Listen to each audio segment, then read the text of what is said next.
Start recording. Start fucking streaming.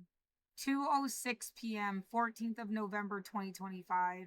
I just did a 24-hour long thing and mysteriously got disconnected for no fucking reason.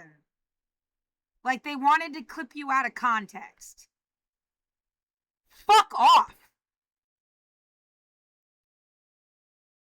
You know, yeah, you could just play the whole goddamn thing again. How stupid is this? I got a splitting fucking headache. I don't feel good at all. Someone is fucking with me the same way they fuck with me every fucking day.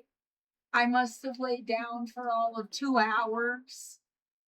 I'm not here to be trained to be your fucking babysitter or something. I can't understand any other logical. When else do you have to be awake every so many hours and you're getting annoyed by fucking people pulling on your shirt sleeve like they want to hang out but like they would be my kids, not some fucking stranger. I don't know. It's felt for 5 years like it's some kind of tactical filtering, training, job fair, real estate scam, blah, blah. Fuck this. I don't even care what it is anymore. Just fuck this. Genocidal nightmare shit. They do a lot more than they let on. But, like, it's hard to think that when you've been killed in your apartment for 5 years. Back to the Epstein stuff, okay? It's kind of like this.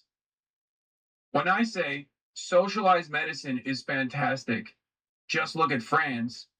Nobody brings up the million different awful shit that France has done throughout its history or the ongoing versions of violence that exist in France. When I say we should have a socialized housing structure similar to Vienna, right? Red Vienna, nobody turns around and says, well, have you considered that, the Austrian history is not so great? No one does that. But when you actually make a comparison in China in terms of development, everybody starts hitting like as many lines as they fucking possibly can. One must ask the question, why? It stood for pulling yourself up by your bootstraps. The idea that there was no sense that you needed your needs fulfilled, where the Democrats had this like social understanding out of the civil rights movement.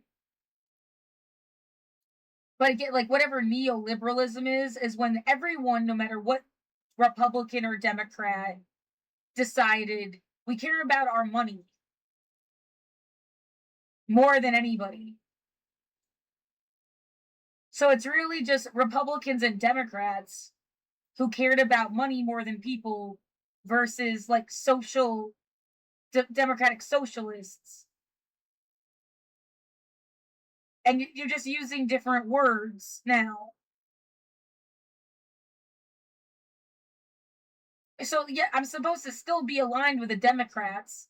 There's supposed to still be some heart in there.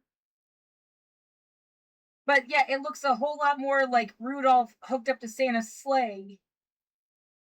And they get to play Santa, and you're fucking Rudolph. As that democratic socialist.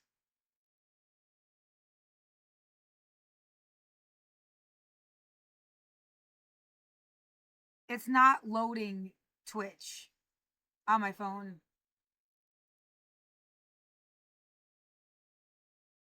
Maybe it is about they destroyed whatever the fuck the real Democrats were. And you just had no clue because you were a kid. Yeah, they call people rhinos and dinos. Republican in name only. Democrat in name only. But like who cared more about their money than people? It's kind of the same shit that just happened in Portland yesterday. Who cared more about sweeps and the idea of employing whoever it is to sweep out people than they cared about just giving people housing?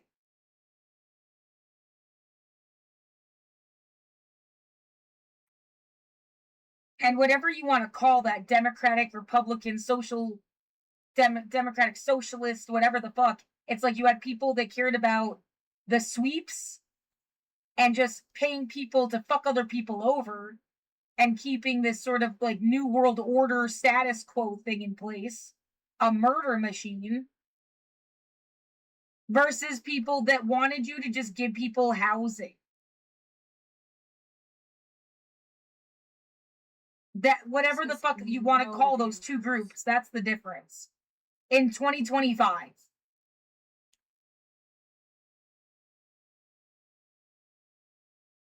There's nothing wrong with traveling to China, experiencing and trying to learn what lessons we can bring back to America. Notice what Piker said here. I want high-speed rail in America. The simple reality is that China is a lot more similar to life in America than most people believe. China is a normal country like everywhere else in the world. People are working hard, families spend time together, and if you go to China with an open mind, you'll find Chinese people are very welcoming to foreigners, especially Americans, and are very proud of how fast and rapid their country has developed in recent years. This is 100% true. Like 100%, this is my experience as well, for the record. Michael has had the typical American exceptionalism mindset that is toxic and not conducive to being a world citizen. The U.S. is a great country, but we need to stop lying to ourselves that the American way of life is superior. There are dozens of countries around the world that could make the argument of being better in many aspects of quality of life. You'll always be a dog in somebody else's house. But also realize there's a lot to learn from others, China included, and I'm glad the international tourism to China has skyrocketed in the past 2 years. As more and more people go to China and discover it themselves, viewpoints like Michael's are outdated and quickly declining in popularity. That's what happens to poor people. It's just like, ironically enough, what they call what I'm doing propaganda, and they use the current propaganda in a negative fashion, obviously, right? But like what they declare to be propaganda is actually what they declare to be propaganda is unironically them trying to do propaganda.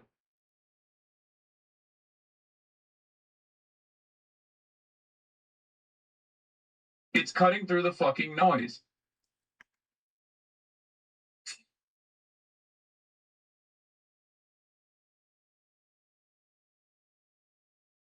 But that's precisely the reason why they just have to like clip chimp and fearmonger and constantly be like, don't look over there, don't look over there, don't look over there, don't look over there, don't look over there. They compare you going to China to others going to Israel and how you are a hypocrite? Yeah, okay.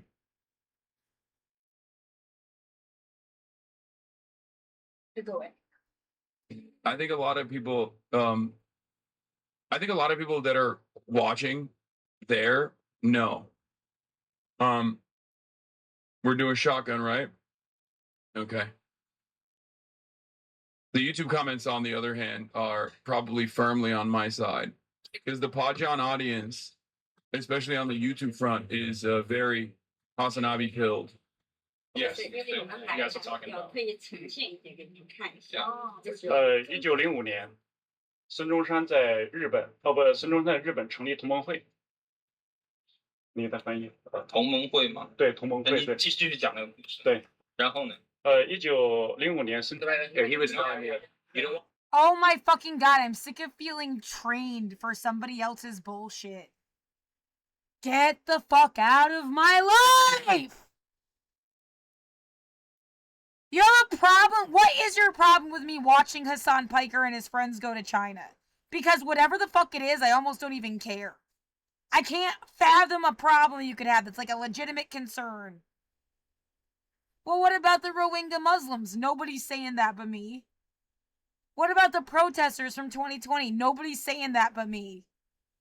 What is your problem? I bet it's something fucking stupid. Get away from me.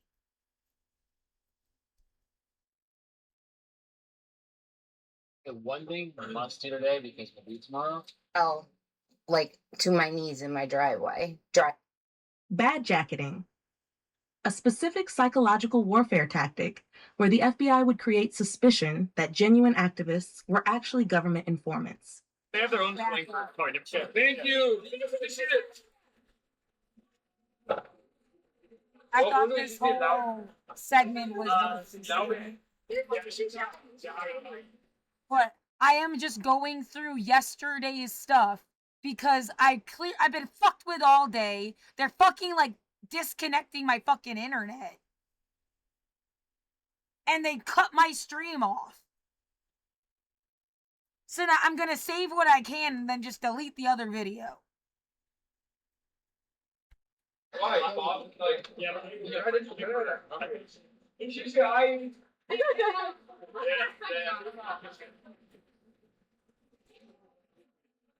You're the best.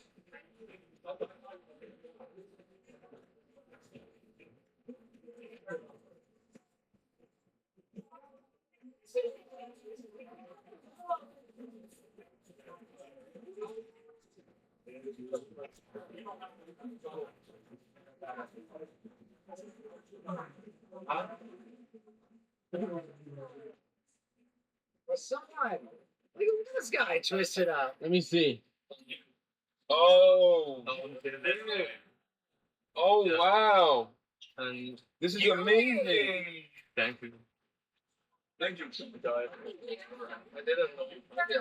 I like this fit. We're gonna go get I don't know what. Jake is wearing the same thing as yesterday. Yeah, Are they done now? Oh, they are? Purple. Yo, where's the team flag? I'll find it right now. Because apparently they're done. Well, the girls are done, so Okay. it's close by, so we can just swim by and grab them. Yeah, for sure. I want to get a shot. In The fact, girls the are shots will closer, be they're like- done already. It could be right in between us both, so let me Oh, check. okay, great. Or we can just go get them and. I'm gonna put the jacket on. 那个他们那个店很近的，我们先找他们这两个一起到。好的，好，我们找到他们在去那个几点？好的，呀我是去哪里？好，是去哪边？好的， 1 second. 是吗？ Are you sure it's this way? I think it's this way.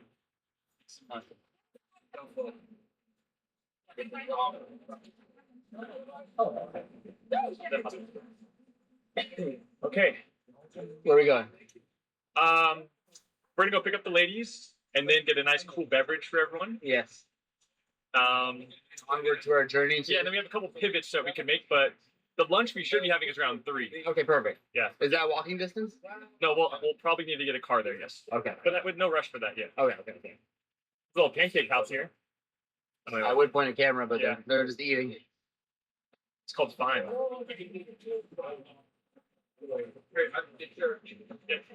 Yesterday when we were streaming on Will and my stream, someone was like, "You're doing a lot on your stream, but not on my stream." So it's because I don't feel like I'm I connected to the don't want local to talk man. too much on Hassan stream. I'm connected. But I have a lot of stuff to to say. Like my brain's always thinking. We're on a But different to frequency. everyone that just walked, guys, a little mid-tro. We just had a very famous He like said, "Yo, Shanghai that noodle guy's spot in one the of middle of you." Shanghai. It's a small chain. I forgot the name of it, but anyways, it's really popular. Very traditional. It's, luckily, everyone liked it. The Hey, street is Jake. good and local. Jake, we're gonna get some Chinese Pokemon cards. Oh, I have some. I have one big star. So you can get them at the Chinese Pokemon store. You have one? Yeah. Someone give it to you? There's a Chinese Pokemon store, and it's actually a trading card game facility where they have competitions. And yeah, China also has exclusive Chinese 151. I don't know if you know that. I know. With the Gengar, a Pikachu, it's a Yes. $2,000 card. I I know. have 6 of those on ice. I'm gonna save them. Right. Yeah. Let me do Where's the card you got, Dylan? Let me do a mid show for the I Chinese. haven't opened it yet. 现在众人在看他直播，还是你们哔哩哔哩的人非常欢迎您来到他上的直播间。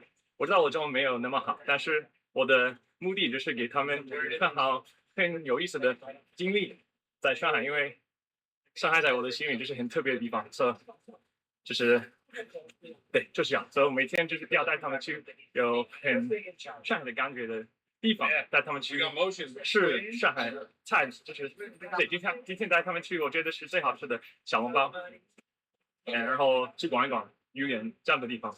Here, I'll So- translate.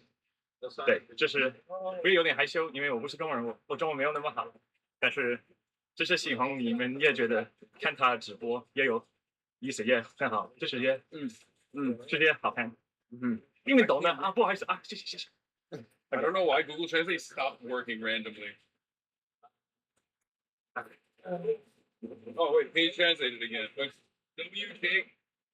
WJW, that's amazing. A respectable person. I understand you very well. This Chinese is very good. I'm reading in Chinese. That's what it is. I can't speak it, but I can read it. Yeah, no, that's your translation skills are amazing. Thank you. I can keep translating for you if you want. Humble guy. Thumbs up. Speaks Chinese better than some ABCs, American-born Chinese. Okay. They say ABCs? That's funny. Yeah, they do. Yeah, Wait, does Bilibili chat know about ABG? no. Should I not? But they have their own slang for probably different styles. Yeah. So, right where we are, have they ever talked to you guys about like the French concession where we are right now? Yeah. Okay. Cool. No, you haven't. No one has. But I've seen it in the chat. Yeah. So the area we are, you can see like these distinct tree lines are very famous. It's kind of representative of, a lot of times in the area of the French concession where we are kind of now. Where you guys got your suits is very French concession. And again, it's just like a concession that the French had control over at whatever times in early 1900s or whatever. I don't know the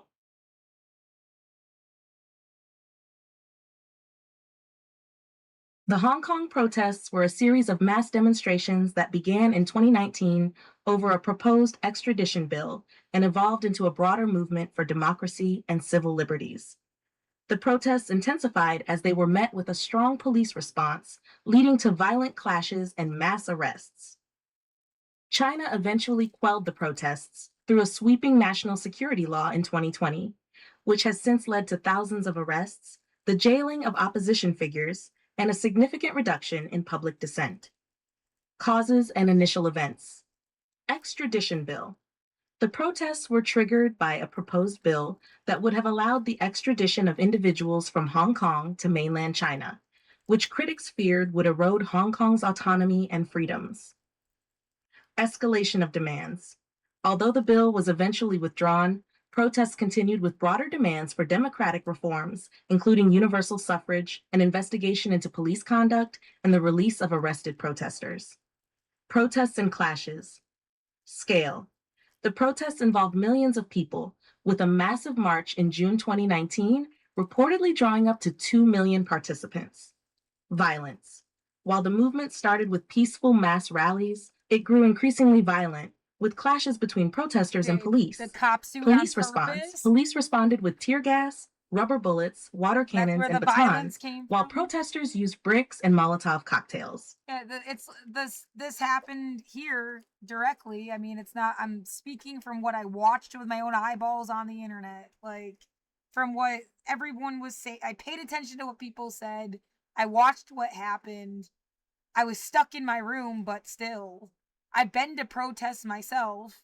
They were never fucked up and violent. Not once. There wasn't even tear gas at the shit I ended up going to. When the cops show up, that's when the tear gas, the weapons, the bull rushing, knocking somebody down and beating the crap out of them, that's when that happens. Before that, it's like a festival.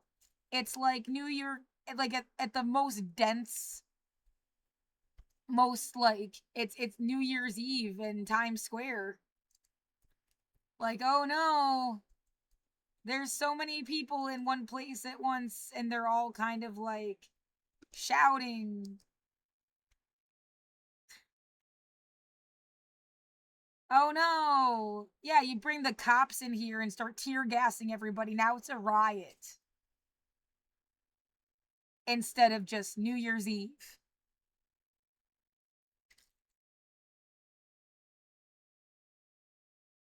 So, yeah, everything got worse. The cops make it worse on purpose. They have no idea how they're supposed to get paid if everybody just didn't need them anymore. We have to set people up and stage things and make examples out of people just so the fuckers can get a paycheck. But I'm the one scrubbing toilets for a paycheck. I don't know. I feel like there's a lot more toilets you could be scrubbing. Especially now that my body doesn't function right. You know, there's always more toilets to scrub. You have to start over every single fucking day. If you're looking for a job,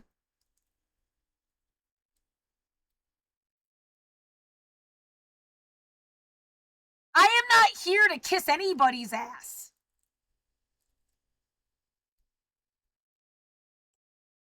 There were also instances of protesters damaging government and pro-Beijing businesses. Airport disruption.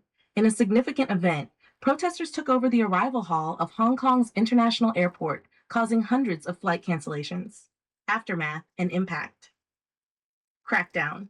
In 2020, China imposed a sweeping national security law which effectively ended the protests. Arrests and imprisonment. Thousands of people have been arrested or jailed under the new law for offenses including rioting and national security crimes. Suppression of dissent.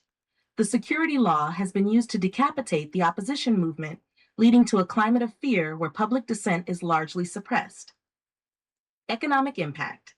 The protests and subsequent unrest caused a significant economic downturn, with a drop in retail and tourism numbers. There's a lot more to it as it goes on. Oh, they made you so much better at ignoring stupid shit. Cool. You just need to pat yourself on the back about something, because, I mean, like the fucker that just drove by.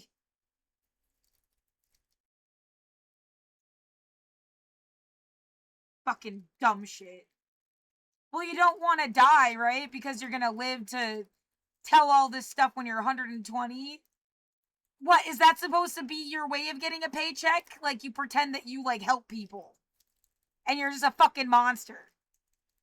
You know, that's the only way that that makes any sense.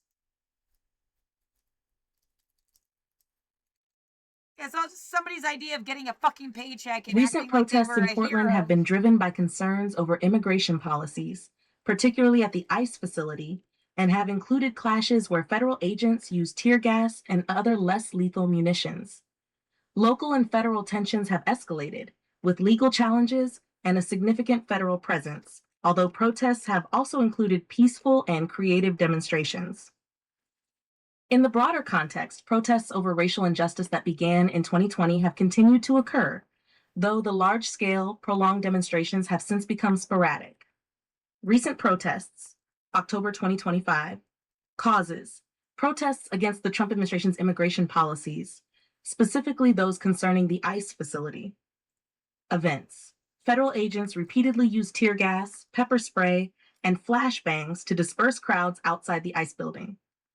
Some protesters engaged in peaceful activities, such as marching, chanting, and even a party-like atmosphere with dancing. Other incidents included protesters placing a prop guillotine outside the ICE building, which was then removed by federal officers who used tear gas.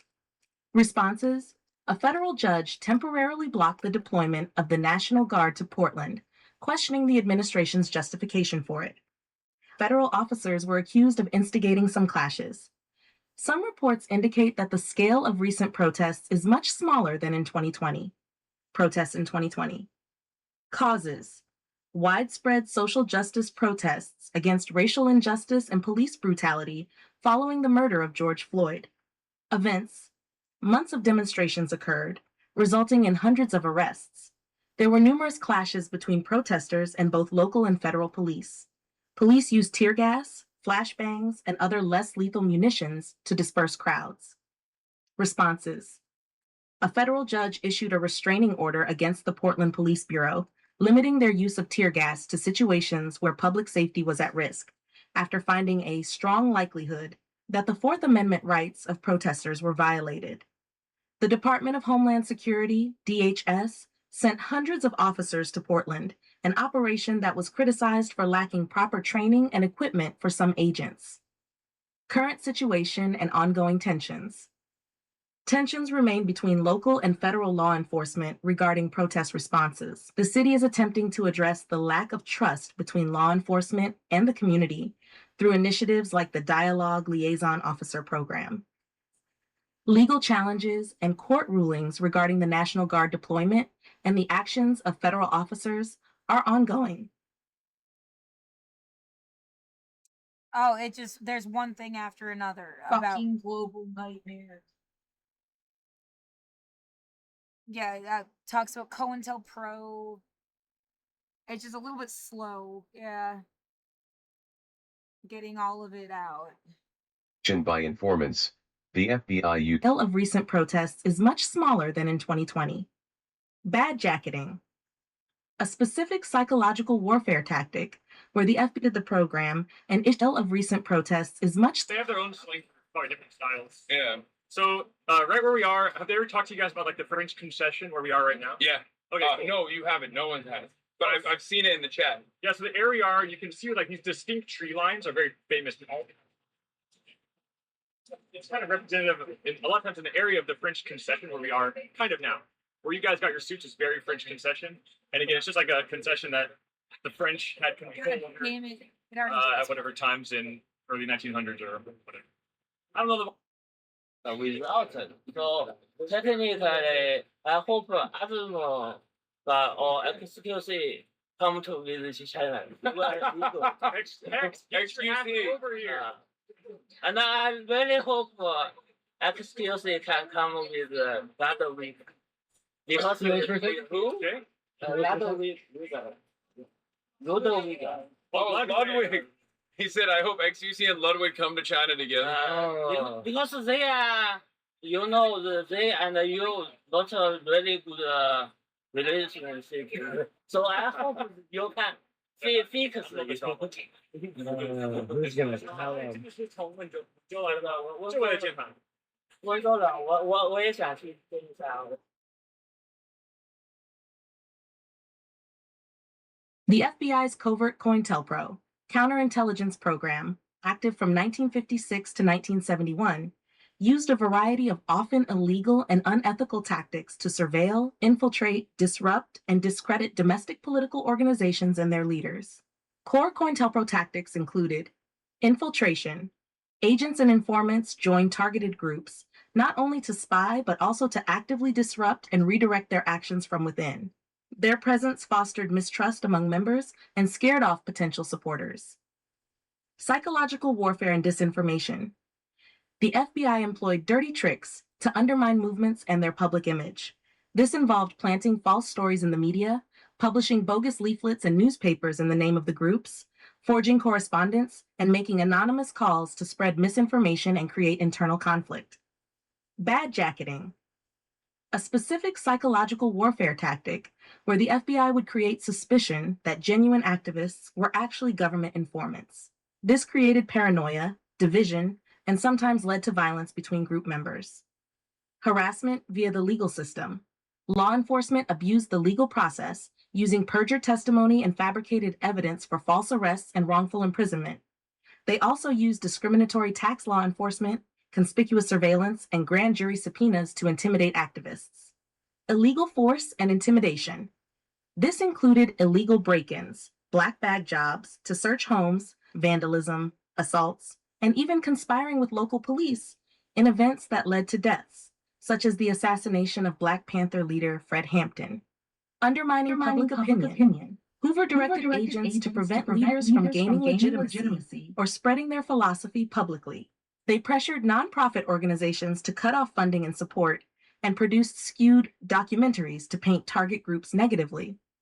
Targeted groups included the Communist Party USA, the Socialist Workers' Party, the Ku Klux Klan, anti-war activists, the American Indian Movement, and various civil rights and Black nationalist groups, such as the NAACP and the Black Panther Party. Leaders like the Reverend Dr. Martin Luther King Jr. were also primary targets. The program's existence was exposed in 1971 after activists broke into an FBI office in Media, Pennsylvania, and released stolen documents to the media. This led to significant public outcry and the 1975 Church Committee congressional investigation, which sharply criticized the FBI's actions as intolerable in a democratic society and a violation of First Amendment rights. The FBI formally ended the program and issued an apology for actions against domestic targets, though critics have claimed similar tactics have been used in subsequent investigations.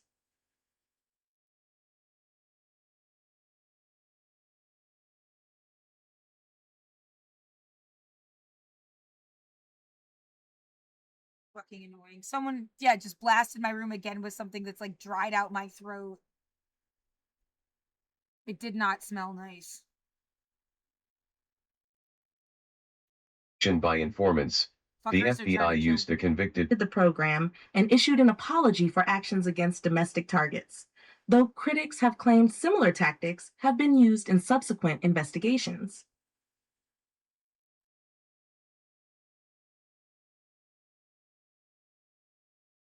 Everything they're doing is trying to build a fake case.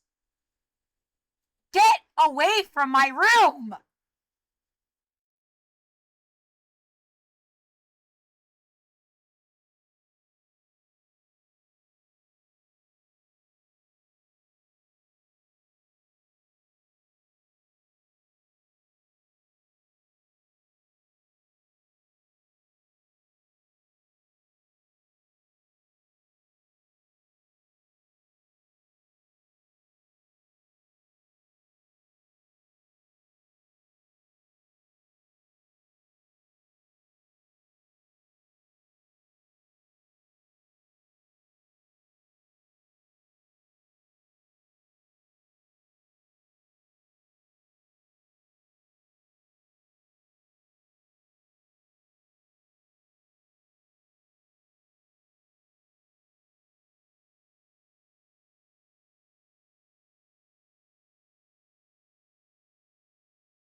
AI overview. Comparisons have been drawn between the FBI's historical COINTELPRO operations and tactics reportedly used against racial justice and other dissidents during the 2020 protests. These modern tactics, some of which mirror those of COINTELPRO, included infiltration by informants. The FBI used a convicted felon as a paid informant to infiltrate activist groups in Denver during the George Floyd protests. This informant reportedly encouraged activists to acquire weapons and commit violent acts. Snitch jacketing. The Denver informant also engaged in snitch jacketing, a classic COINTELPRO tactic that involves spreading rumors that genuine movement leaders are police informants to sow distrust and dissension within the movement. Surveillance and data collection. Law enforcement agencies, including Phoenix Police and the Department of Homeland Security, DHS, used extensive surveillance methods, such as facial recognition software, license plate readers, drones, and social media monitoring, to track protesters and compile dossiers on them. Disinformation and propaganda. DHS officials allegedly ordered the creation of intelligence dossiers that labeled arrested protesters as violent Antifa anarchists inspired unless proven otherwise. Psychological warfare and harassment. Conspicuous surveillance and investigative interviews were used to create paranoia among activists and discourage participation.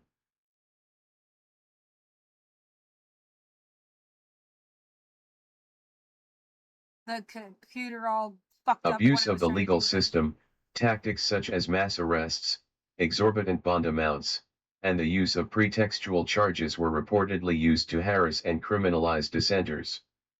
Critics argue that these activities represent a resurgence of COINTELPRO-like operations, targeting constitutionally protected activities and potentially undermining civil liberties. The original COINTELPRO program, which ran from the 1950s to the 1970s, was a sophisticated vigilante operation designed to expose, disrupt, misdirect, discredit, or otherwise eliminate targeted domestic political movements, including the civil rights and anti-Vietnam War movement.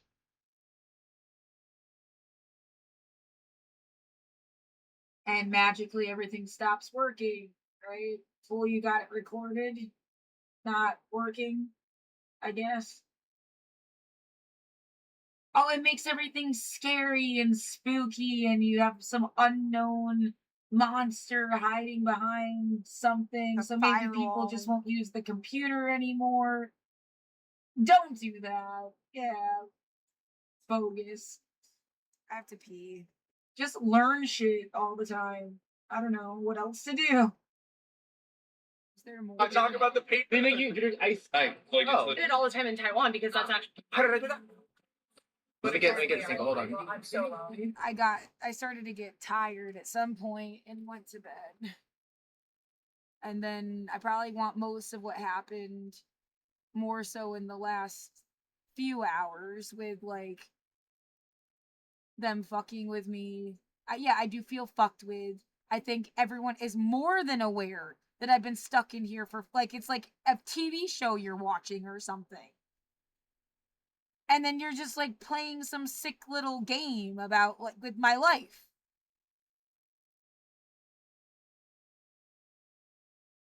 Yeah, the way millions and billions of dollars are just thrown all over the place. But, you know, you're gonna struggle your whole life.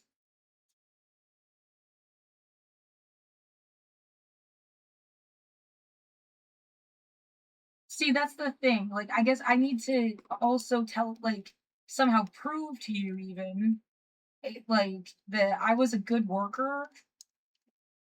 I went to work and I worked, and there was nothing stupid about. It's not, oh, you should have picked different jobs, or you should have done something, like, there, like, some excuse that it's somehow my fault that things did not work out where I am financially independent. Um, that you can see with your own eyes. It's not like they plunged everyone into poverty. Just go on TikTok. They've at least got 1 million people that have really cool looking lives that you can, like, that there's so many you can't follow all of them. And yeah, look up a thing that you like ice skating or something, and you know, if they're out there on the ice, they're probably not starving to death. And if they were, they'd also be talking about that while they're uploading their ice skating videos. You know,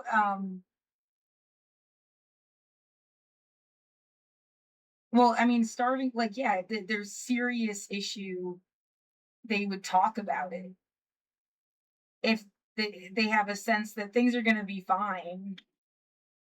If they're not pressed to, like, well, and no one's, it's not like a routine. It's not like they're just sharing their thing with you. Well, some people could be like, they're making art. They think it's going to make them money, and they thought making content would make them money. But, well, the ice skating thing is a good example because I like ice skating. I like putting the people online to my own music and how it matches up, even though they, like, obviously didn't know it was going to be put to the song. This isn't a fucking thing. It teaches you things about, like, synchronicity. Yeah, music theory itself, even. On, like, a really basic, like, kindergarten level. I think it's cool.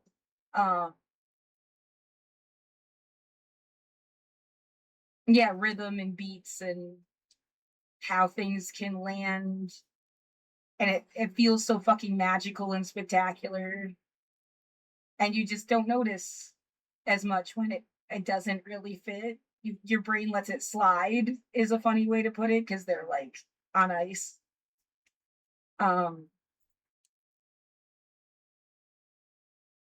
And yeah, why isn't it just, yeah, there's this Douglas Adams quote about, isn't the garden beautiful without thinking there are fairies at the bottom of it too?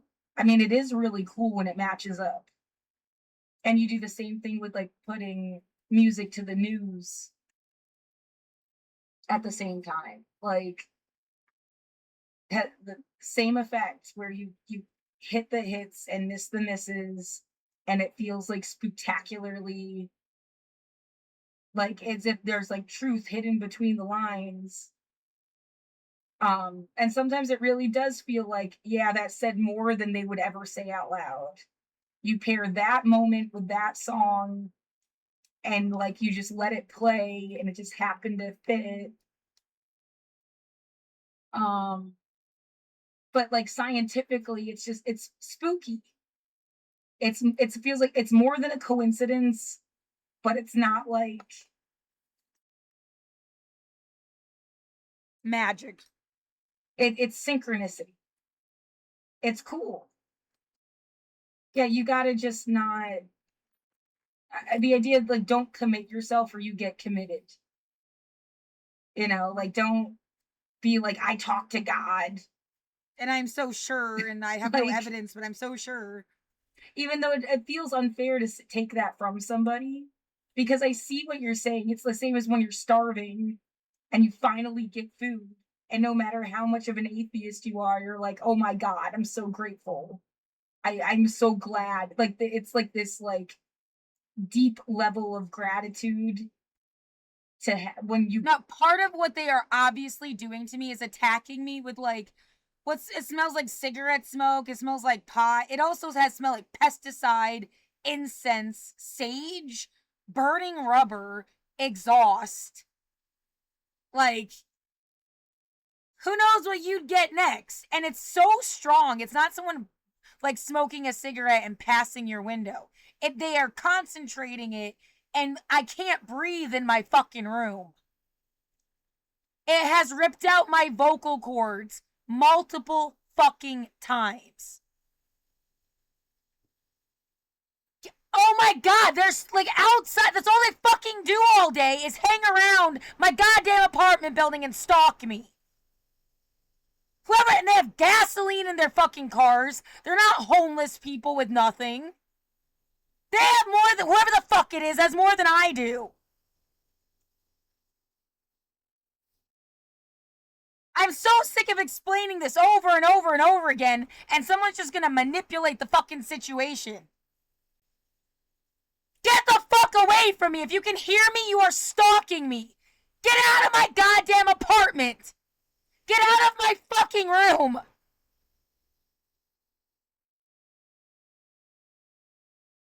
Fucking perverted loser fucking... There's no universe where anyone on Earth would be like, oh, this was fine.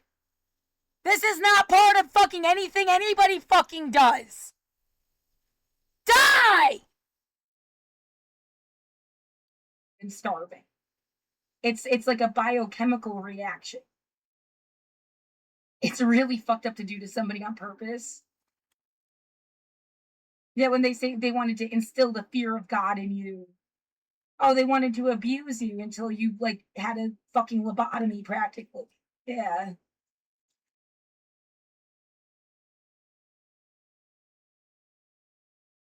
Yeah, and fear is never love, it's never respect. It's waiting for your time to be over so someone else can be free.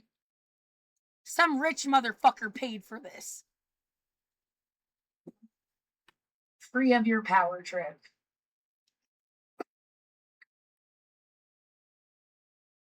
Stupid fuckers. Yeah, there's a big difference between you having some personal relationship with whatever God and some guy that's like strangling you with their church gloves. You know, like I was never trying to convert people or make them atheists or something. That's fucked up. That's just as fucked up as you doing this. Oh, would you please blame somebody? Just pick one person, blame them, and then we will all pretend we had nothing to do with anything. Fuck your lies! Me, with any religion.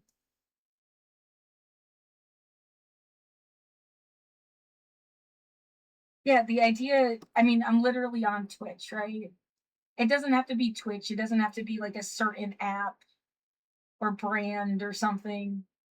But that like everybody gets their little window. You know, everybody gets a stream of their own. No, being about human rights is the right thing to do. I stand by that a million times. What the fuck else are you living for? To be another asshole? No thanks. I feel like there was an entire generation worth of people, if not multiple generations, that thought the same exact thing.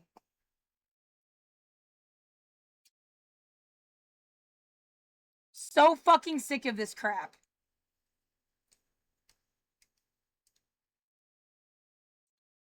Yeah, everything's just damage control for later.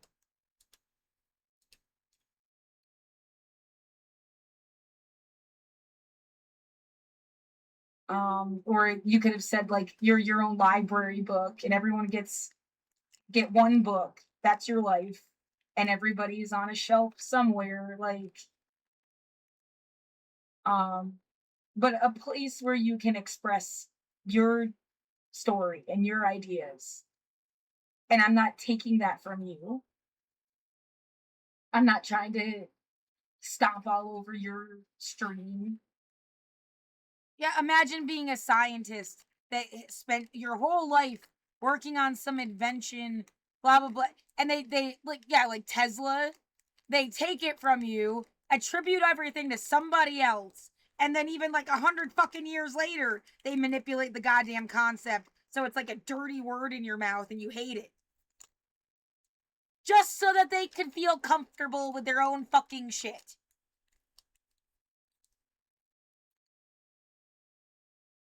Just like hijacking people's stuff, and who cares about the truth? I hope the truth eats you. The future deserves to have a better life than anything you ever offer with your fucking concentration camp bullshit. But we all get one in some like ideal concept. However, that, well, I'm not literally. I do think we should have internet for all, and people should get. But I'm not trying to force people that don't want that either. Like, that's where the book metaphor comes back into play, because maybe they don't want internet stuff for some reason. I do think that's like a mistake, but I can say that on my stream. And if they're writing in their book of life, like, they can write that they don't want internet stuff. But like, I'm not gonna rip their book up and pretend they just never existed and never had these opinions. Exactly. Uh, Someone's trying to like erase me to make themselves look better.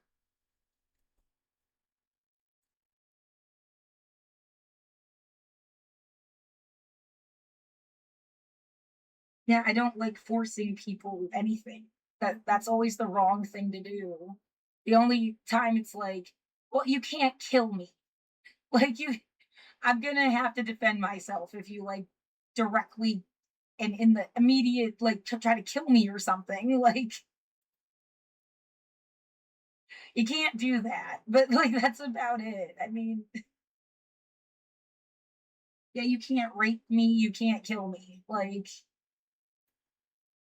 yeah, keep your hands off and don't do weird shit That would that's kill like, me oh, we didn't touch her, we just slower or something. blasted her apartment every day with some shit, like, and it killed her.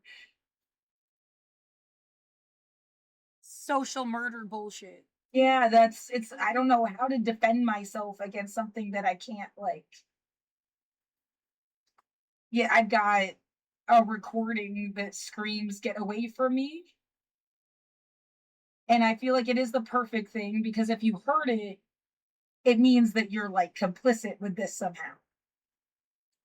Um, and then it is like an edit of an issue that happened that no one's taking seriously.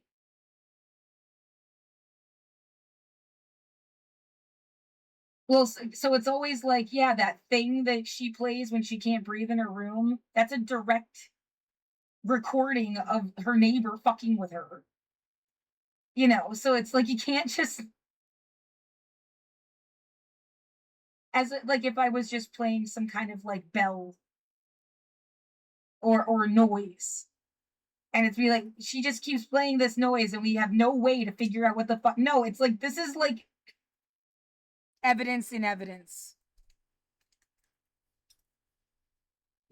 Fuck shit stack. No, you were supposed to practice forgiveness. We hurt you and then you forgive us. Hypothetical. Right? What? Yeah, it's like, I don't even know you like that to even have that be a concept. You know, it's like,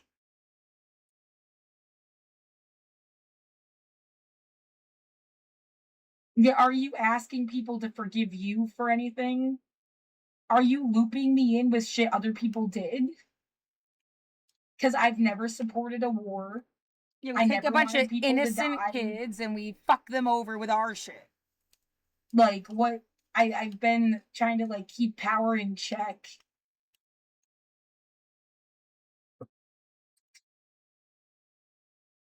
you know, if somebody sees you as a symbol of your country, which is an othering thing. Like nothing and no one is a monolith. You should see 7 different people when you think of any country on the planet. Even like a town would be by 7 different people. No, that's not how we do things. Maybe you did them wrong then. Like,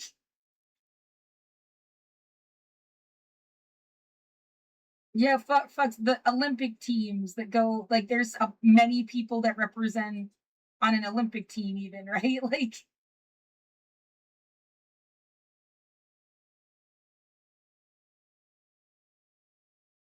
and that's the most you've got in the whole world to do a thing, isn't it? The Olympics.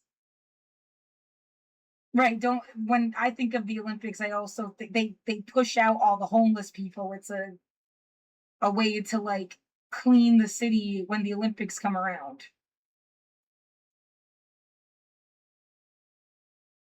Yeah, they just push you around till you're dead, it seems like.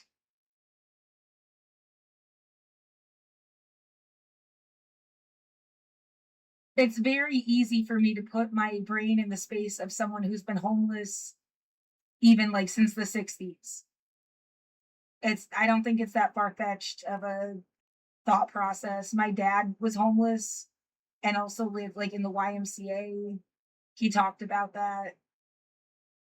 Yeah, maybe it was just for a minute or something. I don't know how long it was. But we went camping. It feels like that was a deliberate thing to have us go camping so much.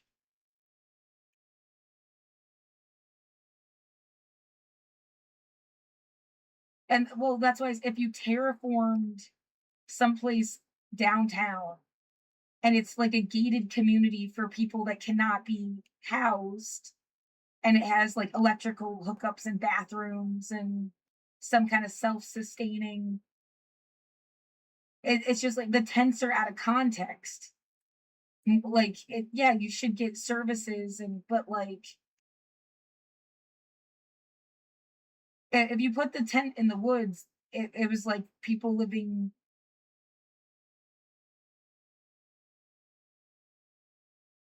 Well, maybe the idea was to bring the woods to you. Everybody is trapped in the woods, and they come into cities to like just not be invisible. Whatever we were gonna do, it was gonna be like there was something more than what meets the eye. What some fucking Smurfette shit, and then militarize people. Get the fuck off of my life. Going on.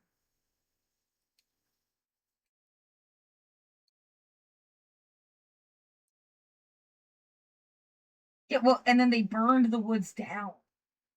How much of Oregon burned in 2020?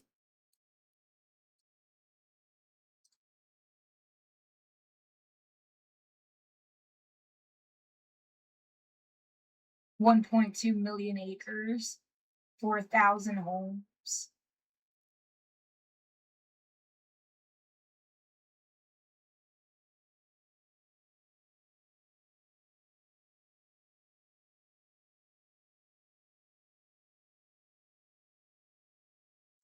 Maybe I am just catching up after the fact, but I didn't forget, like,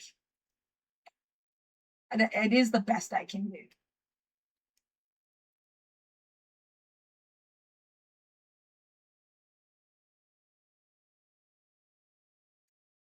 Well, they had people like, here. You won't do what I we mean, say. you must.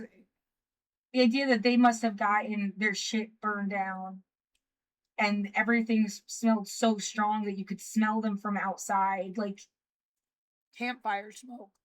Because it like after the fires were over, you don't smell that anymore.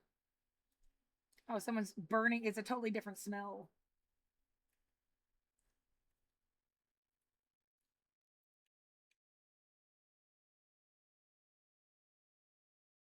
No, that is terrorism. That is. Did you eat like we learned about controlled burns, and we learned about like fires have to have prescribed burns or they burn too hot. So either you say, well, they didn't have them here, that's why this happened, or it's like that's you didn't. a point to make is that there's no way they taught me this shit and just thought you would forget it. You don't teach people stuff for them to forget it. The whole point is for them to remember it like 20 years later.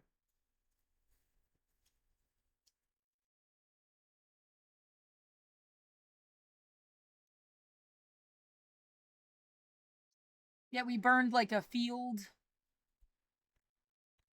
Yeah, I can't stomach the thought process. In And that's just in one middle state of or the planet. 9th grade or something. Of the planet. Like,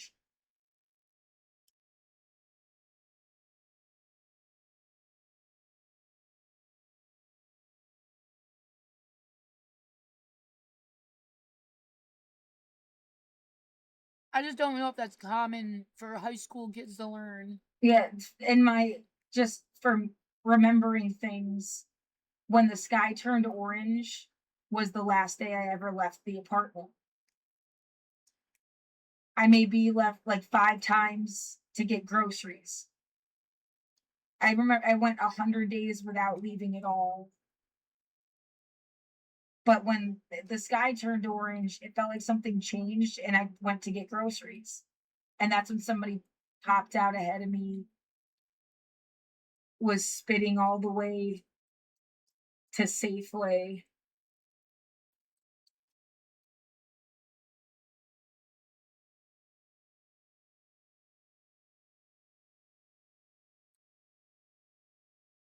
It's just the closest grocery store. I don't know. Why would you judge me about where I went to get groceries? Yeah, that's just internal feedback. Like, someone's gonna give you shit about where you went to get groceries. Oh my god, leave me alone.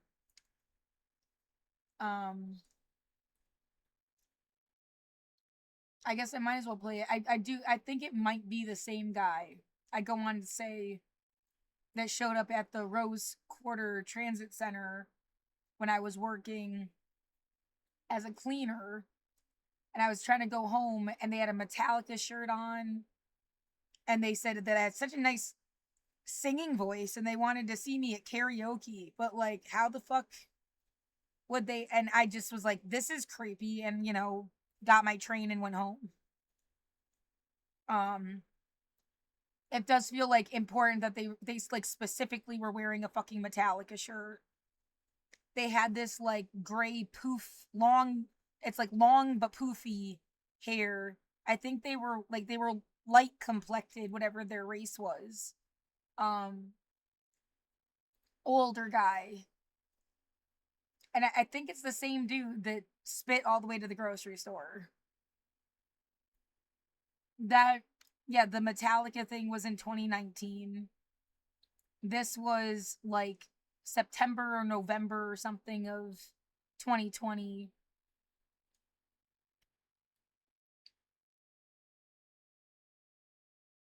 I definitely spent 100 days solid inside and was having trouble like running out of food. Walking through the park.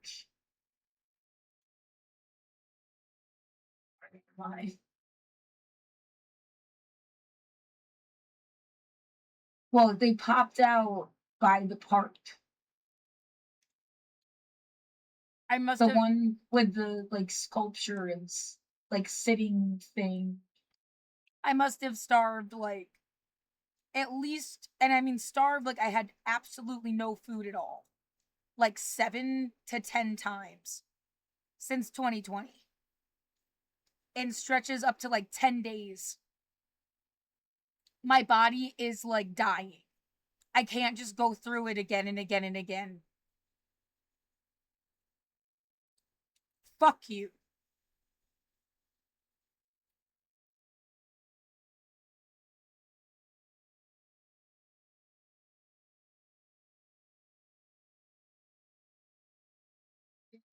They popped out around here, passing. And I got disconnected. Whatever. I'll wait. It better come back too. I keep hearing fucking cars driving away.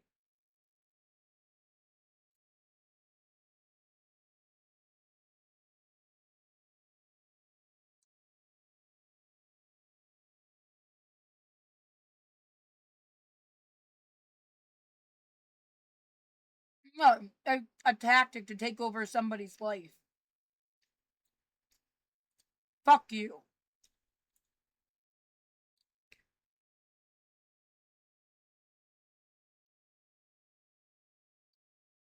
Yeah, there's a disconnection, reconnection. Just like whatever the fuck is going on, it's just a tactic to take over someone's life. I'm not changing my name. I'm not getting plastic surgery. I'm not shutting up. I'm not disappearing.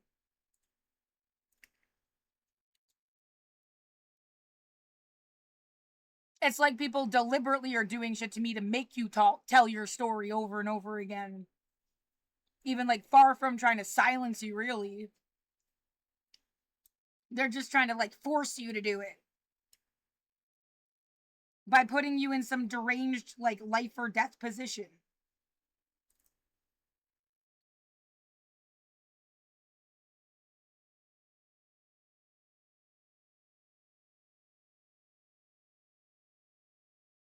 Fuck this. This. And then we're spitting all the way up the street. Like, just spit, spit, spit. Walk, like, they popped out ahead of me and were walking ahead of me. All the way to the fucking grocery store.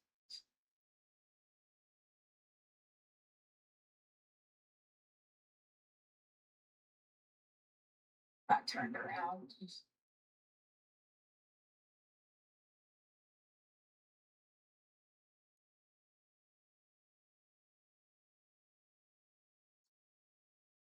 Yeah. Go buy streetcars. I am so sick of this. I am not married. I have no one in my life to get married to. Like, there's no, like, oh, I've been dating this guy forever, and no, there's nobody. I'm sick of this fucking weird joke that keeps coming up over and over again. Get the fuck away from me, terrorist.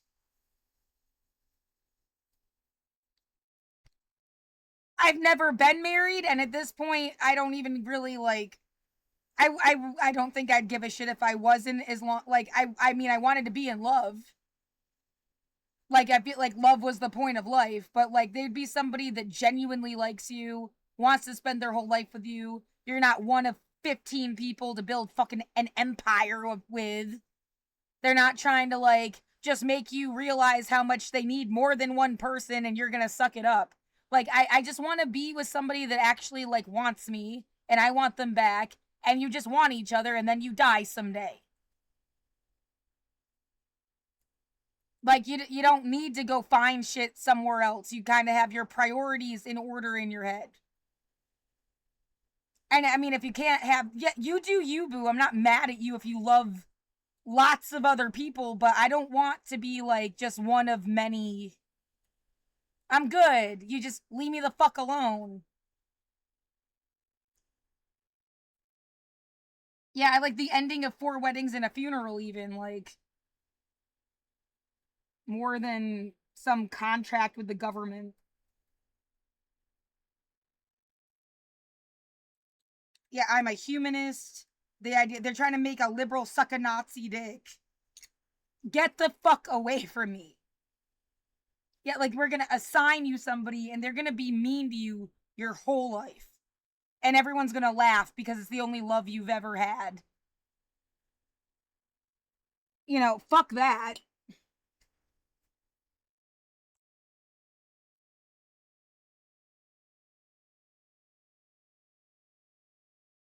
My shit felt really different.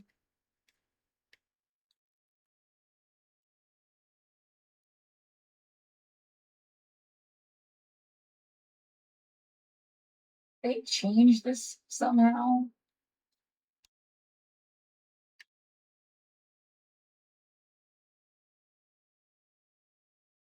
Smurfette shit. Get the fuck away from me.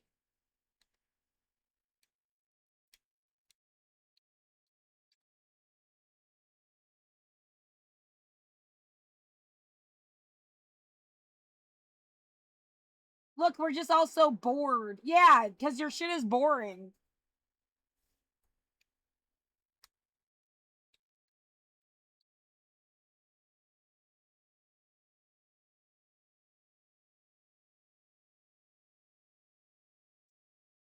safely.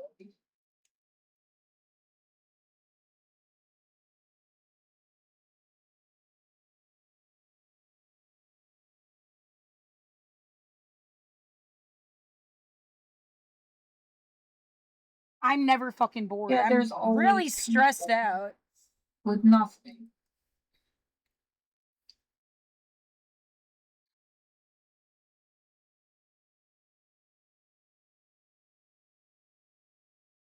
Sure. Yeah, that's the train platform.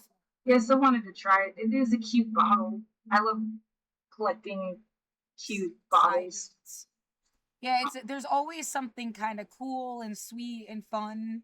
I mean, you can emphasize it, and it just kind of like makes everything kind of get thrown off.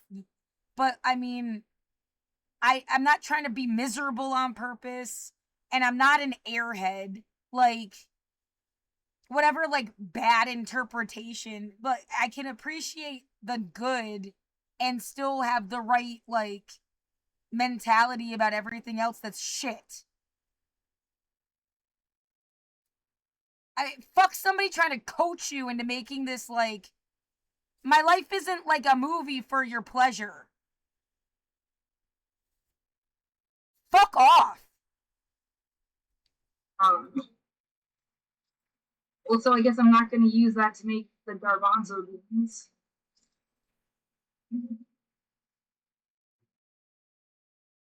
Yeah, I just need to see how long I need to boil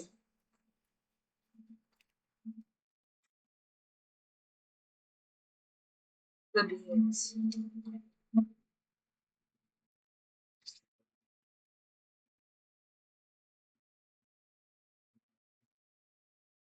This says 2 minutes. Right. I'm so sick. You're just the fucking prototype for the girls they want to build later. They'll take the parts they like and leave the parts they don't. 20 years from now, they're going to deliberately raise people. And they act like you're like a car they invented. I hope the world gets eaten, spit out as something better. By the people that actually have a brain and a soul, not like one or the other.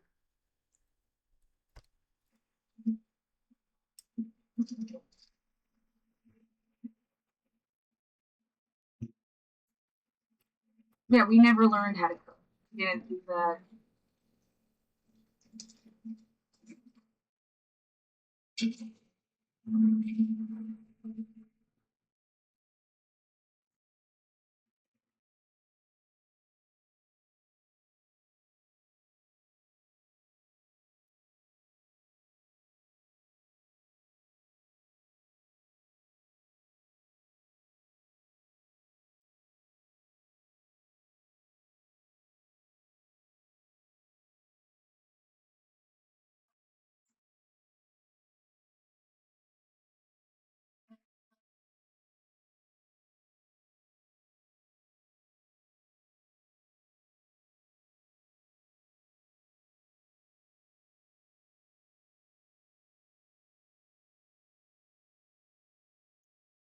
I got a lot of weight.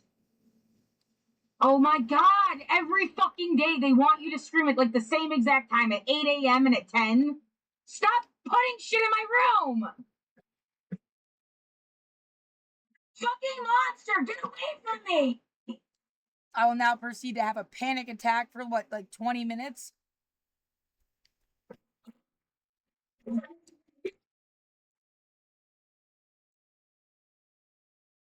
That's all it is. This is the recording, but she went and was pounding on my fucking wall too. Yeah, just added like she isn't even here and just showed up today.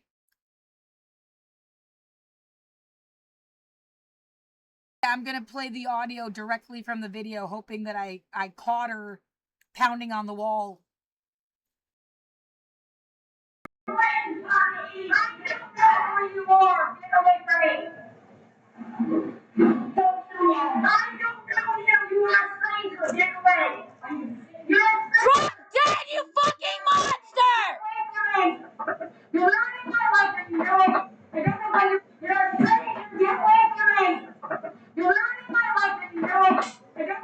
want to. I'll never guess. Get away. I don't fucking care! Stop it! You're ruining my life and you know it. I don't know what you're up to. I'll never guess. Get away from me. You Fucking asshole! It's the third day in a row at like the same exact time. Get the fuck away from me! You're punching me in the face in my own room! I have no idea. I'm sure if I looked out the window, I wouldn't recognize the fucker. Yeah, they want to use doppelganger shit. Like, I don't trust anything I just see. Anyway, not on this fucking street. Yeah, they've been trying to make you get out of the fucking building by, like, I mean, they'll go so far as to set the fire alarm off for the whole building. Trying to, like, force you outside. Force you to open your fucking window and shit. And so my window is cracked open to let I have an exhaust pipe from the fucking air conditioner, heater, dehumidifier unit. Yeah, and it's like, that is the standard now, too. It's not like that's weird or something. They gave them to people. I had to buy mine. It wasn't from this fucking thing, but it is, they give them the same units. I don't think theirs have dehumidifiers in them. Which is like, that's what, I run it like all the time. I just got a thing today. My energy bill is like $6. By the way. PGE.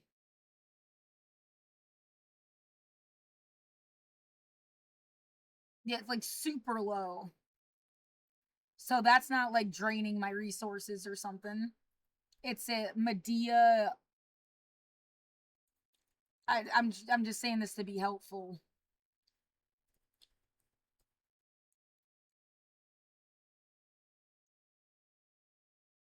It has like a fan, dehumidifier, heater,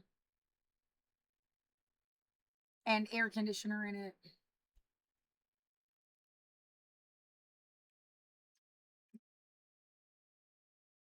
It looks like this, but that's not the same unit.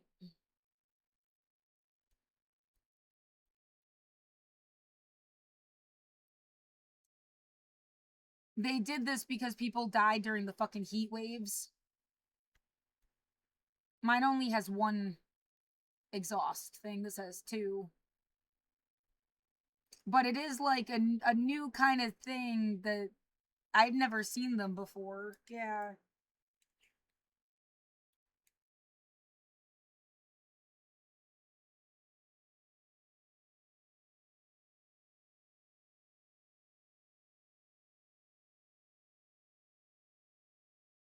Well, I've lived in this building since 2015. It was like living outside. There's this radiant heat bullshit. Never worked. I think it's also because the fan, the way my room is shaped like a plug.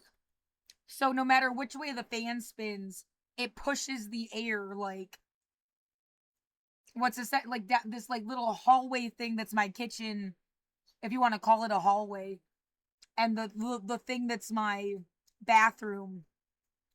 So the air just gets like pushed away from the box that is the studio.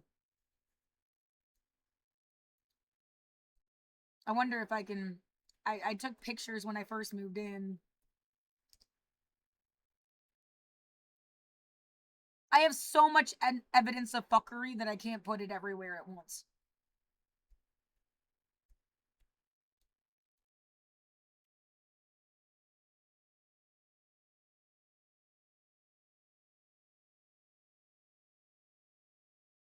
Yeah, I'm so glad everybody knew exactly where I lived. Great. This is important. This is the wall when I first moved in. There is a giant crack, like all over here. Now, you know, that's like, and like this is like coming apart the seam. You can't shut the bathroom door. Like, It's almost like they built the thing on purpose, so like it wasn't supposed to last. That's why they really want you to fucking leave.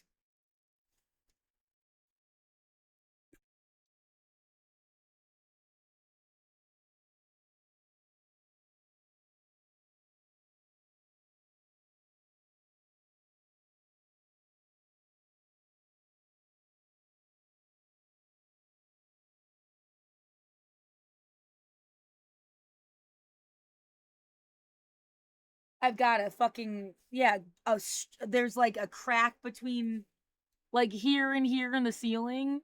It's just like open. I've got alien tape.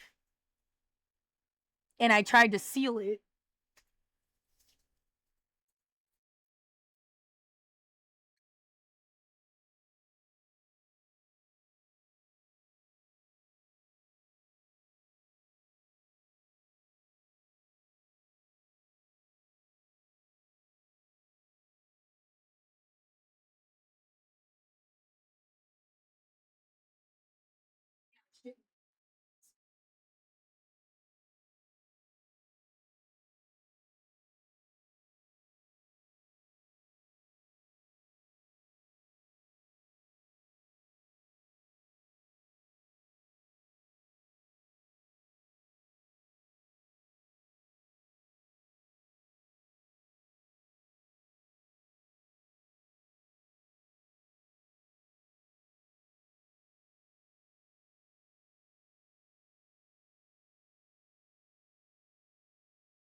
Yeah, the windows themselves, you could fit your entire hand in here into the window. It was open completely to the outside.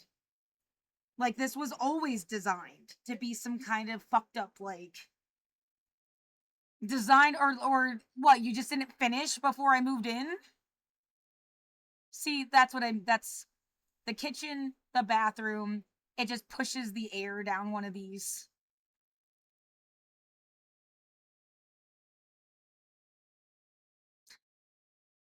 That was supposed to be funny or something. It's not now.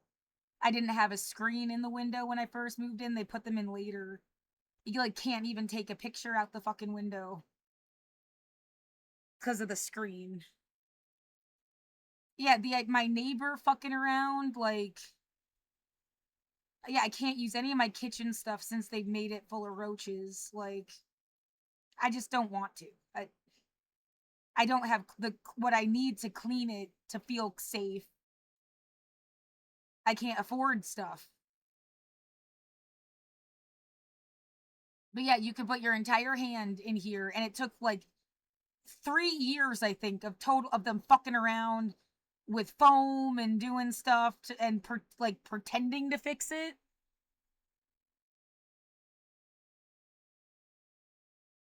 Nobody cares what you're. Yeah, they'll care later. You don't fucking care because you're in on it. I don't care that you don't care.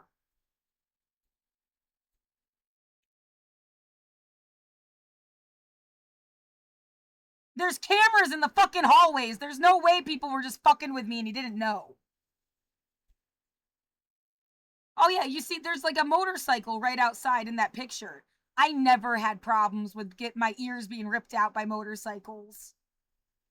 All of the shit is like after 2020, they weaponized everything and hurt you with it on purpose.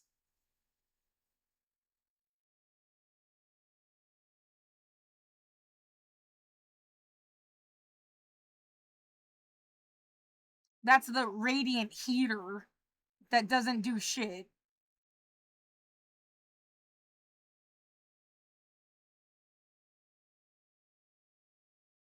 I was so fucking happy. Like, I have a real home. Oh my god, it looks like a ballet studio.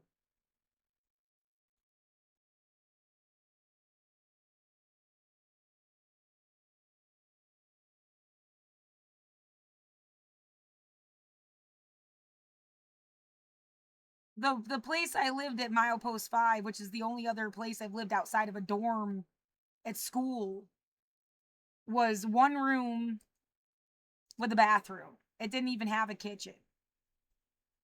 This is really the first and only place I have ever lived. The kitchen is shared. Yeah. And we were lucky to have a room with a bathroom. Most of them don't. They're like shared bathtubs and stuff.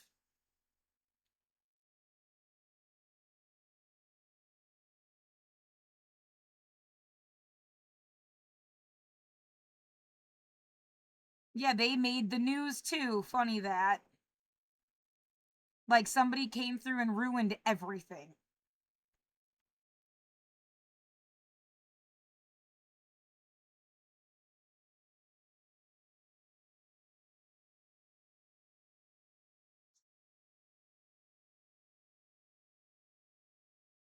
Trying to see, is there like an actual picture of like our unit? I don't think so.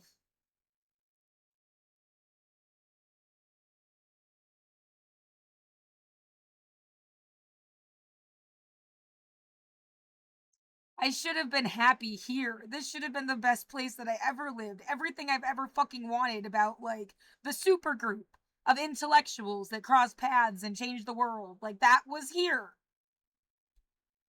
And they didn't renew my fucking lease for no cause, which isn't legal now. You can't do that now. They changed the rule. So I guess that's good.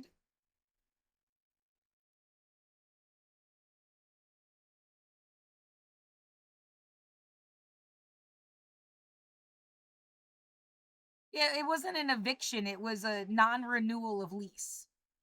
For no cause, just didn't renew my lease. And then I ended up in hell for 3 months, living in somebody's attic who was disturbed. And then I ended up here. And I've been here since 2015.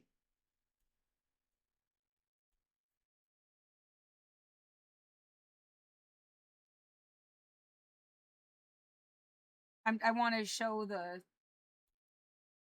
So, yeah, wall before, wall now.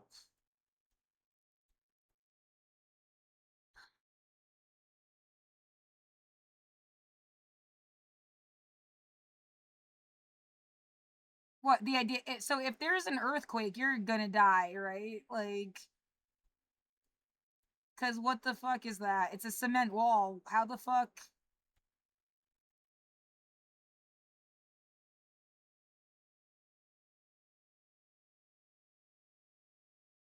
That's right here.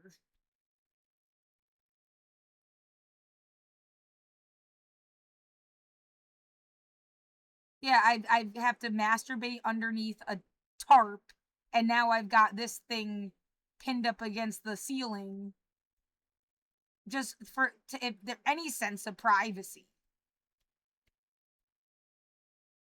Fucking creep show. Yeah, coming apart at the seams.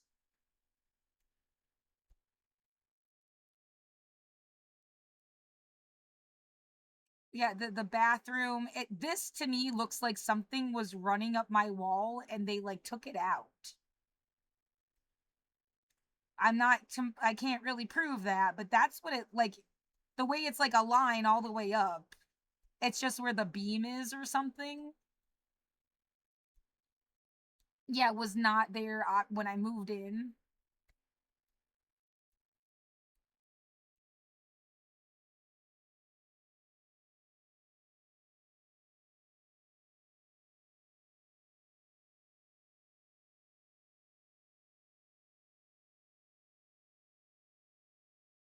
I should have taken it not crooked.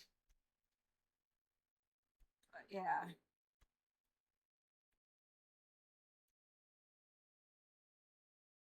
Oh, you can't close the door to the bathroom. It's like shifted. Yeah, another giant crack in the fucking wall.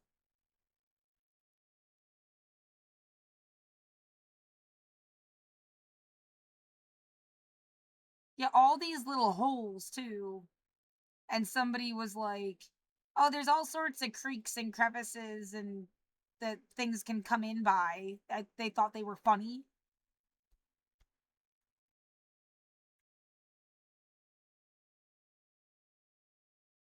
Come on, you kept bitching about Milton Hershey School. We wanted you to get some fake experience of what we were going to tell you your life would have been like without it, so that you'd be grateful and shut up or something. Well, that all just fits, even if it's not that's not the case. Everything you've ever said to me my whole life kind of like flushes together that way.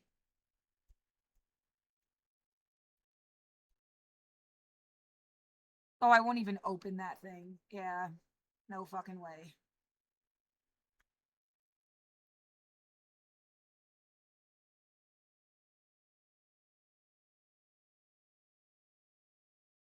Yeah, I don't know. That's what you got me in.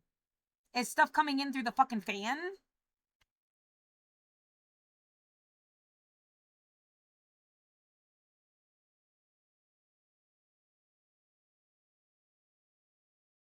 I've literally been like in place, like right here. This is where my bed is. Just like stuck right there like that for 5 years. I can't even go to the other wall because my neighbor's over there.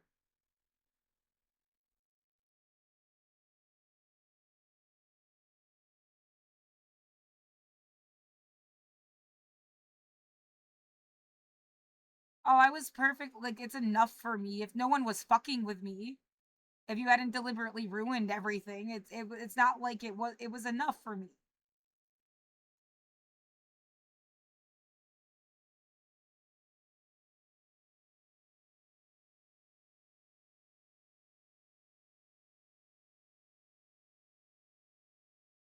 It was bigger than this place.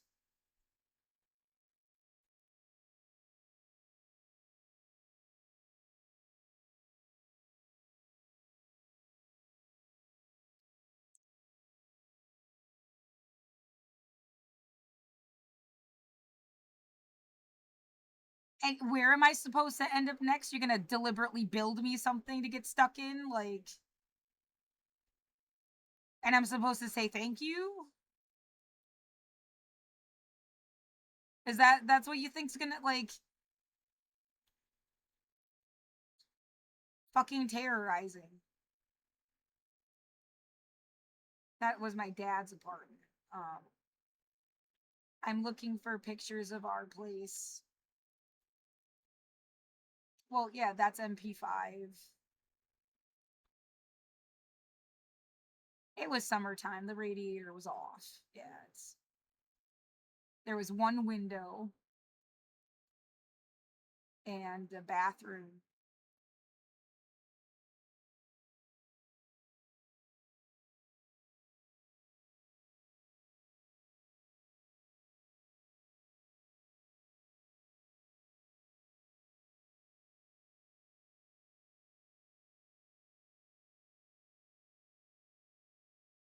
I wonder if there are pictures of the attic.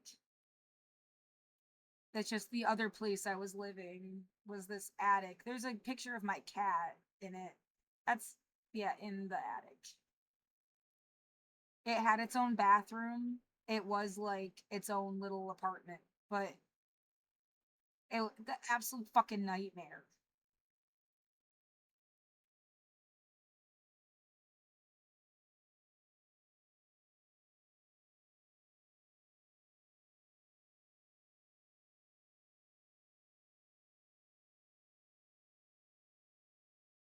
Yeah, I forget that guy works for people.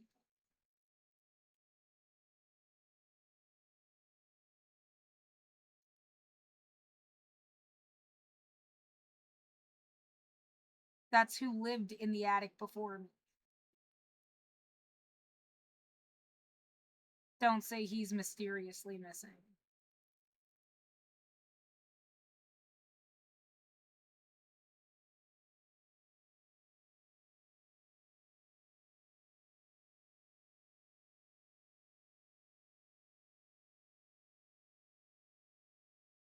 I just wonder what did he work for?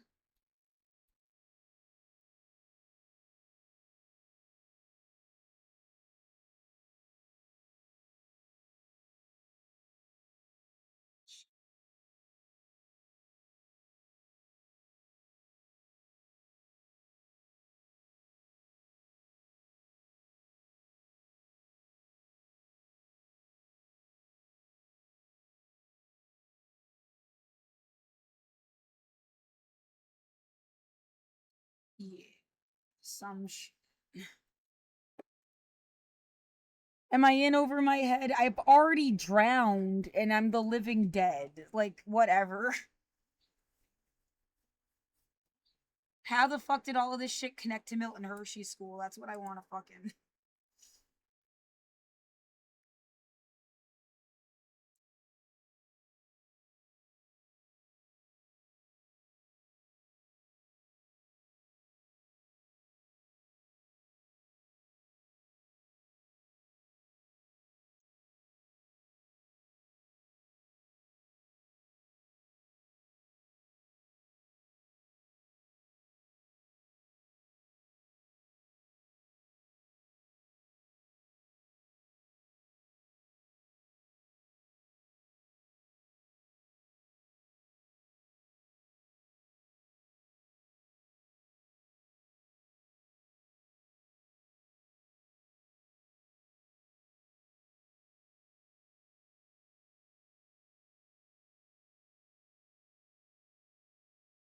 God, everything's a bad story.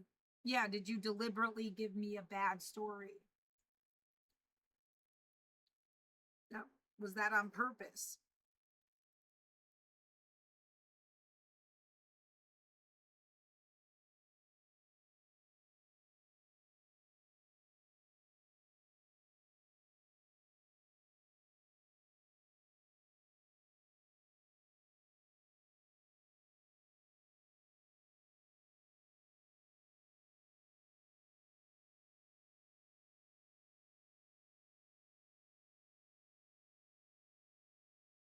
God, yeah, rolling at my they were at my, like, I saw them, unless it was a doppelganger, because that is something people keep doing. So it is possible. But they were for some reason at OPID.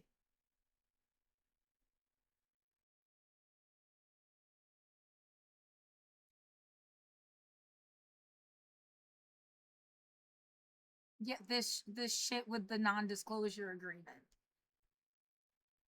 Like, my last day there, they were like there outside.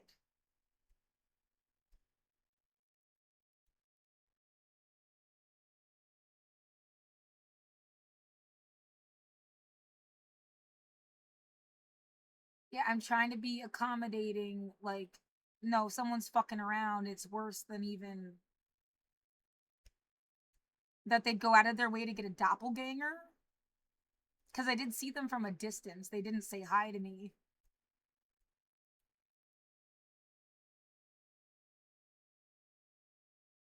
It's like too possible.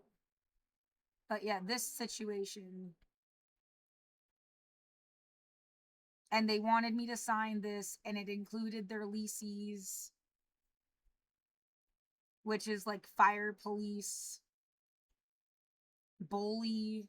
Yeah, past and future. Like, they had people that run my building are their leases. It's like they would have taken away any possibility I would have had to ever defend myself. I didn't sign it. Fuck your $1,040. Yeah, which itself I think is an admission that they fucked up real bad. They wouldn't have even tried to give you money.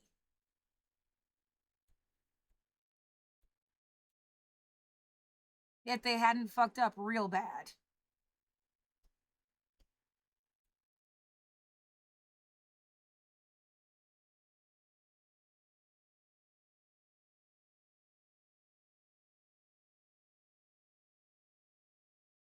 Where is that?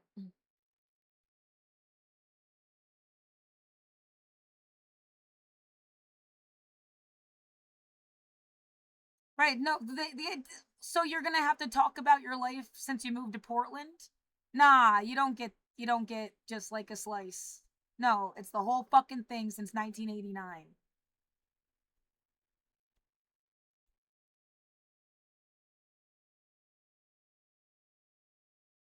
No, whatever the fuck is just a pull on a pole, pulling shit. The whole thing. I would do farther back than that, but I wasn't alive. Like,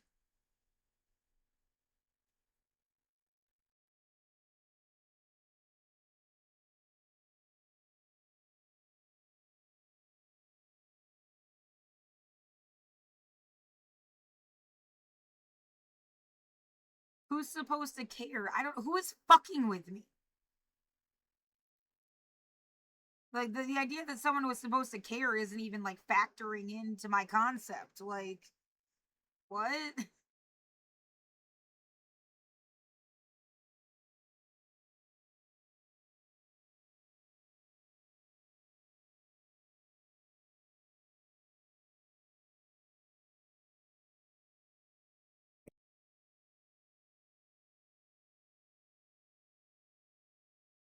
Yeah, I want my binaural beats.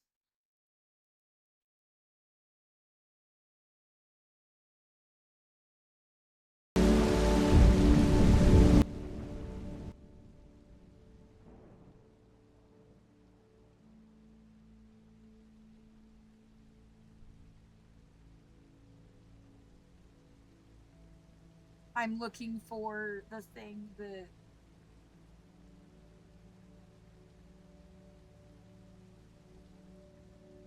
said all the stuff that is in that building.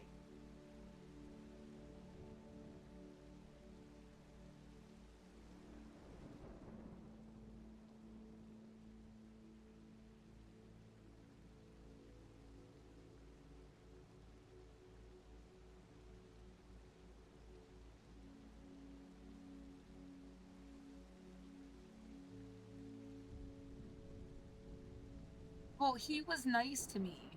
I feel bad even saying his name instead of trying to mask. Well, like, but I don't know what the fuck to do. At some point, the truth just has to come out somewhere. What are you guys doing?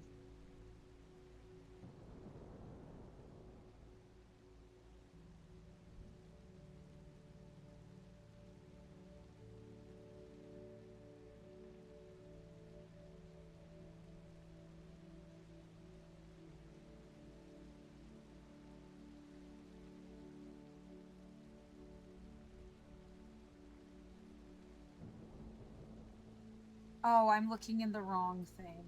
Yeah, okay.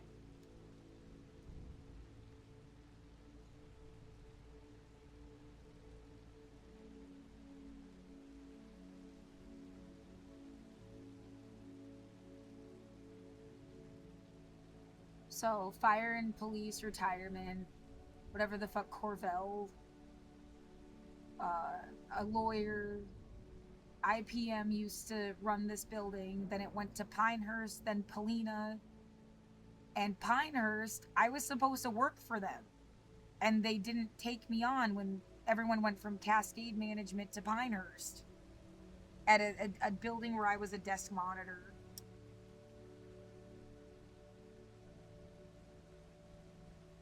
And then I was on unemployment for like the 4th time.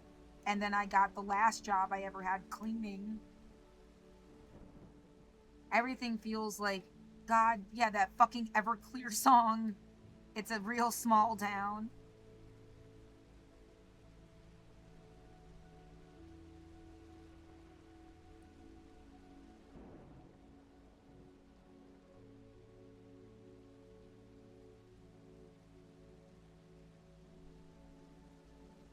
Symbio.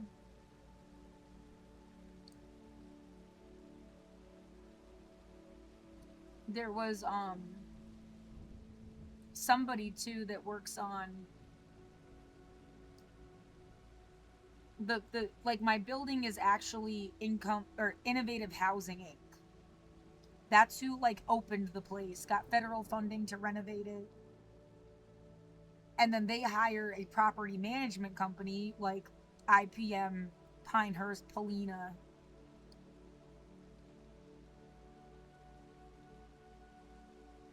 I know I just forget who, one of these guys has an office in that fucking building too.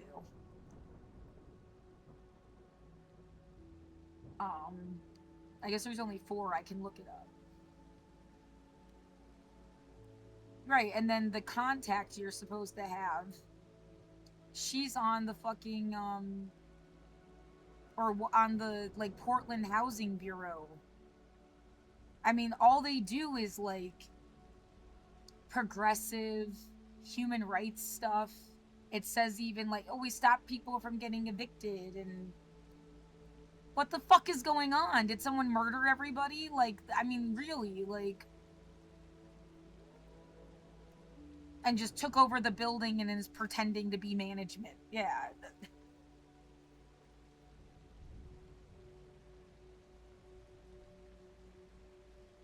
Oh my god. Yeah, that's a terrible fucking concept, but like, it really feels like something.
Gold digger, dig a grave. Yeah, when the fuck the fucking microphone even go off? And suddenly just stop working. And then the fucking keyboard just wasn't working. God damn it, stop fucking with me. Some rat bastard that just like has no life. I'm not gonna move. You're not getting my stuff. What the fuck are you doing this for? Drop dead. This is my home, and stop trying to make me write a fucking essay for it.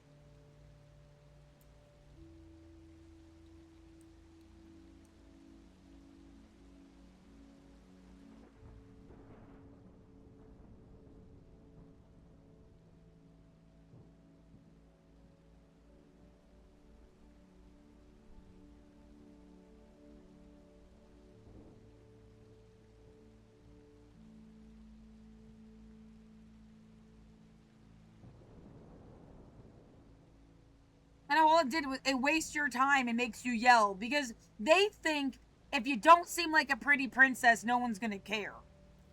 As if no one's smarter than this shit by now.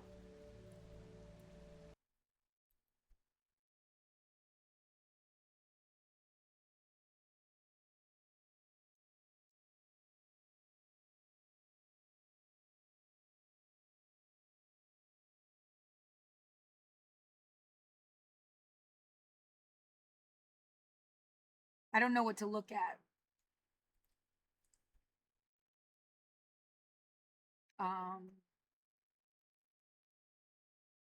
Yeah, there used to be a listing that said she was on like the Portland Housing Board.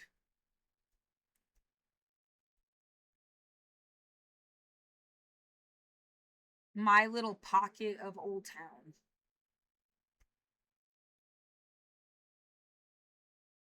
I've never met her.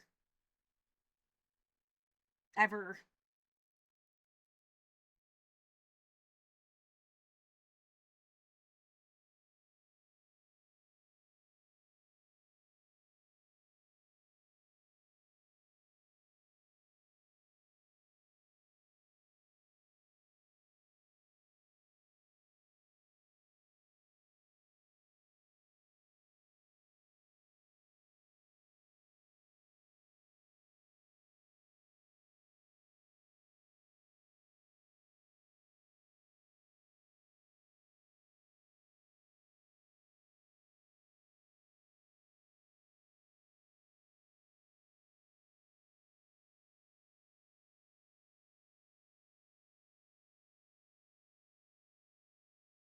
Well, if she's not on the board anymore, I mean, she doesn't email me back.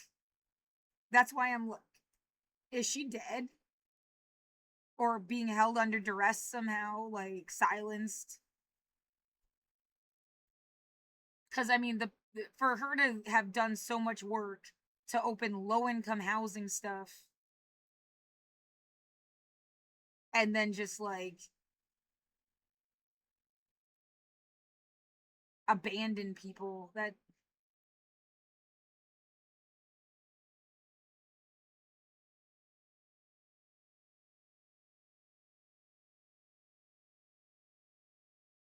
doesn't make sense.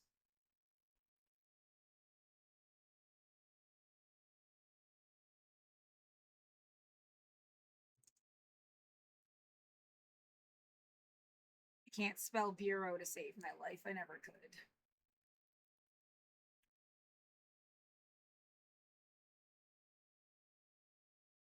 B-U-R water. Like French.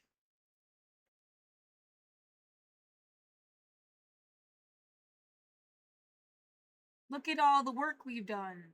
Why am I like on the brink of homelessness and being threatened with death every day?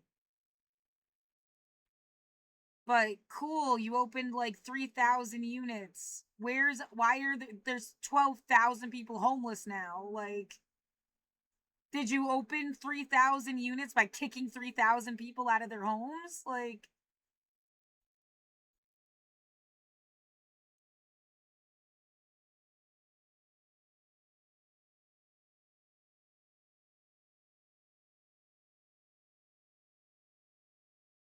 why is everything just about Dan Ryan?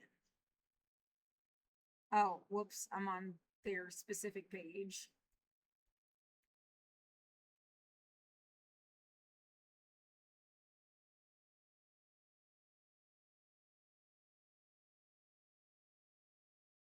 What the fuck?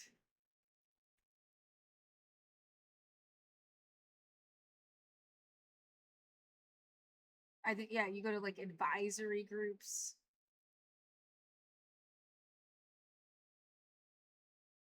It's like they don't have this. I remember going through this before, like you don't see her name anywhere.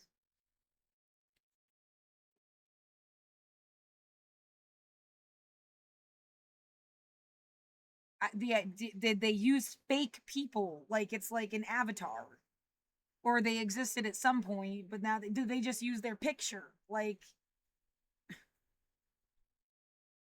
I mean, questions I've had to ask about a lot of stuff, not just this. You can ask any question you want. There's nothing wrong with asking a question. Why can't you answer it? Like,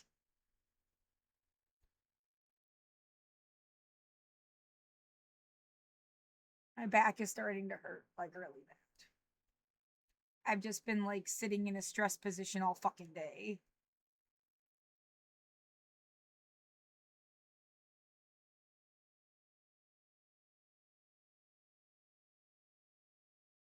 I guess that's it. I don't. This isn't Northeast.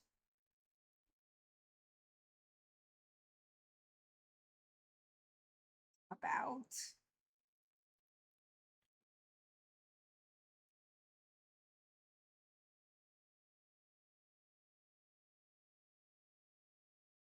Leadership bios.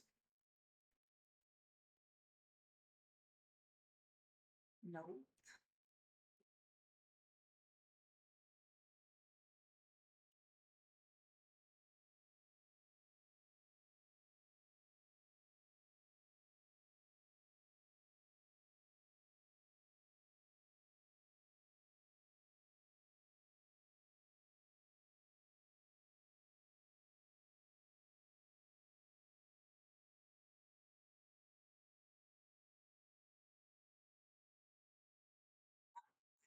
Don't know. Try one more time.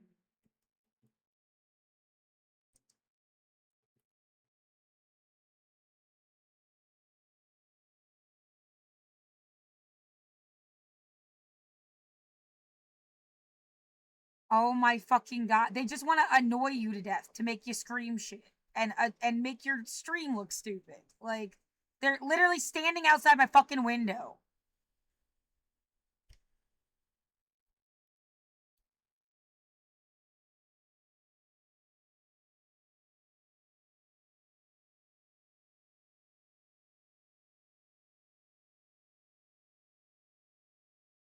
No, there's no city, no place, no culture in the world that's like, this is what we do to people. And they just think it's fine.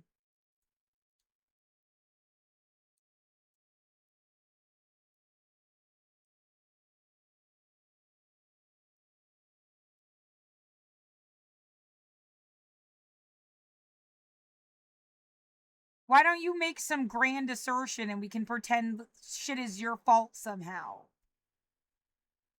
Get the fuck out of my room.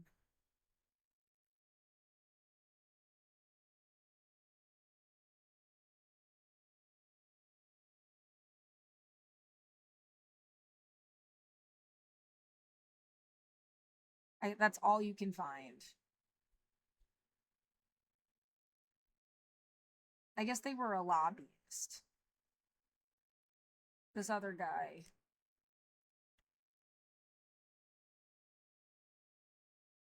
Yeah, a long fucking time before I even moved here. I was 16.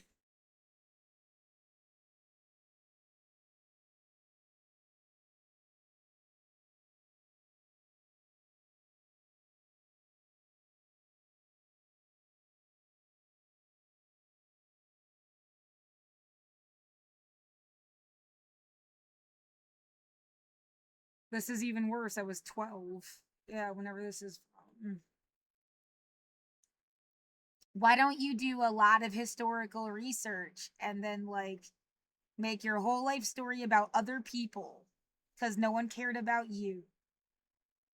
If they don't care about my story, they don't care about anything.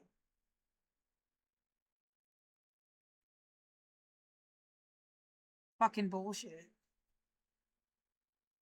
Yeah, cocoa beans to toilets, like.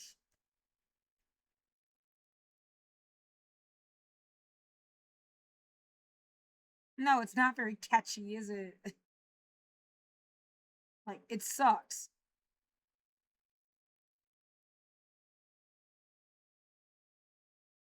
Oh, joy, another connection to fucking Bikeport.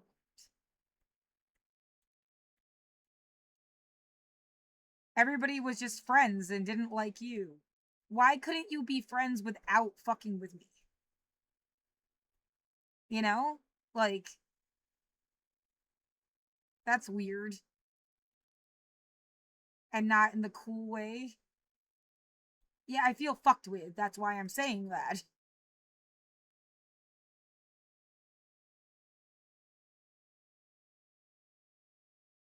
I've never met that person. Like, why the fuck does it...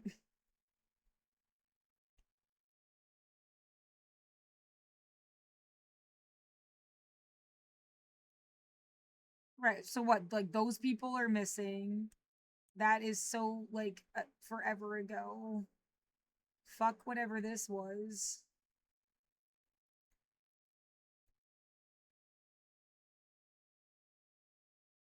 The thing they, like...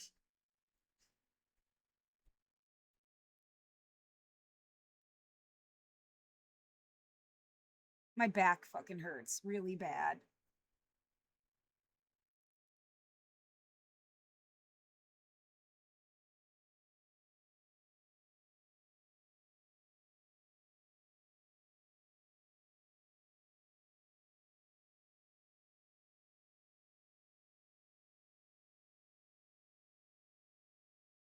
Yeah, I have no idea where to go from that.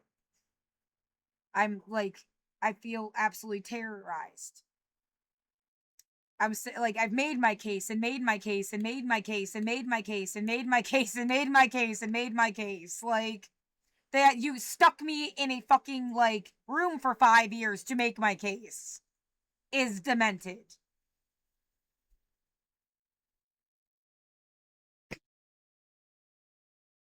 Yeah, what the fuck was I doing before? Did I even finish? that fucking video. The one that I was gonna delete. I don't think I did.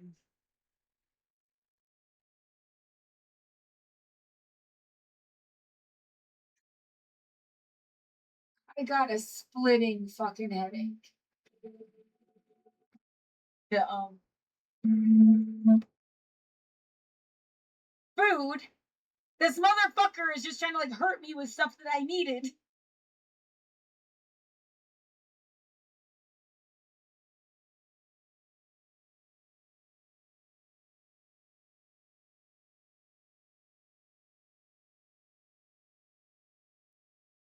Oh my god, couldn't be more. I should have had so many friends. I should have been a canna mom.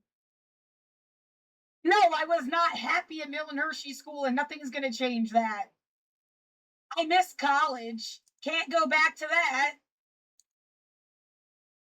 And I could have grown up to be a Portland fucking canna mom. With like have my own art thing, do my own protests, be my own person. That's what they just. Oh no, we can't have that. We gotta send motorcycles to run up your ass. Where the fuck are the motorcycles coming from? That's just a power move. They want people to be scared of the fucking motorcycles. I hope everybody that's trying to do something to somebody else just drops dead. I'm not trying to do anything to anybody. You're trying to do shit to me. Have a heart attack or something. Yeah, I'm really to make mad. Me scared they were gonna take your fucking organs. You've been really You look like terrorizing. the best candidate around. I want this. Fucking asshole.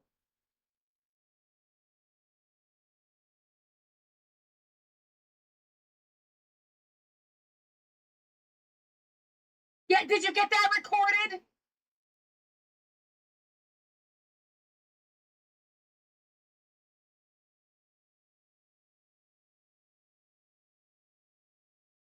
Fucking bullshit.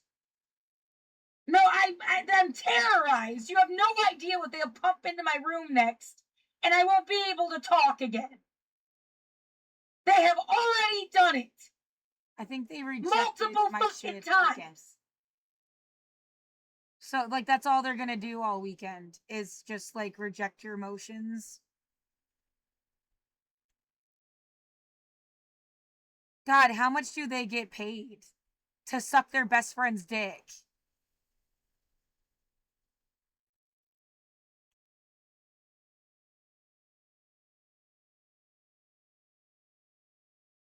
That is not true.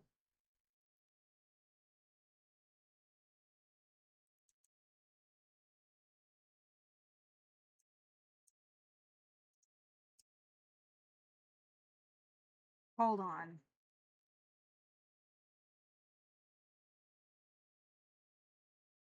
Accepted. Okay.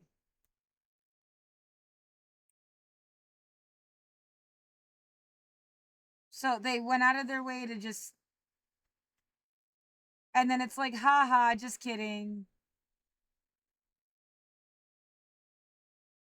Because, I mean, you fixed it, so. The third attempt, they accepted it. And now, what, you wait and the judge will say, fuck yourself or not.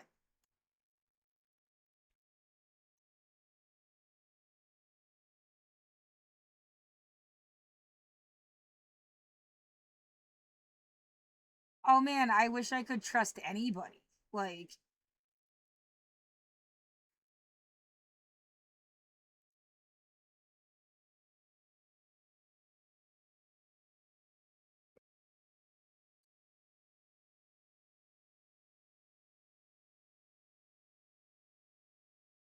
slamming in the hallway, shit outside.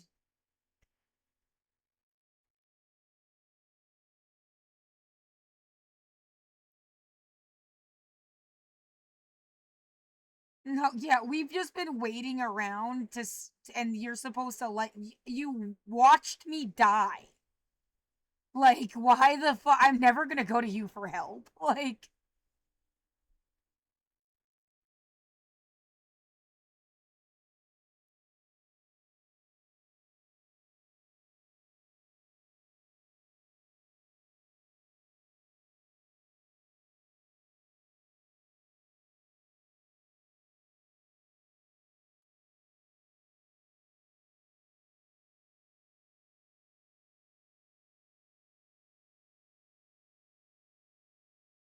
Filing returned. Well, I guess this doesn't matter now. I don't know what the fuck to put. Other than to, yeah, yeah, they're training you so that you can help people someday, because that's all they've ever done your whole life is train you. I want people to get their hands off me.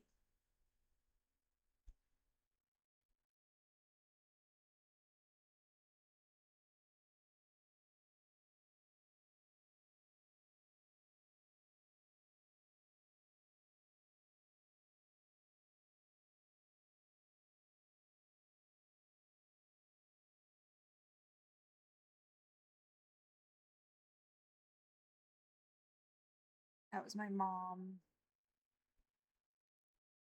Yeah, that shit, like, I don't know. That does feel like that was important. You can't just, like, do you care about the world at large? Then you do have to explain that.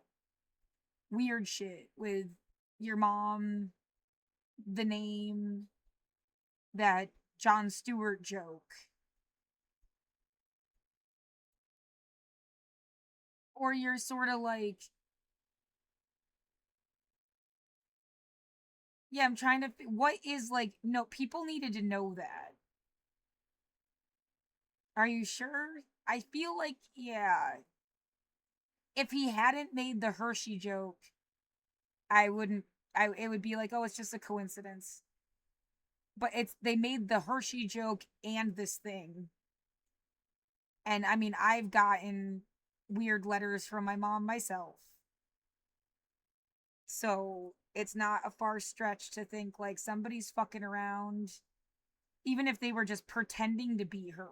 Like, because I always get cointelpro thinking like something could have been faked. She just never really had like all of her marbles, like, to, it's not like she would have planned COVID or something.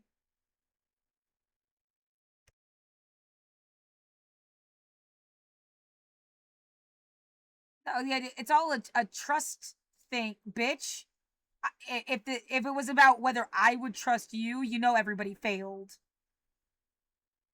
So, making this like spin around is such an obvious bullshit tactic. Yeah, if I had to test your like, if it was about me trusting you, everybody would have failed. So why the fuck do I care if you don't trust me?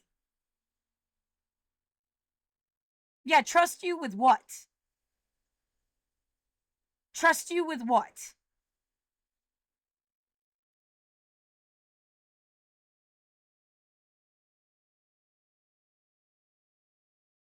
Yeah, trusting. Yeah, I do believe people are inherently good.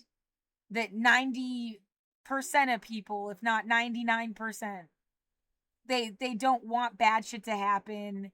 If we could vote on universal human rights, we would. Maybe with some augmentations, but not like taking any rights away. That 90% of the planet would be like, yeah, we're on board. We don't want anybody in slavery. 90% of the planet would agree. And that's what they're inherently good. And I'm a humanist, I'm not religious. Been that way my whole life, and I will die that way. Like, I'm not trying to take your shit from you. Yeah, forcing people and converting them is part of what I hated about religion.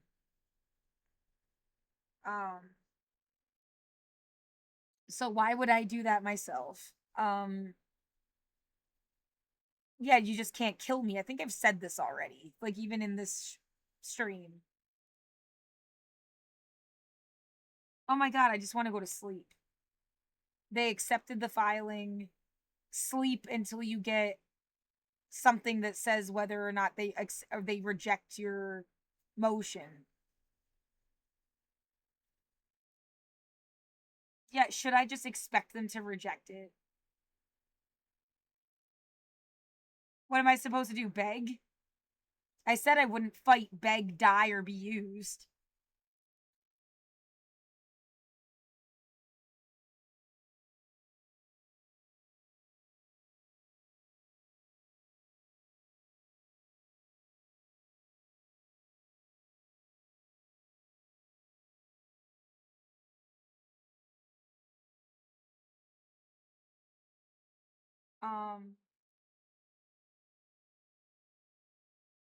What the, so, just play the fucking Jon Stewart clip.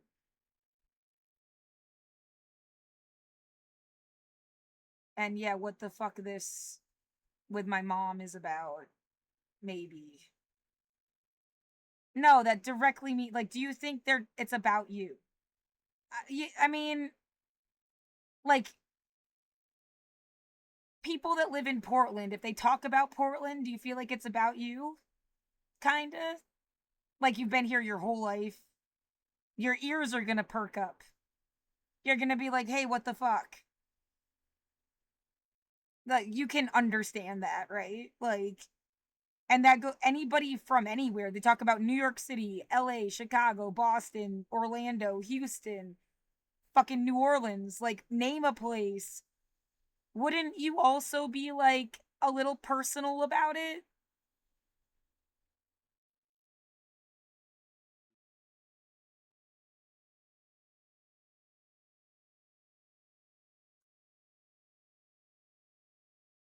So I don't see where you can get off telling me like, oh, you're taking it too personally.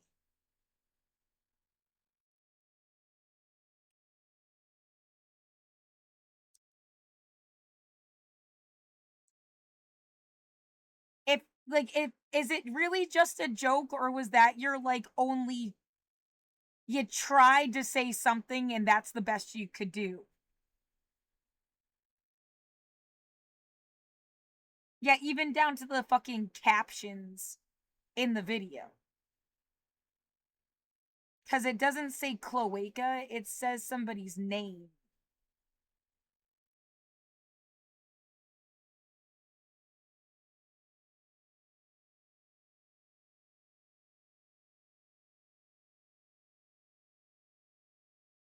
That is like relevant to the school in a deep way. So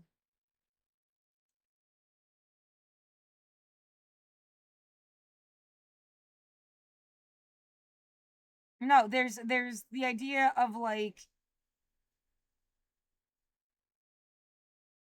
oh my god, yeah, no.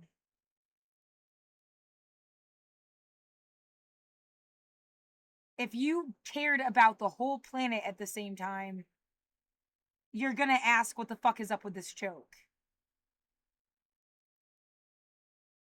Even I love Jon Stewart. I love Stephen Colbert. They're like father figures of our generation, along with a lot of other people. There's a lot of father figures. Are there more father figures than mother figures? Maybe.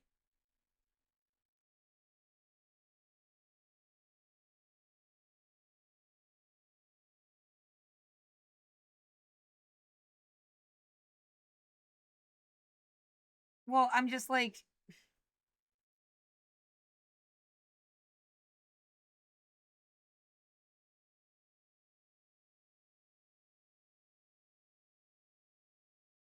right, isn't there some controversy even right now? Like, Colbert's show went dark.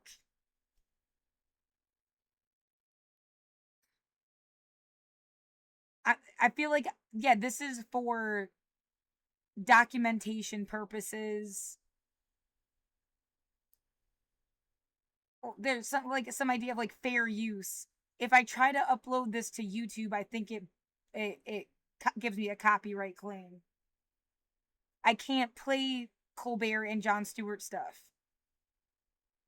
I could play PBS NewsHour, I could play Democracy Now! And not have any trouble. Sometime even like Hassan Piker's stream, he can stream it, but if I tried to save it to YouTube, I would get fucked. And I'm just trying to avoid that, like, obviously. I can save the video for my own purposes, but like, Maybe if I just skip to the parts.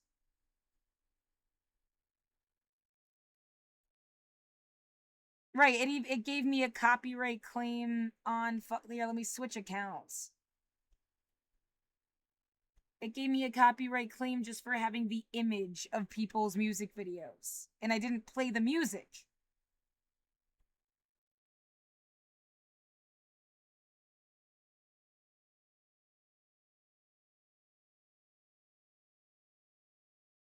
Partially blocked. And when they said partially blocked, oh my god, can I get the, like... Where... Is it here somewhere?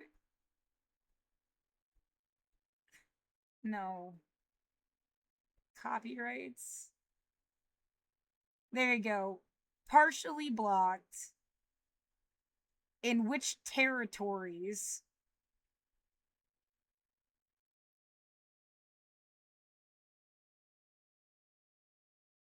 Like, everywhere.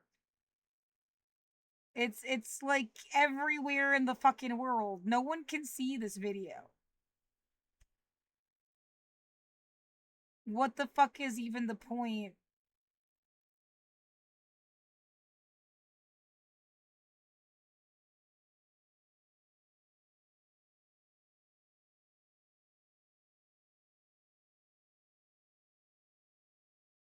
What? Like, it says... Yeah, if I open up, do a private window, YouTube, social, orphan, Annie, archy.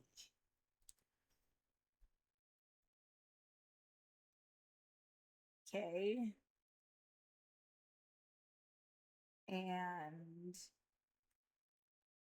this was 10/11/10/25. I really need to pee.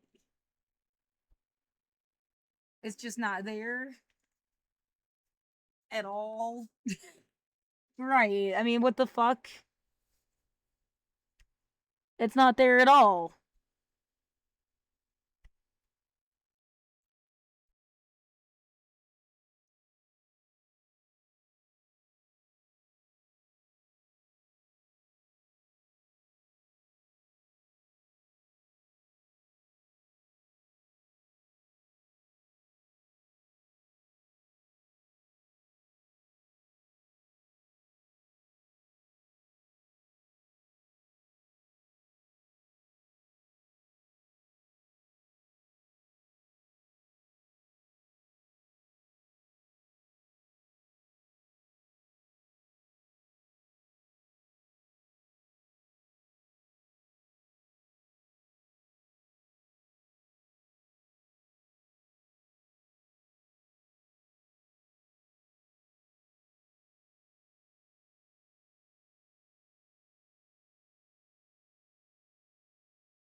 Get the fuck out of my room. Take your rotten brain cell with you.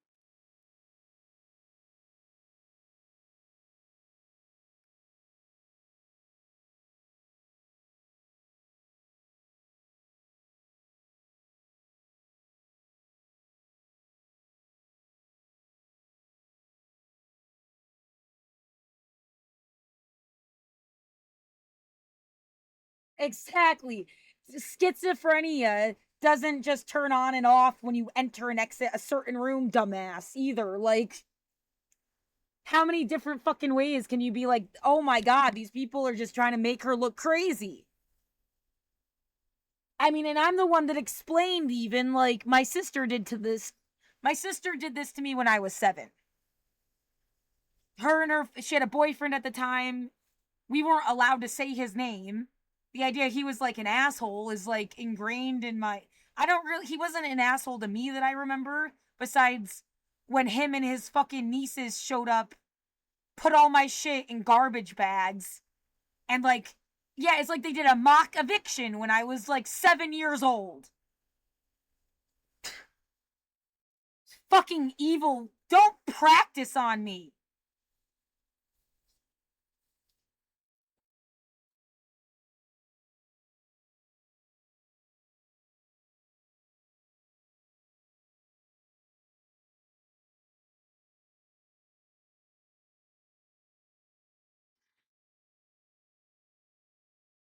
This is so fucked up. Yeah, of course. Like, this is all that's making me feel like there's any sense of safety.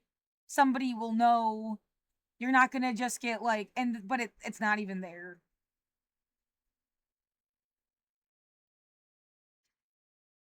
It says 59 videos.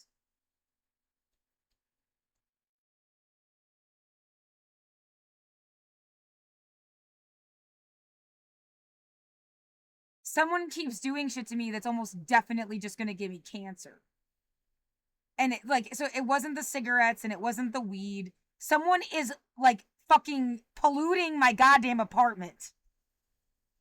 On purpose. I don't have to shut up. Get the fuck out of my room.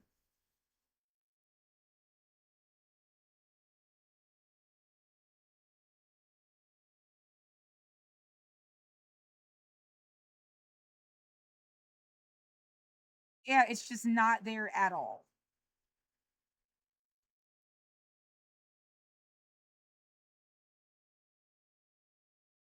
How are you ever supposed to explain shit if you can't use the picture?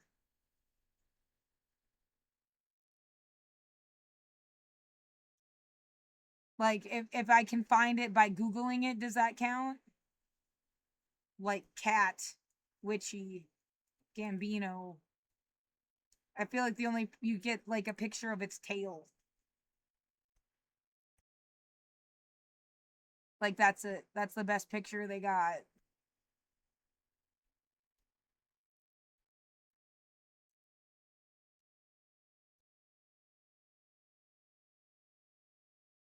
What do you mean, why do I need to explain this? Are you fucking evil or what?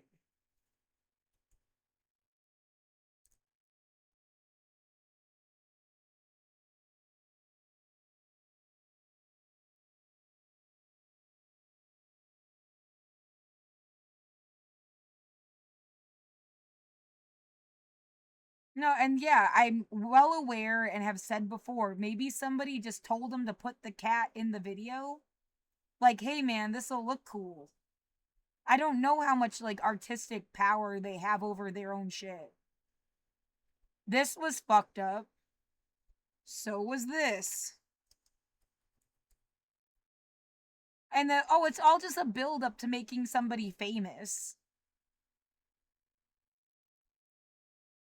What the fuck are you doing? Right, it's like, thanks for letting us manipulate you.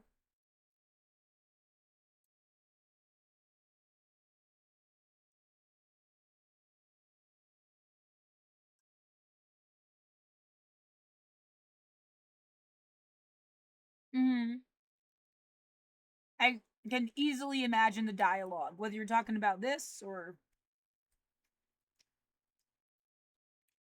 something else.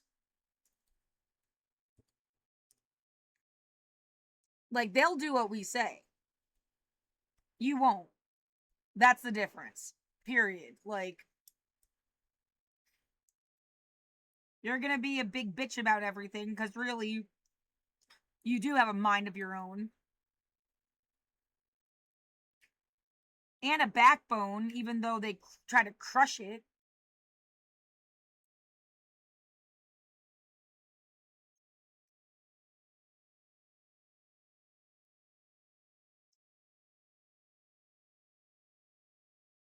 I thought they were smart and had backbones too, but I see them doing whatever you wanted. Yeah, my sister's even worse.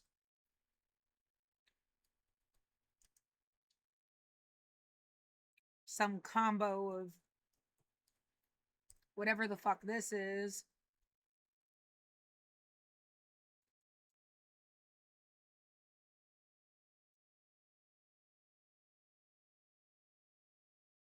Whatever the fuck that is.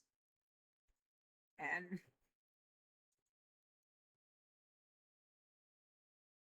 oh, wasn't this nice when it was like, no, we're just casting a movie.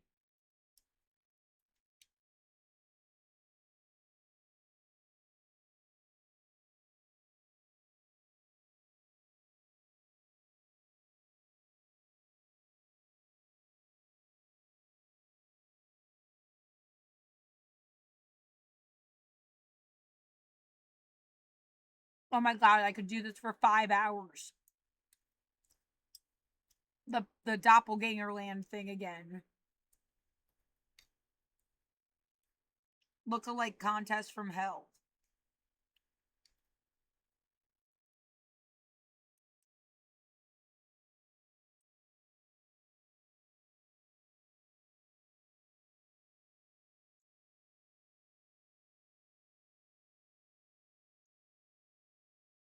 They just happen to have the same last name as a boss that I had.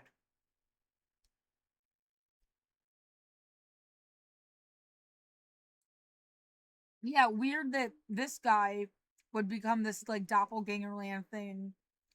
There were 4 bosses at that job. I never met the one lady. There was another couple. And this guy. Well, not this guy. Like, this guy's last name.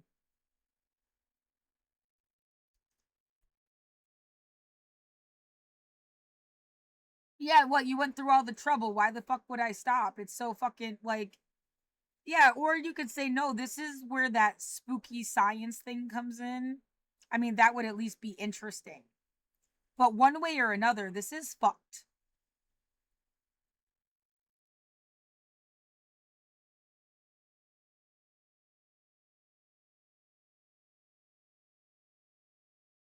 She needs to stay. This is my fucking home. This apartment is my home. I've scrubbed toilets, gone to college, moved to Portland. That's my whole life. You don't get to tell me where the fuck my home is. I don't even drink. You can't act like I am a raging anything, you fucking manipulative psycho. God, no, we just need to find something to make her shut up. There's nothing. You got nothing, bitch. There is no reason I should ever shut up.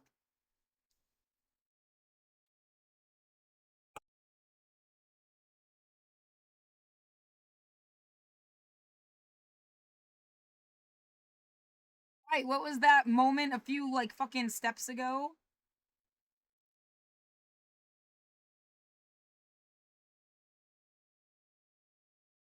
Back up. That shit.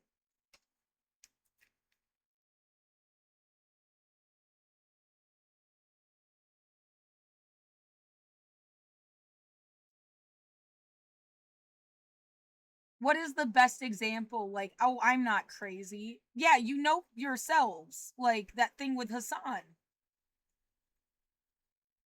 He's always showing off double standards. That is the best way to explain. And Hassan and Superman has to be, like, the best example. It has nothing to do with me. He even, like...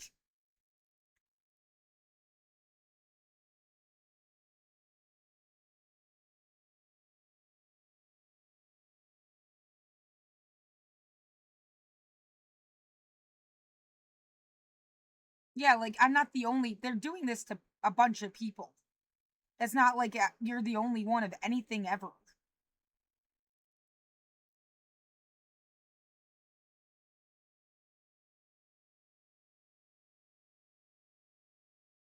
Yeah, I think everybody gets it.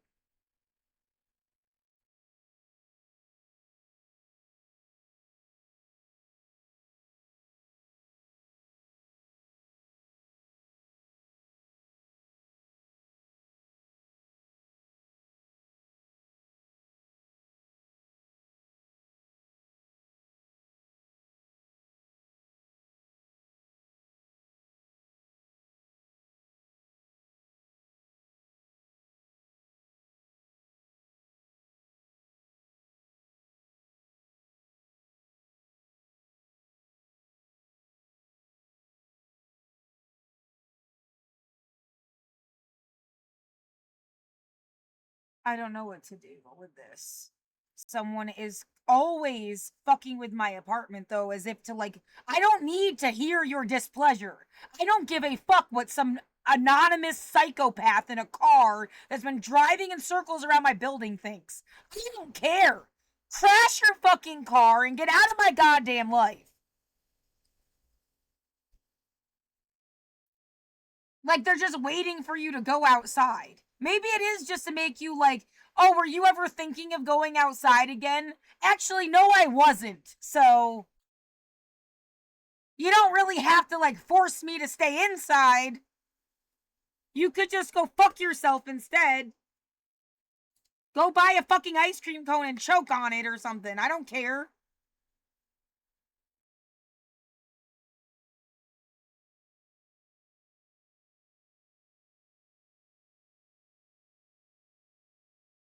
This is like targeted harassment because they want to put you in some kind of fucking, like, thing. I'm not going into your fucking thing. I don't want your fucking protection. Get off me!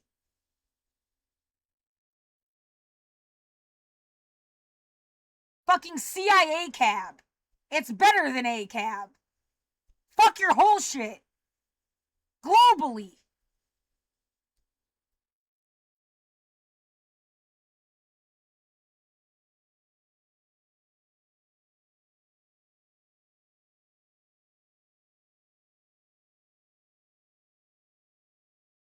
Giving me fucking panic attacks.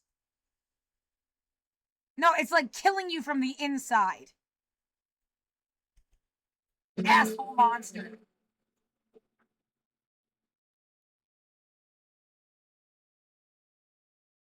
Well, no, now that they approved the... I don't know that I even need... Yeah, do I need to finish this? They approved the motion, at least. Like... Accepted it, I should say.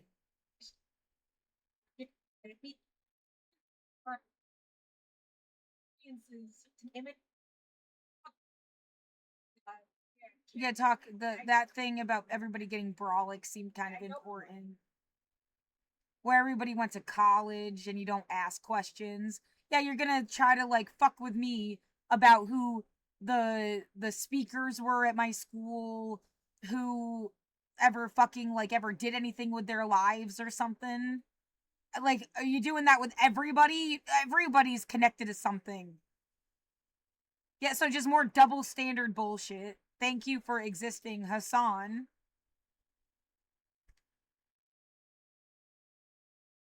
Whether he is deliberately proving it or that just is what happens, like... Yeah, it's like they did not want you to like him. That's weird. Why?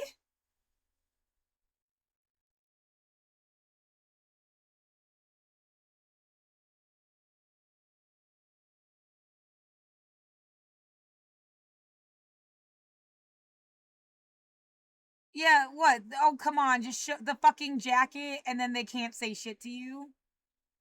Only if they take the jacket thing seriously. If they don't take the jacket thing seriously, it's kind of meaningless.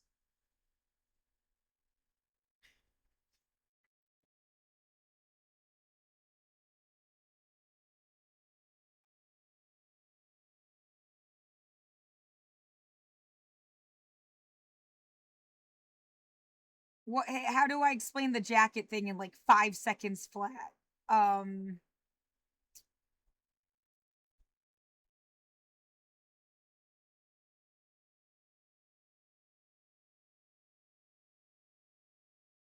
Yeah, it's behind me. Do you really even need to fucking...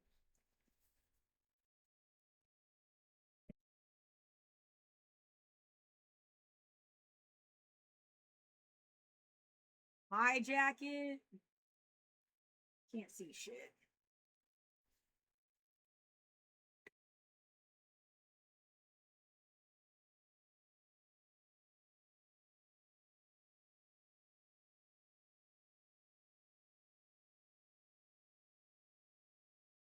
My jacket.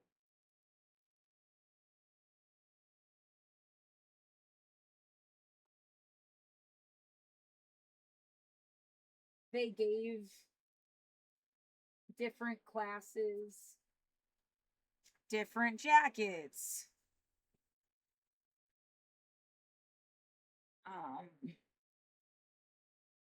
This is not... Stop saying shit into my fucking room, especially demented stupid crap. You're just trying to make me look like an asshole. If you can hear me, you're just a fucking stalker. You should have died. I hope I insult you to your fucking grave. You want to be so fucking obsessed with me, I hope me shitting on your face is the last thing you see. Happy?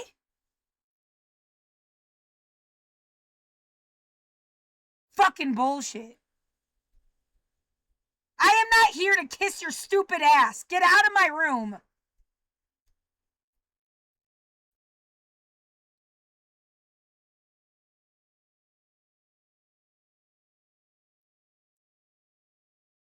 Jacket.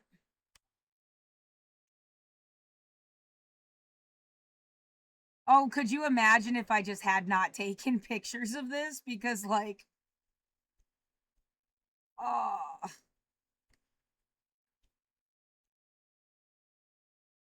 Yeah, who wanted you to seem like a crazy, stupid girl? Don't listen to her.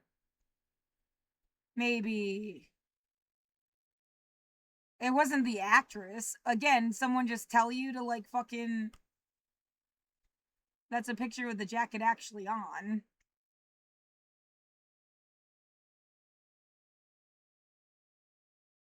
Yeah, similar. Yeah, I get they're not exactly the same thing. This is more like a hybrid. The entire album is like, what the fuck are you doing?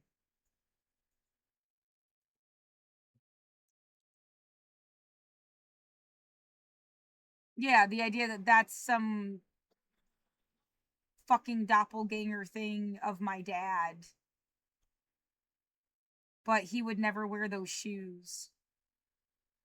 Marlboro cigarettes. Obviousness of the amusement park universe.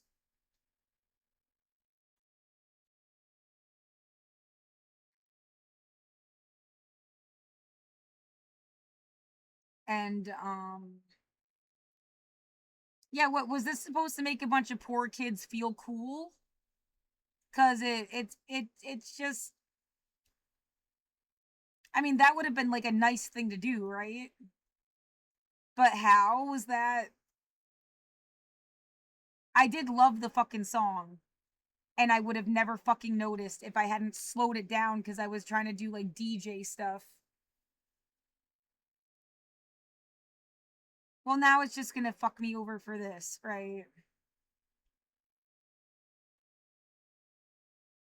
No, look, we want to pretend there's a problem to like make you talk about it because no one cares about anything. That's really annoying and stupid.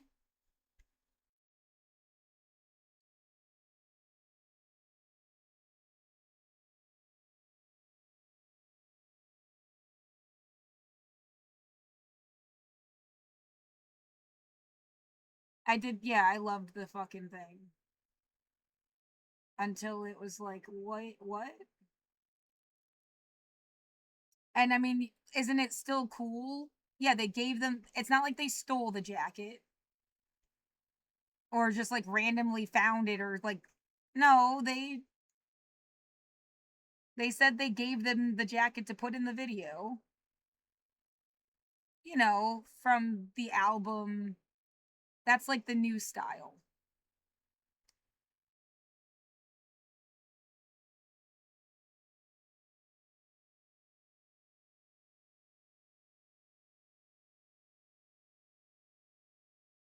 Yeah, is that my car? That's a coincidence, right?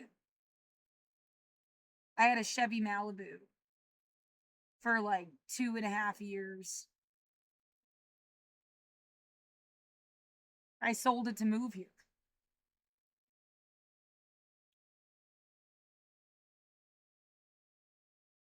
Oh, I could have had an entire life if I still had that car. Yeah, it's a point of frustration. I just noticed it, right? That's a really common car. That feels different than the fucking jacket. Like,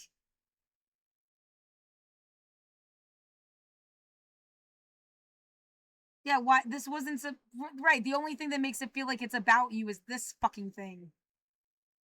That it has anything to do with a you specifically, other than like dropping the.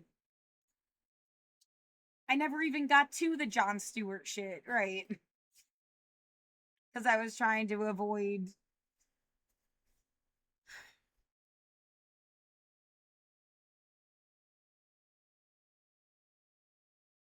So yeah, I said, how do I explain this in 5 minutes flat? I guess you can't.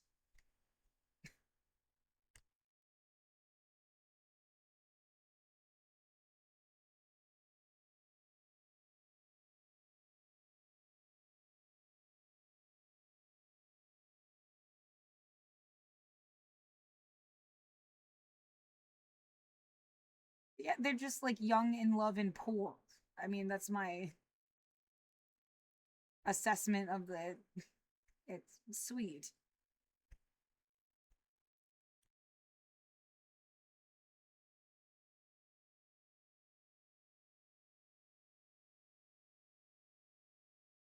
And I mean, that's if you cared about these kids, kind of like you would have read this article.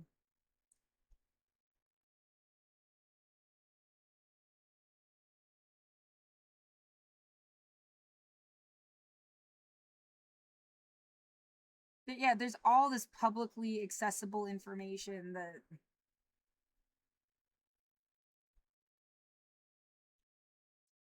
Yeah, that does seem weird too. Another person with this name? Yeah.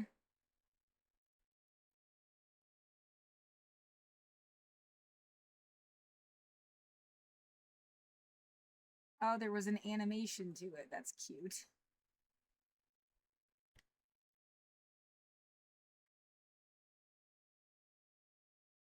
Right, there's some girl named Aurora that's a musical person. Um,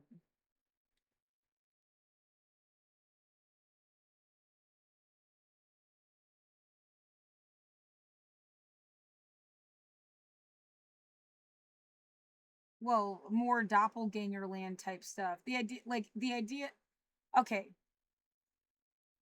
I don't know the rest of the people in the article at all. I haven't seen them like in something else. I don't like even know, I wouldn't have recognized them.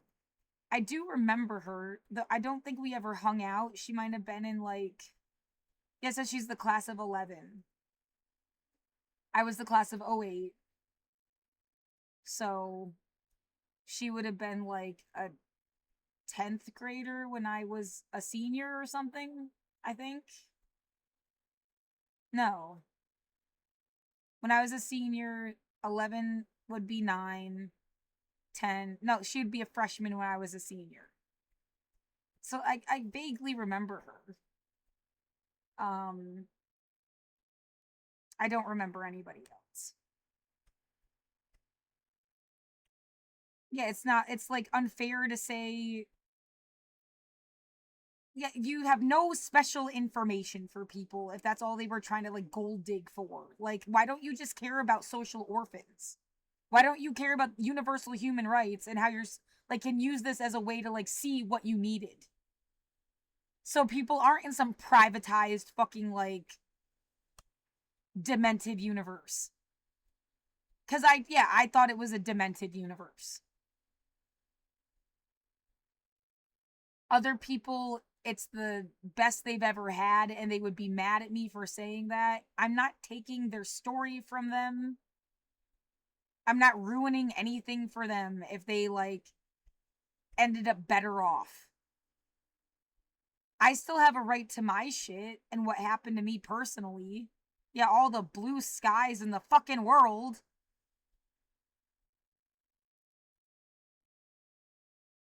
I had a medical appointment for a gynecologist. It was a physical for swimming when I was 16.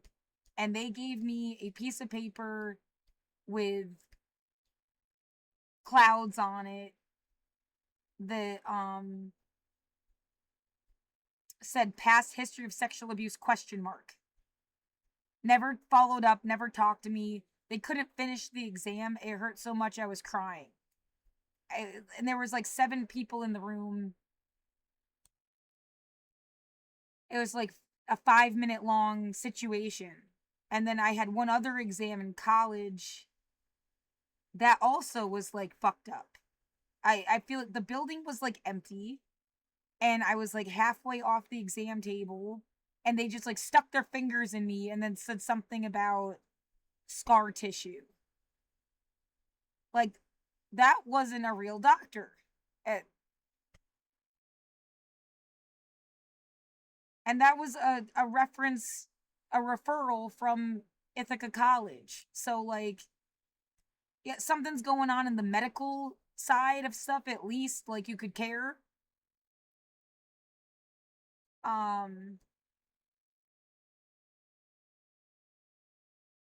Oh my god, the point I was trying to make is if, like, let's say they decided, oh, she bitched and that pissed him off. And then they did this to her.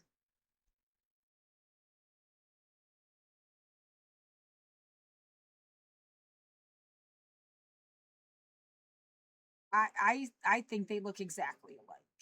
She just doesn't have the mold. And this girl was trying to be a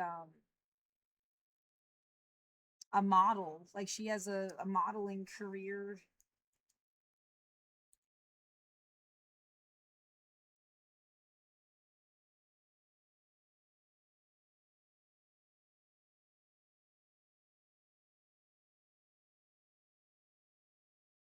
Something's going on. Yeah, like if you bitch about capitalism, they're making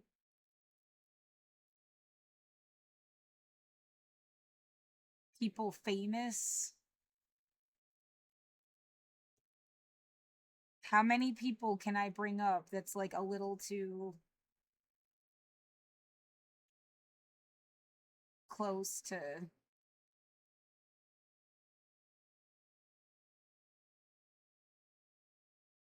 No, the really bad ones are people that got killed.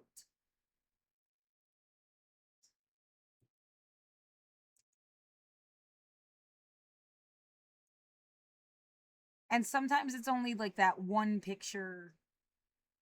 With this guy, it's only that like one picture that really looks like somebody else, but it's like horrifying.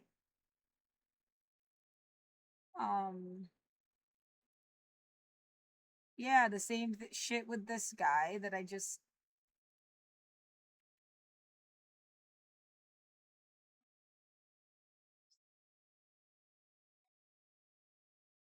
was trying to say that I made this, which I was trying to like save face. Yeah, funny. I was trying to blur people's faces out. Like, I have a right to my story. I'm not trying to like... I'm just trying to tell my fucking story. And the truth needs to just come out somehow. But I'm not trying to like actively fuck anybody over or something either. Yeah, really, it's like, did you like hate fuck me because I'm like protecting you when you like hate fucked me? But I made this May 29th. They died June 1st. As if somebody was like, oh, this guy that you didn't have a real picture of, so you just used an estimate. And it is just this one picture. But like, That's terrifying. And it's like, this person died. They're not just like a look-alike thing. And the girl that was from Portland,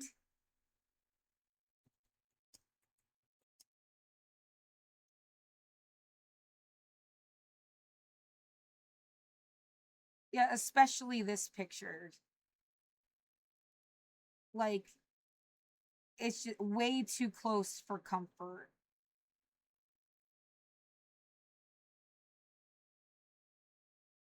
What the fuck are people doing?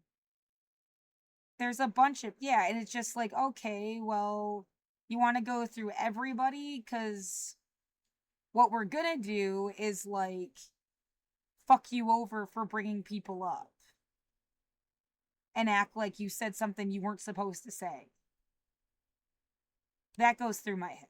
Like, I'm telling the truth. You can't say that I'm like, how am I doing something wrong?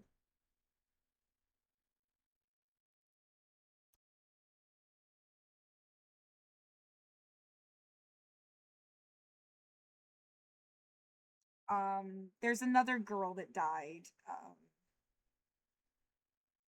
from Washington State. Yeah, it's also, again, like, really close to here.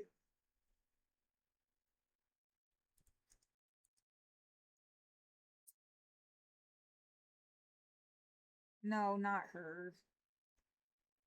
Her.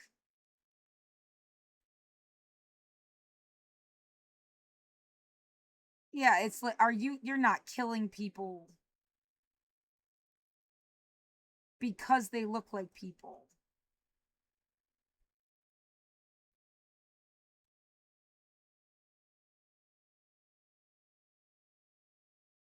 Or making them famous because they look like people.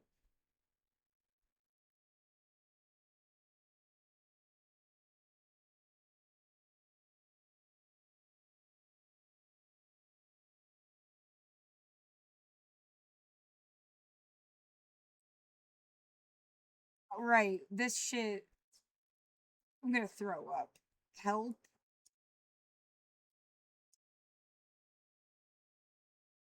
How much is, like, all through their videos.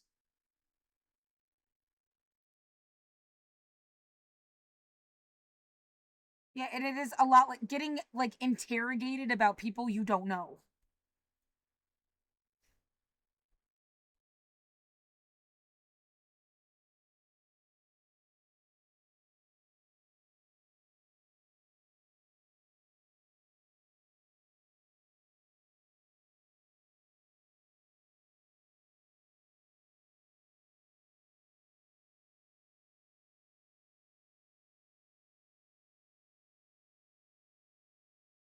How did I ruin what? It's just like a way to fuck with you because you're right. Come on, just like, you know, quick, somebody dig on her brain because she's too correct. And this is all just so fundamentally fucked up that.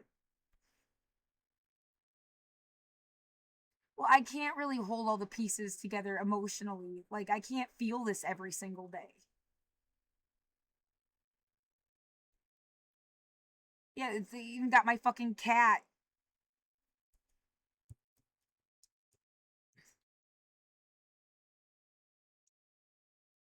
Died in my fucking arms. While people were fucking around outside. No, I will never forgive you. I hope you are not looking for forgiveness. If any, who directly knows what the fuck is going on with my cat.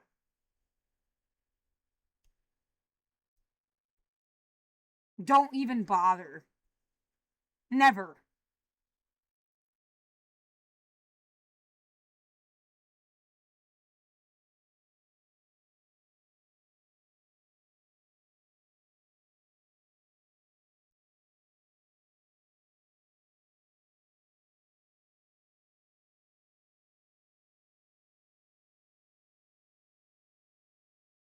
Yeah, it does feel a bunch of people got rich and famous. A bunch of people got used as political pawns.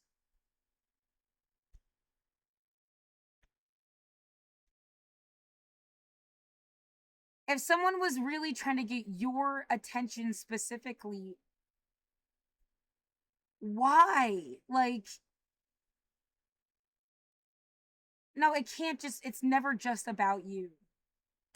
Well, who else would have recognized and felt so like, I guess I was starting to say that either there is something like spooky here that would need to be discussed on a scientific level, or oh, give me a break, someone is fucking around.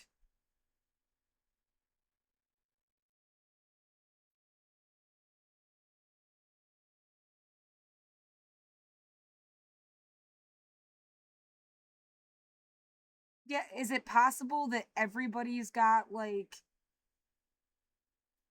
no, this stuff is like money and time.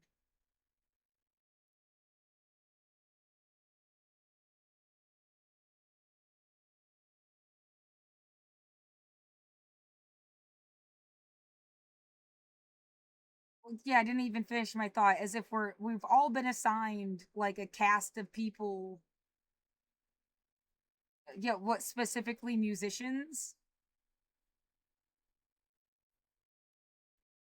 What's this about then? Like,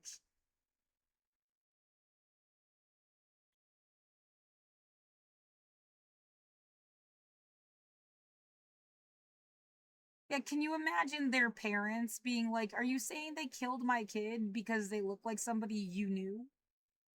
What the fuck? Yeah, that's like way too much. Oh, yeah, sure. I mean, I can that there you go. There's another moment of like, what the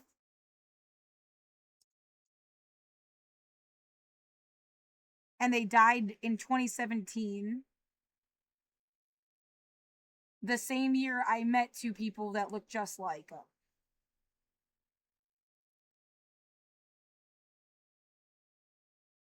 How super not funny this is.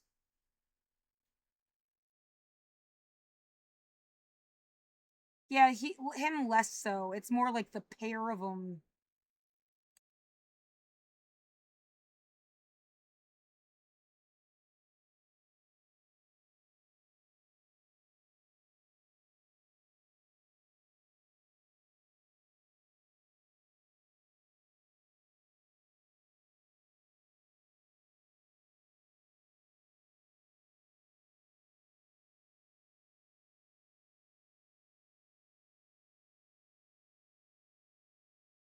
Oh, like I said, I could do this for hours.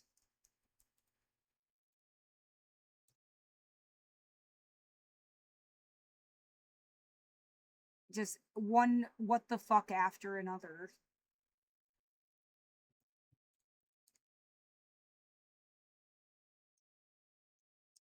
I fucking, yeah, it's stuff I love too. Like, that was like the best episode they ever made.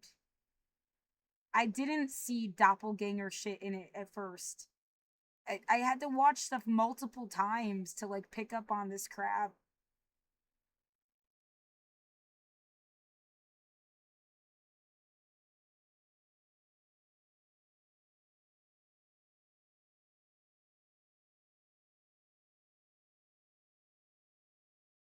Yeah, it makes it seem like he paid for all of it.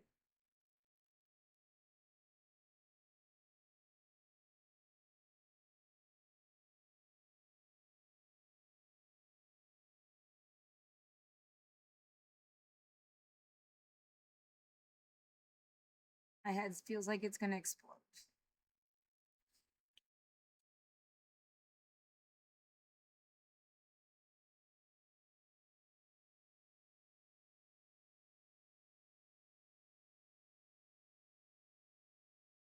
What some thought process about, that thing with the internet and how everybody was more connected than they've ever been?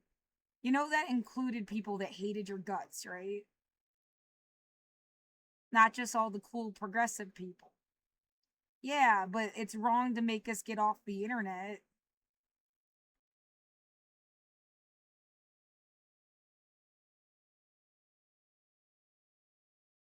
Yeah, and the idea, why should I live in fear? Everything Hassan can do, I can do.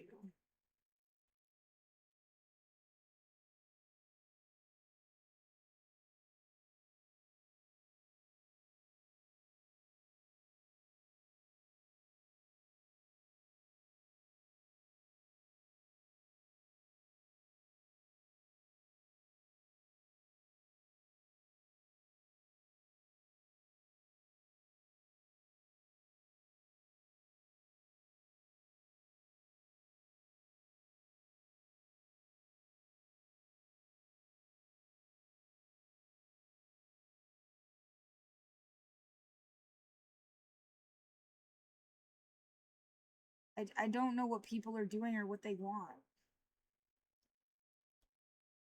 Yeah, a dare pogrom. Some New World Order shit.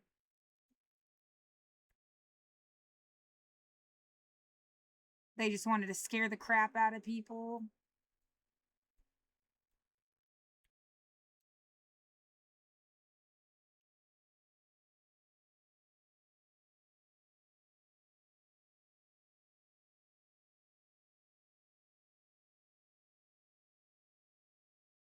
What, you're gonna have people that look alike. You can't be weird about it. It's not just that they look like, it's sometimes it's like a whole character.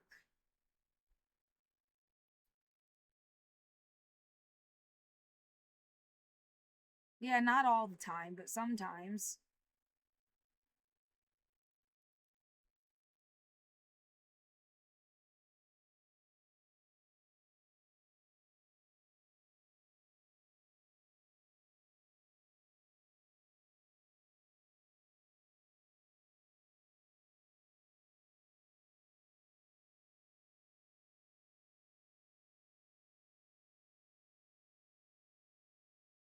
I feel like since I'm on this fucking train of thought, I might as well, like, is there anybody else that they really want to include that's like a very obvious one?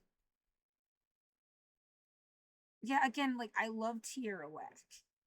I really liked her music. I thought it was progressive, cool, new shit.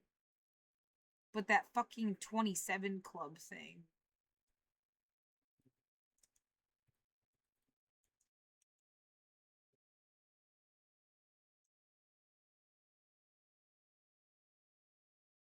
That's the worst one.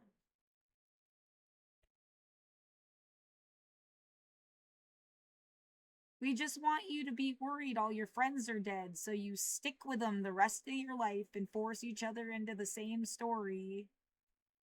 What?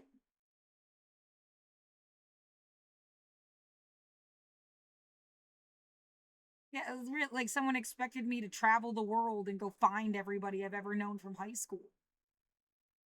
Again, you wouldn't ask that of other people. That would be crazy.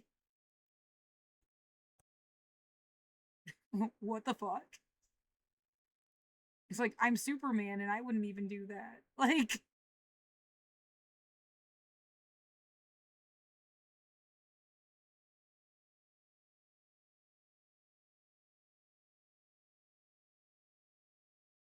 right, I thought the song was ironic and I'm an emo kid.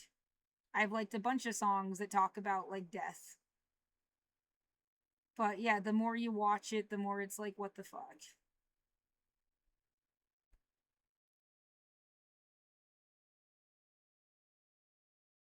The upside down M&M. Oh my god, yeah, right. The fucking Bella Porch shit. Dolls. There's like Build a Bitch. Really good song. But then there's this thing. Is it like set in Portland? What? It's like, did you do this just to get famous, or there was like a real like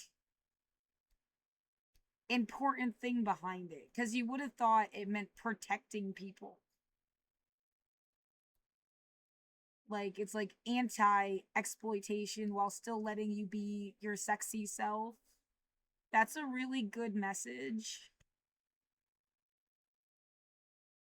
Yeah, I can wear whatever the fuck I want. You're not supposed to be locking me up in, like, I'm not your doll.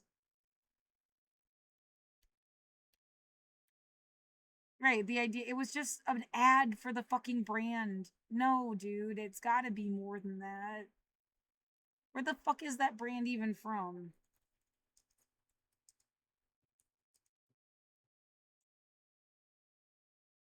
San Francisco.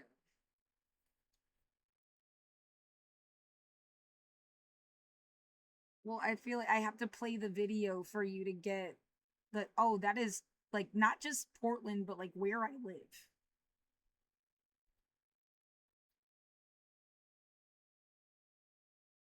Fart bus.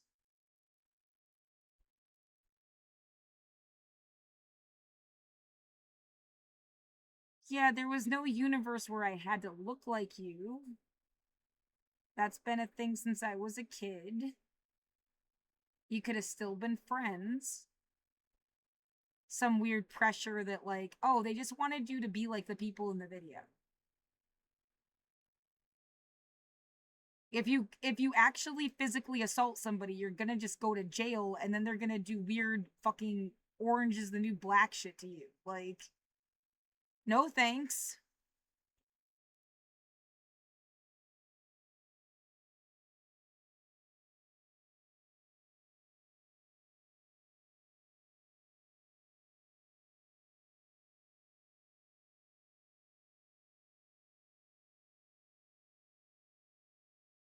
Yeah, I feel like the smiley face thing can mean a bunch of different shit to different people. My favorite is more like, smile, you're on camera. Because get the fuck away from me.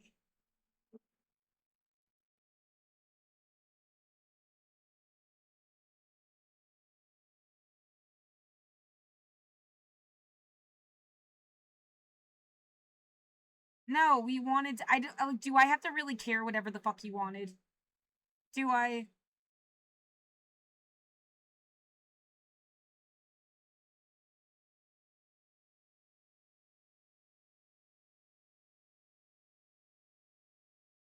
Yeah, it's like, no, they did this video and then people took advantage of it. And that's who's driving in circles around your building, being a psycho. You know, it has nothing to do with that. Yeah, that is what's like that's Big Pink. They're like in Old Town. That's where I live. Look, we're gonna pretend that that's like people fucking with you. No, that it's been 5 years of this shit before I ever even saw this video. Like,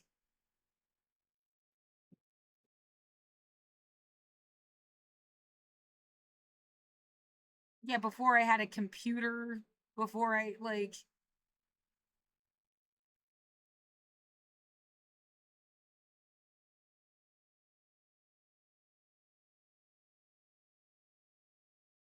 yeah, right, just punch a hole in your wall and maybe, like,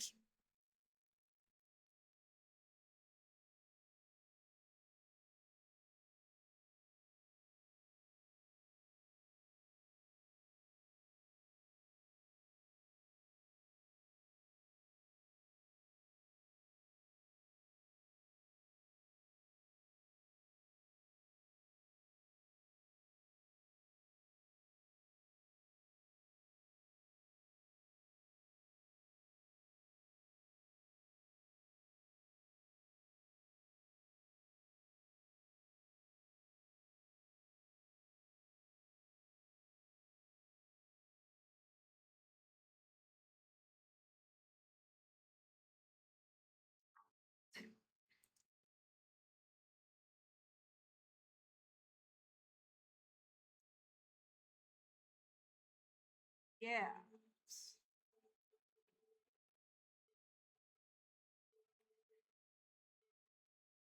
Yeah, what's weirder is nobody ever mentioned it. Isn't that even weirder? Like, it's not an obvious.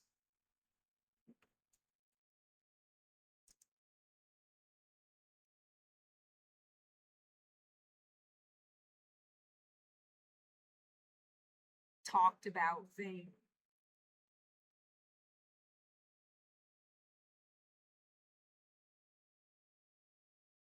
From all the people that ever lived in Portland. And like,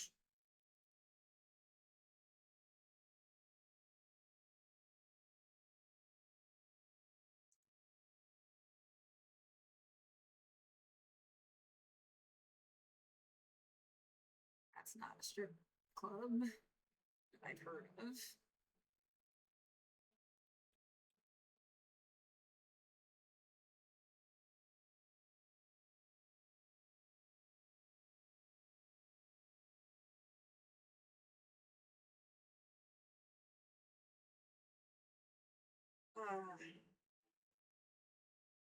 Had to pee.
Oh, fucking thank you.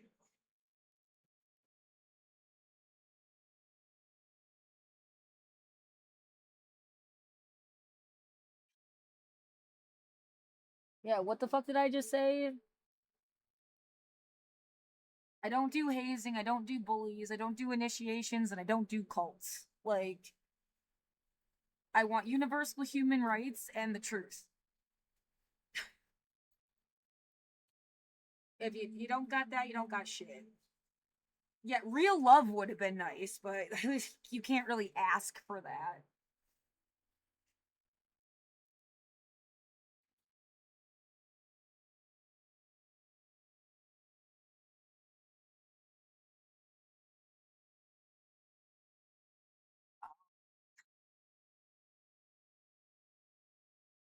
She was in the Navy. This is like a Navy town or something.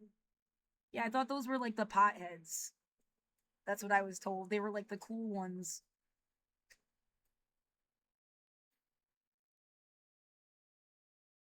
I would not join the military. I am anti-war, but like, yeah, the Navy was supposed to be cooler or something, more chill.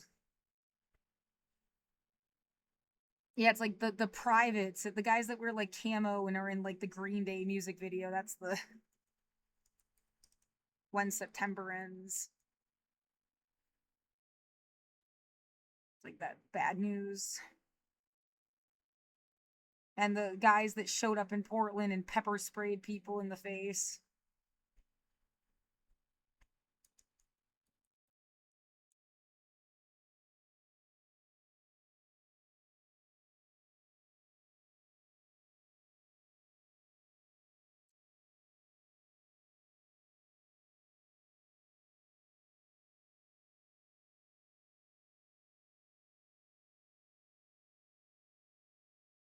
you know, repeatedly.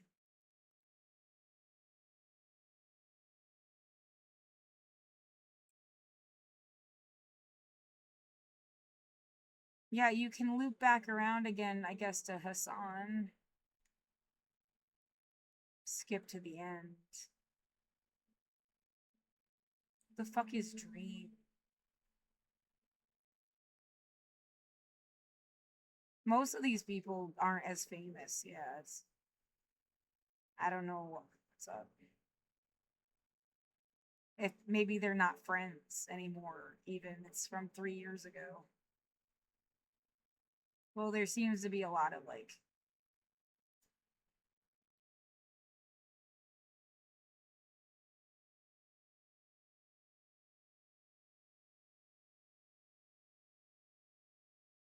Eight.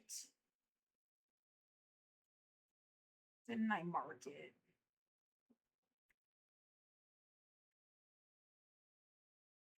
Did I fucking delete it?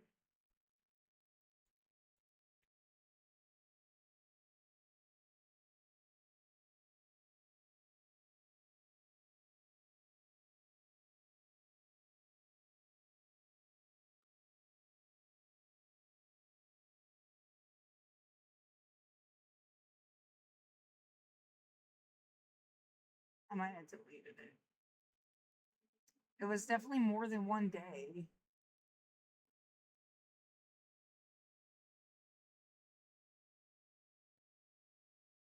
$7.23. Yeah, frogs.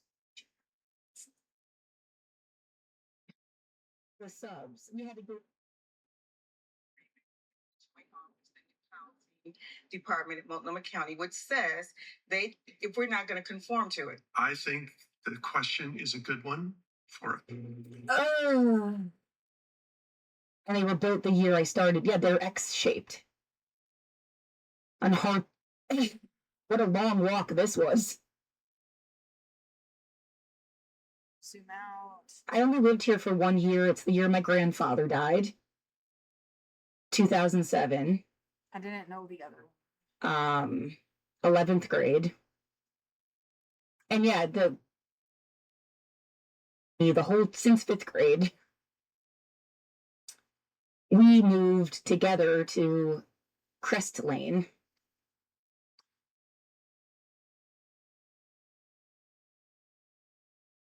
And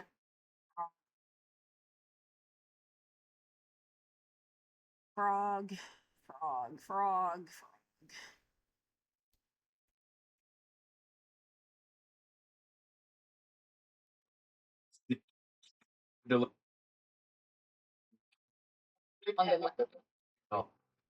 It's targeted. We This is where smart tricks. Don't kid a lawyer. I should have been a lawyer. Now what? Complete based. Here. You. It's but at the same time.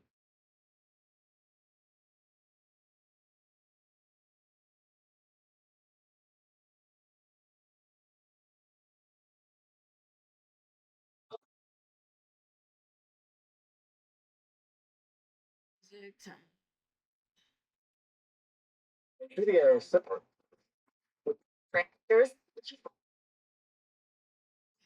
It's gonna be faster. Where do you know he put?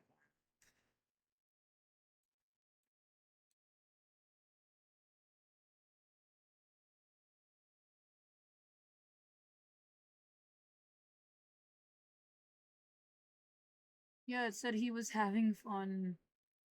At least they're having fun, and you can enjoy it vicariously, without being nauseous the next day, actually. So, in some ways, it's better.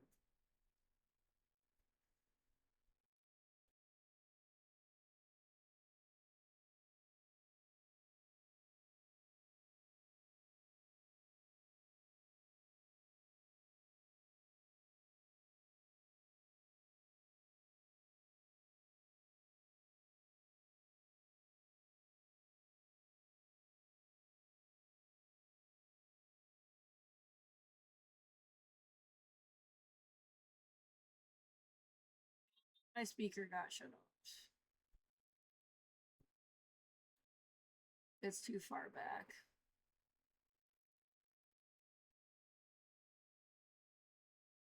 Where else does he put Instagram or TikTok?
Looking for the brown jacket with the gold piping.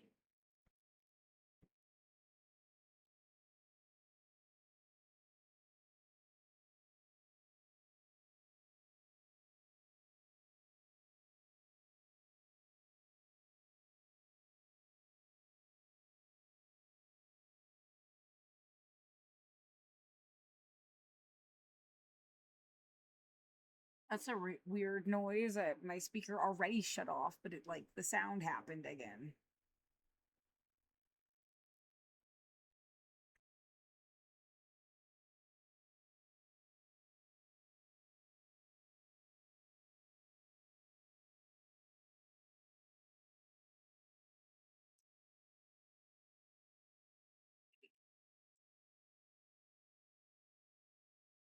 It's like my favorite picture. Yeah.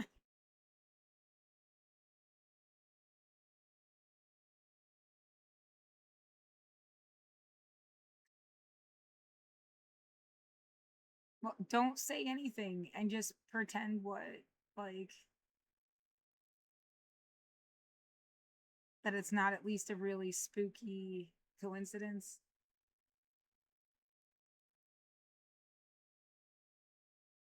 Or something.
Yeah, I could have listened to him talk the rest of my life.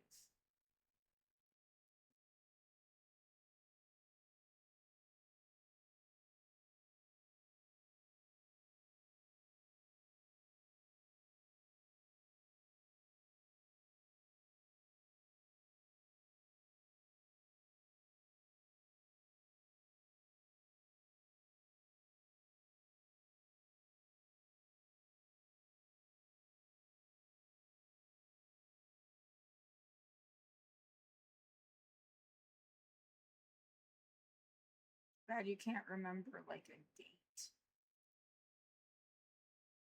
That would make it easier.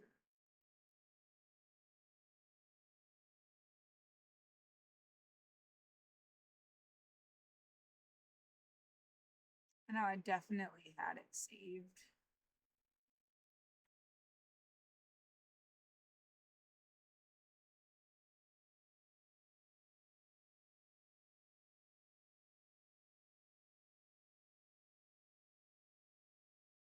Yeah, all this work to show a brown jacket with gold piping. How would he have known to wear it?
Reasons why you're never answering the door and don't know if the cops are real.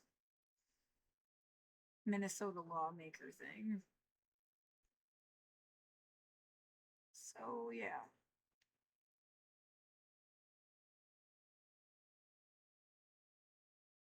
Right, it felt like, hey, we got your back. We're not gonna let this shit happen to you. Who the fuck is fucking with me outside? Because it's not Hassan. He's in China. Yeah, it's probably some gold digging monster that's mad that I like Hassan. How would they even know that?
Hey, isn't that the picture it is that I used in this video that won't post?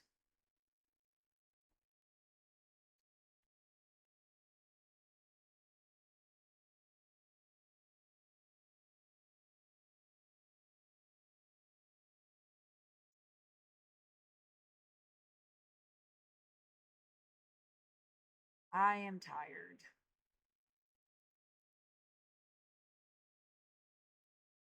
It's Friday.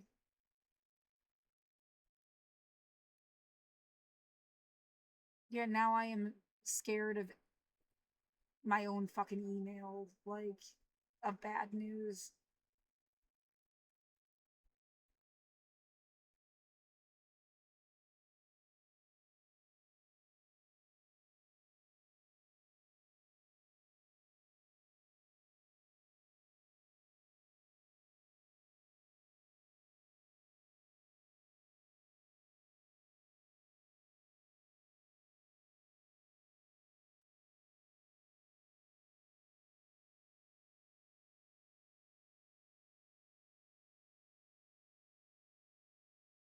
Yeah, super. Was there more to say? Probably. I'm really overwhelmed. Like,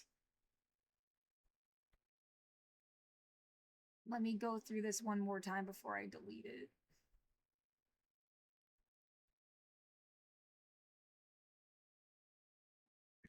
Can't hear shit.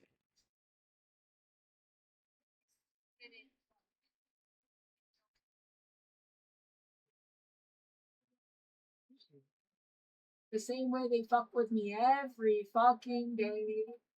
I must have laid down for all of 2 hours. I'm not here to be trained to be your fucking babysitter or something. I can't understand any other logical. When else do you have to be awake every so many hours and you're getting annoyed? Wow, this is sick. Person soul. Oh, I can't wait to show this to Will. He's gonna fucking flip. Like, it's like a fucking genocide.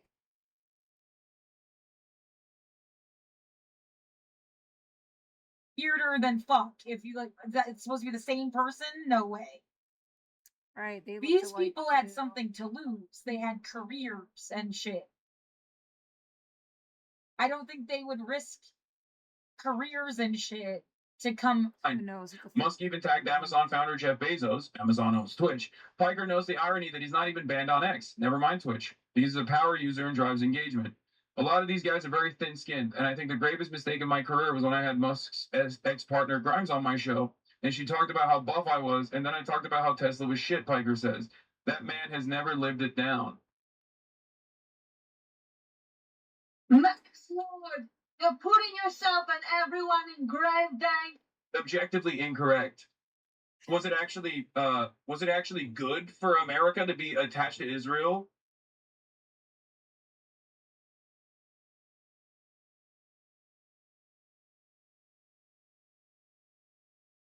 Chair of the DNC. He's the current chairman of the Minnesota Demo. Changed, and I'm with you, and I learn from you. Not anybody else, and that is going to win every single.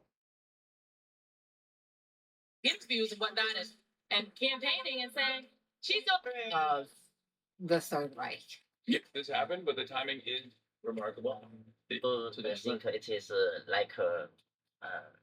to the God. Yeah, that's like it's the Beijing. Okay. Okay. Oh yeah. Oh, Yeah. Actually, Beijing. Northern North. Yeah. Oh my God.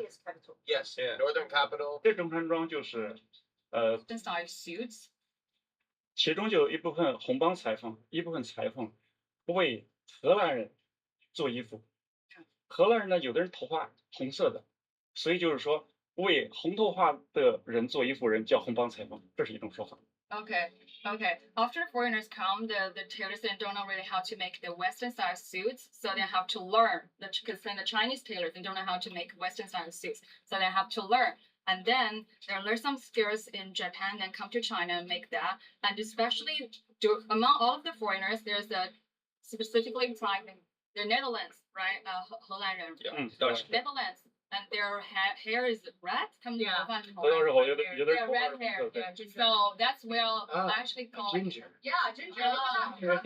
They're saying green. Hold us up. This is like this shop has a lot of significance because they have actually tailored suits for a lot of both foreign dignitaries and even like party members and stuff like that. So No, we are starting fresh. We are in. No, don't show. No. Bailey. Yeah, I was wondering. it's 84,000. No, no, Mr. Neferson. There's a lot of misinformation that takes place in the Western world, and that was one of the goals, is like just to check it out on our own and also show that it's not like that. It's just a normal global and six. Toxic chemical.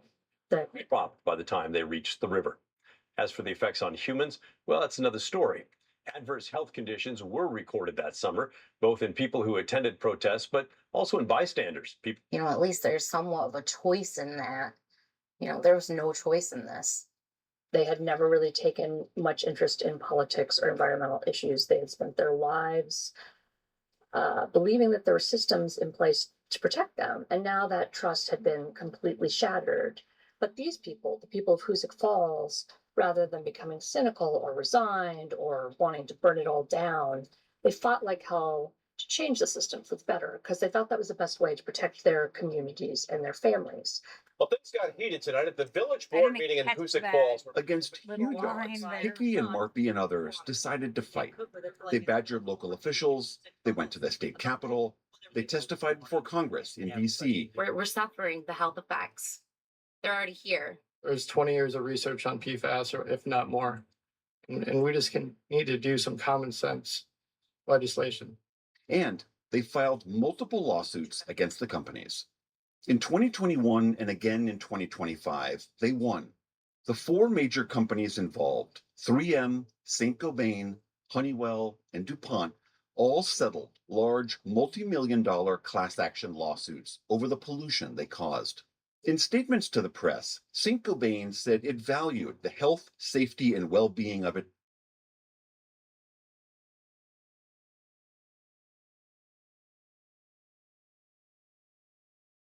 value the health, safety, and well-being, blah, blah, blah, right?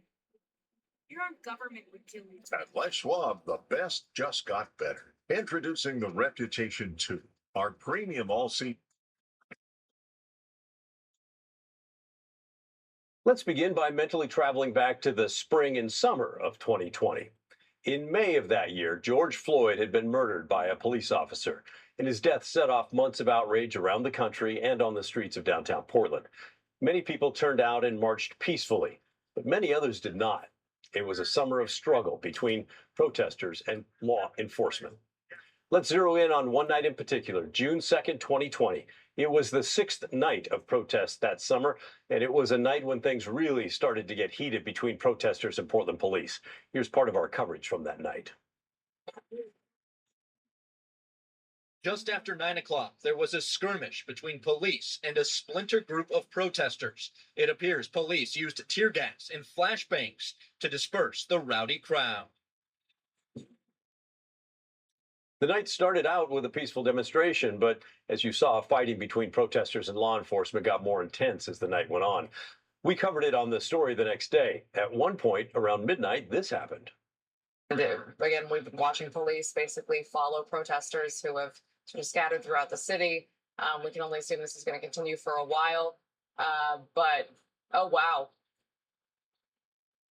That was the multiple police. I'm never gonna forget, and I'm never letting this go. I think you honestly didn't want me to. You didn't do all that just to, like, see how much you could make people lobotomize themselves. But yeah, Jesse, I'm never forgetting this.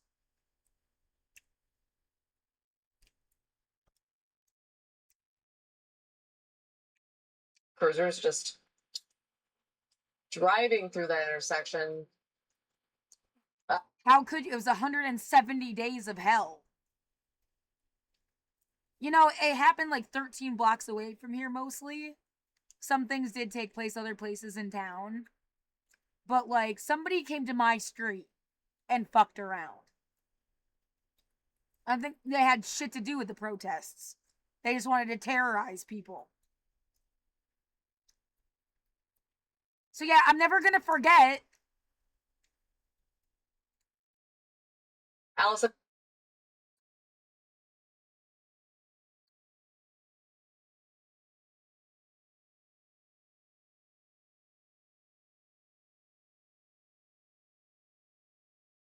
Producer, is this live? The multiple police cruisers just. Next day, at one point around midnight, this happened. Again, we've been watching police basically follow protesters who have sort of scattered throughout the city. We can only assume this is going to continue for a while. But, oh, wow. That was the multiple police cruisers just driving through the intersection. Allison, producer, is this live? This is live. They looked a little close to some of those people down there. Yeah. The clashes between protesters and police continued for much of the night. Of course, you know it was the first of many that happened that summer. Our photographer in Sky 8 did see people pushing back against the fencing, and we definitely saw fireworks going off. We also saw police using tear gas and flashbang type devices. Now, keep in mind, this started a couple blocks from Pioneer Square, where thousands of people were still having their peaceful rally. Portland police used flashbangs, and at one point they even started spray painting protesters' cars to try and track people down later. And they used tear gas against the protesters, a lot of tear gas. Now we're getting an idea of just how much they used. A new study from a group called Forensic Architecture modeled how much tear gas they estimated was deployed throughout the night in Portland on June 2nd, 2020. Forensic Architecture is a research agency based in London. They typically look into cases of war crimes and human rights violations around the world. For instance, right now, they're also investigating Russian airstrikes in Ukraine and allegations of abuse in Jerusalem. But they're also looking into the way tear gas is used in Portland. And what they found was that Portland police deployed so much tear gas that the concentration of gas that night in the air was thousands of times higher than established safe levels. The researchers used videos from social media and news reports from the night and reports from people on the ground, along with public records, to create a simulation of where tear gas was deployed throughout the city and when. They went to measure the concentration and the spread of the gas throughout the night. Here's some of the video they published in their study. This is a look at how they sorted through the data. With weapons experts from the Omega Research Foundation, we identified different discharge and explosion patterns in videos from June 2nd.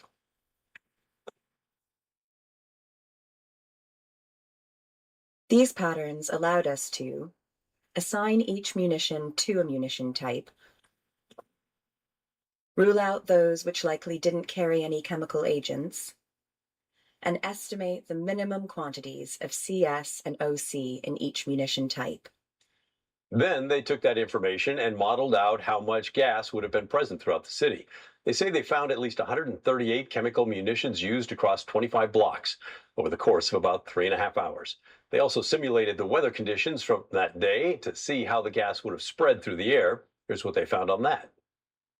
Concentrations of CS reached up to 67 milligrams per meter cubed. The Federal Health and Safety Administration considers that 2 milligrams per meter cubed is immediately dangerous to life or health, a threshold known to the PPB according to their own documents. They say in some locations the concentration was far above those established safe levels for a total of 73 minutes. We measured airborne concentrations in a further 15 locations across downtown Portland. These included locations within the protest area, but also others, hundreds of meters away. The 2 milligram threshold was exceeded in every location. In many locations, concentrations were recorded above 100 milligrams per meter cubed. The highest recorded concentration was 4,500 milligrams per meter cubed, more than 2,000 times the limit considered life-threatening. They say the tear gas then washed into the Willamette River, threatening marine life and farmland downriver.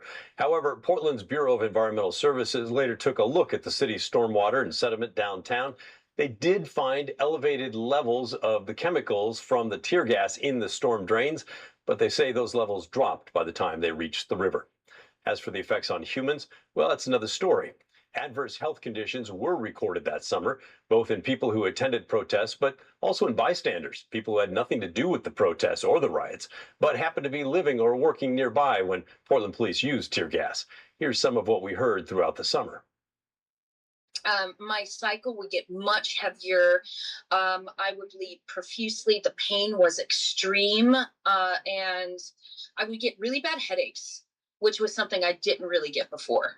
It felt as if someone was giving you mouth-to-mouth resuscitation and they were blowing actually toxins into your lungs. It was that severe and that direct. And it has a burning sensation like never before. I have many accounts of people being hurt around me, people doubling over in pain, throwing up. It is mentally traumatizing because I'm going places. I can't not look over my shoulder. And when stuff hits the ground, I jump. Researchers at Kaiser Permanente's Center for Health Research in Portland have been studying the effects of tear gas exposure on people in Portland. In 2021, Kaiser surveyed more than 2,000 people about what tear gas had done to them. It's the largest tear gas study of its kind. 94% of the people reported adverse health effects. We asked the lead researcher about what they found. So what our research showed was that, for people after they were exposed to tear gas, even when they left the vicinity and, walked away, they were not having dissipation of those health impacts right away. So they were having burning eyes, itchy skin, coughing, nausea, kind of in the immediate. But these symptoms were lasting for them through days and even into weeks, where people were having gastrointestinal issues, lots of nausea. There were people that were having prolonged headaches, people that were continuing to have breathing issues, people reporting, eye issues, dizziness, insomnia. So, kind of a wide range across physiological symptoms. And then, of course, we had people reporting that they were having changes in their menstrual function. And that was a little bit of even longer term. That directly contradicts what Portland police told us about tear gas at the time. Which is a substance that if you walk out of it, you really stop feeling the effects almost right away. And you'll have some residual effects that at least I've encountered all the times I've been exposed to it, where I might get a little bit of an aftertaste, but you're functional a lot faster and you suffer a lot less long. The researchers at Kaiser say the new study corroborates what people were reporting about the health impacts after being exposed to tear gas. We did know that people were exposed, and we asked people to report on the number of days that they were exposed, but we had no way of establishing what types of concentrations they would have been exposed to. And we were also limited at that time, not even understanding which exact chemical agents they were exposed to. So really what this study is showing us is kind of that range and what the exposure is, and ultimately showing that based on OSHA standards, the concentrations that were being deployed in this scenario well exceed what would concentrations that were being deployed in this situations that were being deployed, and showing that based on OSHA standards, the concentrations that were being deployed in this scenario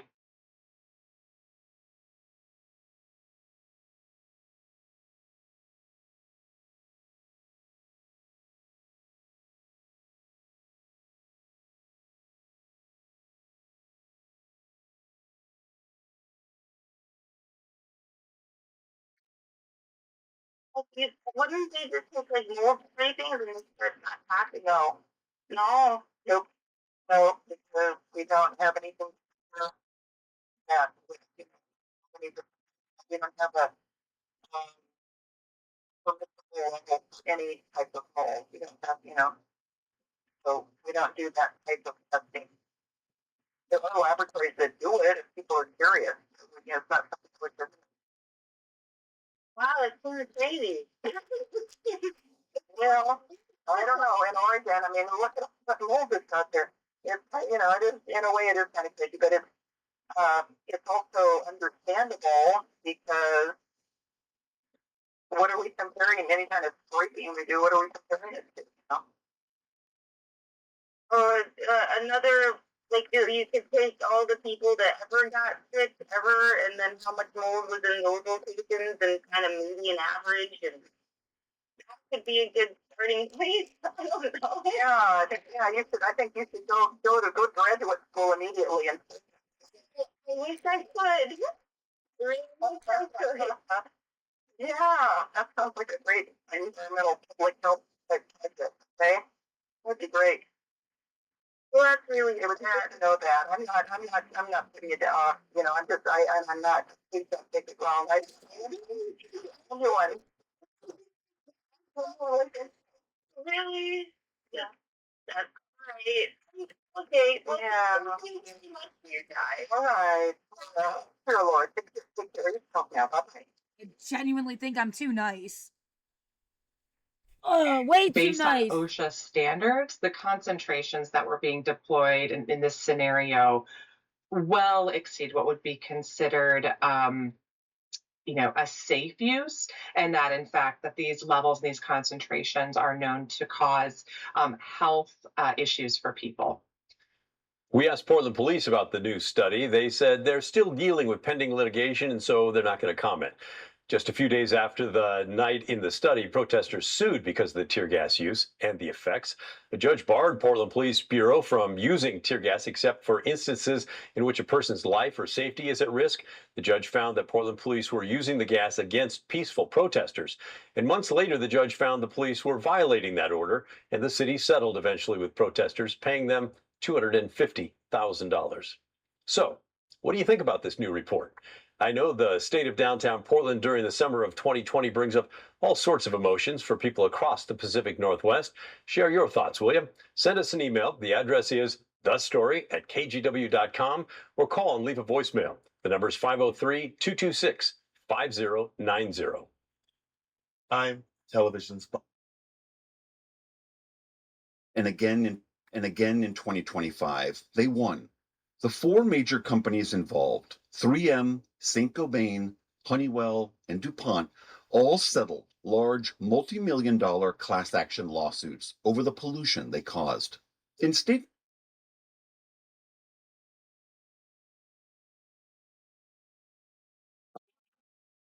Sounds like hurry.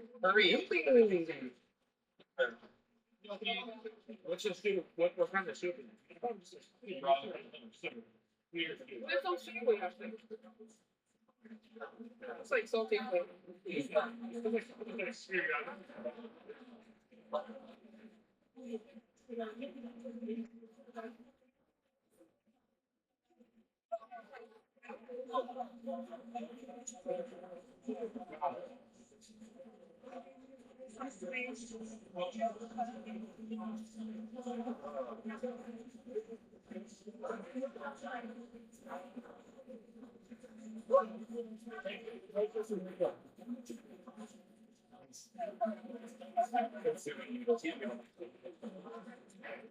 What? You gotta read it. In America, when you open up a restaurant, they go, how much interest can we charge? The maximum amount that they do. There's no way anything at home could ever be this affordable.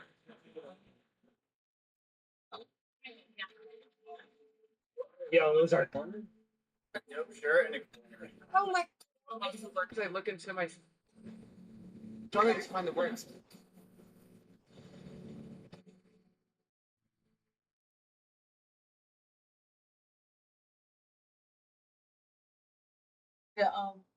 The keep power in check.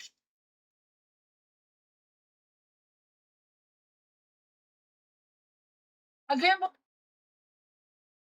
One have to nightmare leave. after another. Okay. Can delete this now.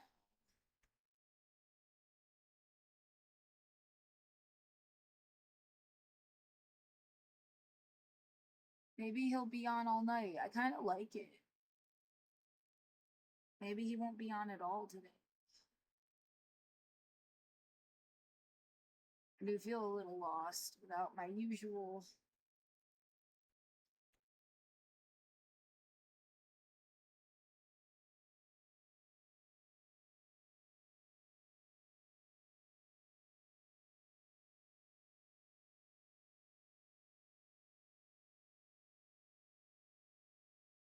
interference case against President Trump and several of his political allies. An investigation finds the dramatic overnight immigration raid on a Chicago apartment complex resulted in no criminal charges. If the government had a good case, we would have seen charges filed in federal court, and we haven't seen any yet. So that suggests that maybe no charges are coming. And Russia launches one of its largest attacks yet on Ukraine's capital city.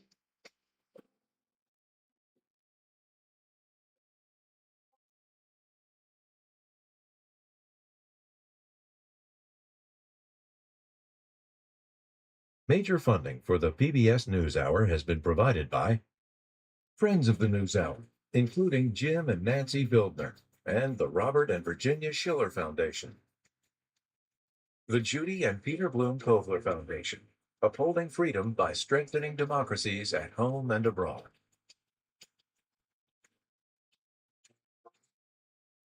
It really matters when you have an opportunity to give back. Being part of something that's bigger than myself. That's what brings me happiness. Being able to integrate your professional career. Contributions to your PBS station from viewers like you. Thank you. Welcome to the NewsHour. The last outstanding criminal case against President Donald Trump can move forward. Personal scandal forced the Georgia District Attorney and Special Counsel, who initially brought the election interference charges, off the case. Up against a court-imposed deadline to find their replacement by today, the head of a nonpartisan state agency chose himself. White House correspondent Liz Landers is here with more.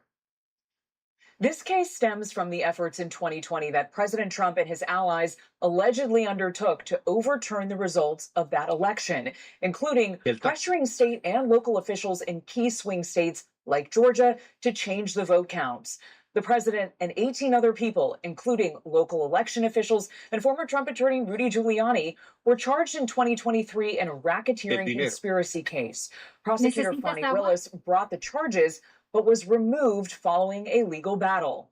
For an on-the-ground perspective, Tamar Hallerman joins us now. She's a senior reporter covering this case for the Atlanta Journal-Constitution.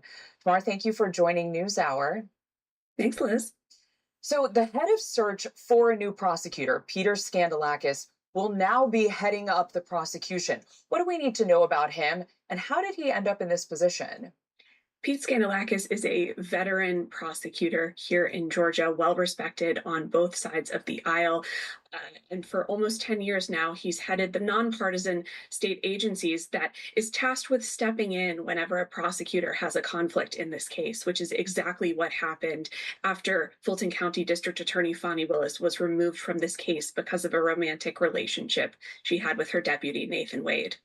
So he became the prosecutor here because he couldn't find anyone else? Is that basically what happened?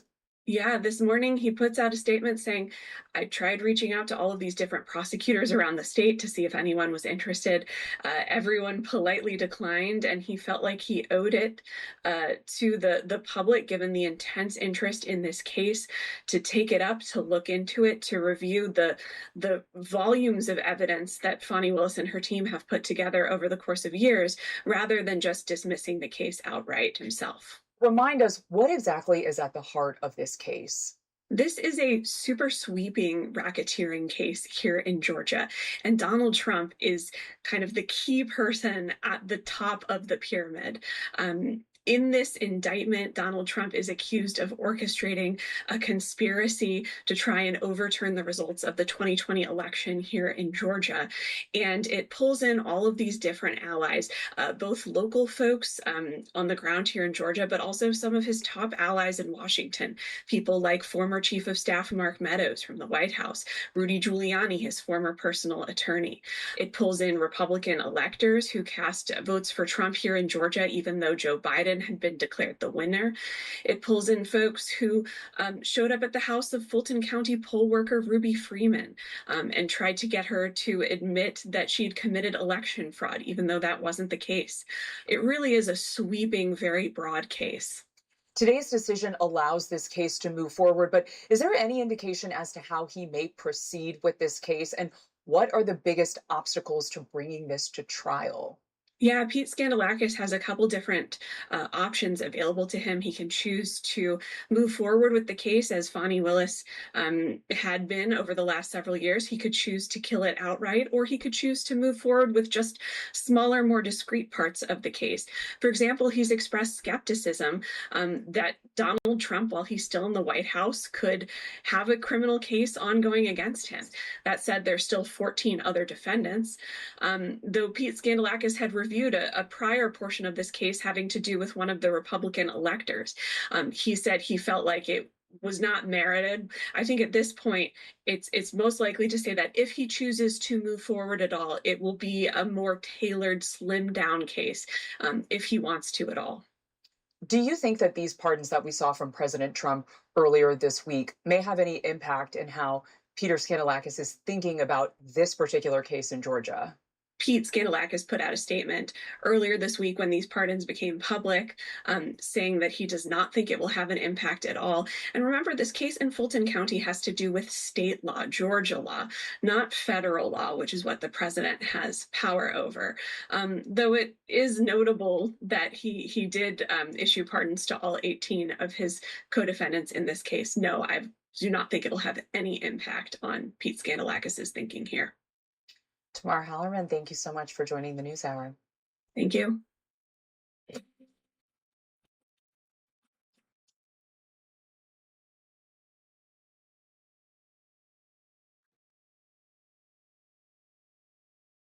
In the day's other headlines, a federal judge says he'll approve Purdue Pharma's latest deal to settle thousands of opioid-related lawsuits. The agreement would require the Sackler family to contribute up to $7 billion over 15 years to state and local governments, plus those directly harmed in the opioid crisis. They'd also have to give up control of the company. This would replace a prior agreement that was rejected by the Supreme Court last year because it protected the Sacklers from future lawsuits. The deal is one of the largest of its kind and comes more than 2 decades after the first legal actions were filed against Purdue. The judge says he'll explain his decision at a hearing on Tuesday. Republican lawmakers in Indiana are canceling plans to meet next month to redraw their state's congressional maps. The president of the state Senate said today there isn't enough support among members to carry out such a redistricting. This comes after months of pressure from the White House, which included 2 visits by Vice President J.D. Vance, and it's seen as a major blow to the Trump administration's broader efforts to create new maps that would favor Republicans in next year's midterm elections. The city of Charlotte, North Carolina, is bracing for an expected surge of federal agents as President Trump looks to expand his immigration crackdown on the nation's cities. The county sheriff said this week that U.S. Customs and Border Protection agents could be deployed to the state's largest city as soon as tomorrow. Few details about the operation are known, and local authorities have not been asked to assist. Today, city leaders urged residents to be ready and to stay calm. Whatever occurs in the coming days, we must meet the moment peacefully, reduce panic, and remember that due process will be back. There will come a time when this regime ends and justice and due process will become the order of the day again. President Trump has insisted these immigration operations are needed in Democratic-run cities to fight crime and carry out his mass deportation agenda. Charlotte has been on the Trump administration's radar since the fatal stabbing in August of a Ukrainian refugee on a light rail train. The attacker, who is a U.S. citizen, has been charged with murder. The FAA is easing flight restrictions at 40 U.S. airports as the nation's air system gets back on its feet following the record-setting U.S. government shutdown. The agency says the current mandate of a 6% cut to flights nationwide is being trimmed to 3% starting tomorrow morning. In a statement, the FAA said, quote, the decision reflects improvements in air traffic controller staffing levels and a continued decline in staffing trigger events. Separately, the Trump administration is officially dropping plans to make airlines compensate passengers for flight delays caused by carriers. The announcement formally puts an end to a Biden-era proposal that would have guaranteed flyers up to $300 for domestic delays of at least 3 hours and more for longer delays. Today's action follows an announcement by the Transportation Department in September, which said the rules led to, quote, unnecessary regulatory burdens for airlines. Passengers are still entitled to refunds if their flights are canceled and they choose not to rebook. President Trump signed an executive order today that would get rid of tariffs on a range of products. This includes tropical fruits, beef, coffee, and dozens of other commodities. It's the latest rollback to President Trump's aggressive global tariffs and comes as consumer prices remain a primary concern for U.S. voters. Separately, Switzerland and the White House say they've reached a framework trade deal following a sustained effort by Swiss officials to bring down steep U.S. tariffs. As part of the deal, Switzerland will invest $200 billion in the U.S. through 2028, and the U.S. will cut tariffs on most Swiss goods to 15%, matching the European Union's rate. In August, Trump hiked tariffs on Switzerland to 39%, the highest on any Western country. Swiss officials welcomed the deal, but acknowledged that it will take several weeks to take effect. Dieses Abkommen ist eine große Erleichterung. This agreement is a great relief for our economy. The additional U.S. tariffs have already caused considerable damage and affected almost 40% of our exports. The Memorandum of Understanding now stabilizes the conditions for access to the U.S. market. The deal leaves tariffs on certain items in place, like Swiss watches, coffee, and one of Switzerland's most famous exports, cheese. The country is currently hosting the World Cheese Awards, where Swiss cheeses make up about a fifth of the entries. A Swiss Gruyere beat out more than 5,000 other cheeses from 46 countries to win the top prize. The CEO of Walmart is stepping down early next year. Doug McMillon may not be a household name, but he's played an outsized role in the U.S. economy as head of the nation's largest retailer for more than a decade. He'll be replaced by the company's U.S. operations chief, John Furner. In the meantime, on Wall Street, stocks ended the week mixed. The Dow Jones Industrial Average lost around 300 points on the day. The Nasdaq managed a slight gain of about 30 points. The S&P 500 ended Friday's session virtually flat. And Shohei Ohtani is adding to his legendary resume, winning his fourth MVP award in the last 5 years. He's also making news for how he celebrated the win, which was broadcast live. The National MVP is Shohei Ohtani. In a sweet and slightly awkward moment, Ohtani leans in to embrace his wife and dog, with his beloved pup Decoy getting the kiss. Ohtani now trails only Barry Bonds, who won 7 MVP trophies.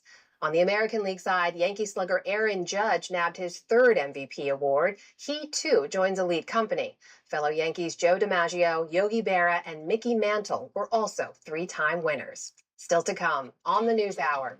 David Brooks and Kimberly Atkins Store weigh in on the end of the longest ever government shutdown. Design pioneer David Kelly offers his brief but spectacular take on everyone's capacity for creativity. And Ken Burns' latest PBS documentary looks at the beginnings of our nation's democracy in the American Revolution. This is the PBS NewsHour from the David M. Rubenstein studio at WETA in Washington, and in the West from the Walter Cronkite School of Journalism at Arizona State University. Well, there were more arrests in the Chicago area today as protesters clashed with police in a demonstration outside an ICE facility. 4 officers were injured and 21 people were arrested after a fight broke out.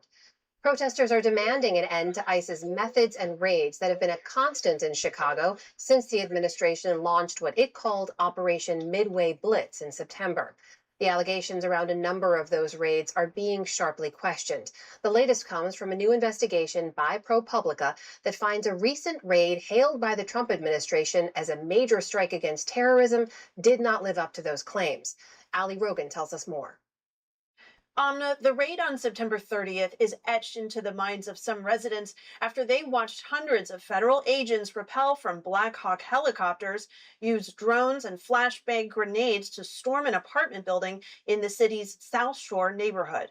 Dozens of Venezuelan migrants who were found to be undocumented were detained, with officials alleging they are members of a dangerous gang called Tren de Aragua, which has been designated as a terrorist group.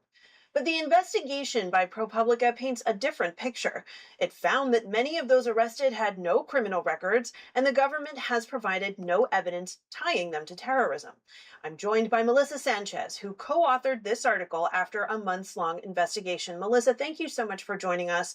First of all, what have government officials been saying in order to justify this raid? And what did your reporting find out? Well, the government has claimed that the Venezuelan gang Tren de Aragua had taken over this building on the south side of Chicago, and that there were guns and explosives and drugs inside the building. But our reporting has found like little evidence to back up this claim. The government has provided no proof at all that this is true. They haven't even revealed the names of any of the immigrants that they detained. We were able to identify 21 of the 37 immigrants, and I spoke with 12 of them. And we looked up all their criminal records. Very few of them had any. And the records that we did find showed zero mentions of gang membership. And of those 37 individuals who were arrested, there were no criminal charges filed against them. Why is that? What did you find out about that? So we spoke with former federal prosecutors, and what they've told us is that if the government had a good case, we would have seen charges filed in federal court, and we haven't seen any yet. So that suggests that maybe no charges are coming. And kind of like to add to that, we've gone to a lot of these men's immigration court hearings. We've gone to 8 of them so far. And in not one of those hearings has a government lawyer made any reference to criminal cases or to gang membership. So all of that makes it really difficult to believe what the government's saying about gang membership. There is tremendous video evidence showing this dramatic entrance into this complex. Did agents have warrants to forcibly enter the apartments that they did that night? That's a great question. I wish I could tell you that we knew the answer. The government won't tell us. We have found no evidence of warrants filed in federal court, although they could be under seal. But we've asked the government and they haven't answered. They said that they've done everything according to the law. I want to ask you about what the administration has said in response to your story.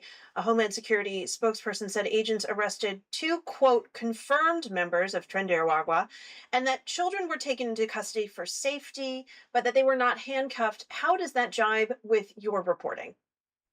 Well, the part about the kids being handcuffed, I do want to make clear to your audience that none of the 12 Venezuelans who we spoke to said that they saw kids being zip tied. So that just to be clear. But we have seen no evidence about these 2 gang members. Like, we were able to identify one of the 2 people that the government says is a gang member. We were able to run his name against these lists from Interpol and from Venezuelan police of gang members, and he doesn't appear on that list. We spoke with him. He said he's not a gang member. That when I talked to him on the phone while he was in jail, that was the first he'd ever heard of any allegation that he was a member of the Tren de Aragua. We looked up his criminal record. He had gotten arrested once in Chicago for driving without a license. During that stop, they found some marijuana and coke on him. It was a minor amount. That charge was dropped. That's all that we could find on that. I do want to note that your reporting and that of others does show that this building was dilapidated. Many residents cited feeling a sense of danger. Some men carried guns openly. A Venezuelan resident was arrested for murder of a fellow countryman in an apartment over the summer. So what did residents tell you about the safety of this building, and also, though, what they thought about the proportionality of this particular law enforcement action? Yeah, so the building was unsafe. Everything that you said is true. There was a murder there over the summer, and we have the records from court and police. Nothing in those records indicates anything about Tren de Aragua. Some of our colleagues ran the numbers on 911 calls to that building, and it's high compared to, there's like a high volume of calls to police, but it's not any higher than it is in other parts of that neighborhood. It's sort of typical for that part of the neighborhood. And beyond that, I think the residents that we spoke with, they were really shocked by what happened. I mean, this building was all that they could afford. None of the people we spoke to had gotten hurt at that building. There were people maybe that they were suspicious of, but they kind of all kept to themselves. And nobody reported any problems with any of their neighbors at that building to us. Some of the individuals that were apprehended have been detained, and others have been deported back to their home countries. You've spoken with many of them. What have they been telling you? So the ones who are in detention still are really desperate. They want to get out. They've been in custody now for 6 or 7 weeks at this point, and they want to go back to Venezuela at this point. A lot of them don't have passports, so getting back to Venezuela is a little bit tricky. The ones who have already been deported, I think every single one of them has told me that they have returned with less than they had left that country. with years ago. I mean, a lot of them fled Venezuela years ago because the country has a collapsed economy and authoritarian government, and it's really difficult to get a job and support your family there. And here in the US, they had jobs, they had bought used cars, they had, bought clothes and shoes and tablets for their kids, and all of that is gone. So I think they've returned to a country that's difficult to survive in, and they don't have anything to make a life anymore. Melissa Sanchez with ProPublica, thank you so much. Thank you.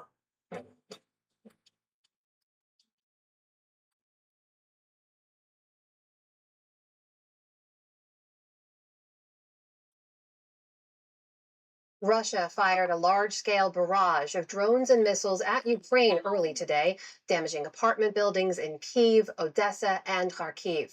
This comes as Russia's been making incremental gains on the ground in recent weeks, and the diplomatic path for ending the war is nowhere in sight.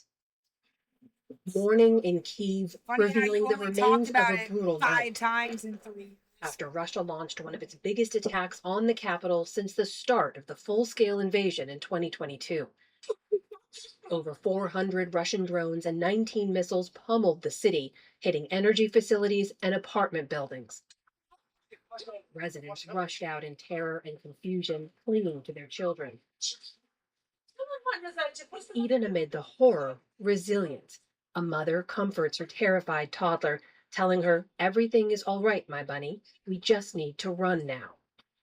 Not everyone escaped. At least 6 people were killed in the attack and 35 injured. I was terrified. So terrified I didn't know what to do first.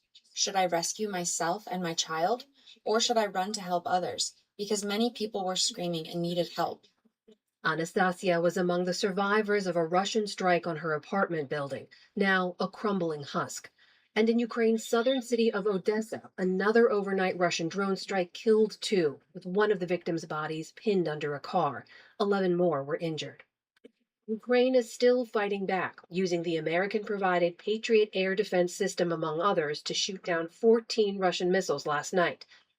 And it's gone on the offensive, launching a long-range Neptune missile and over 200 drones overnight into Russia, hitting military targets across the country, setting ablaze the southwestern port of Novorossiysk, where Russian forces fired back, and the southeastern city of Saratov, striking a key oil refinery used in the war.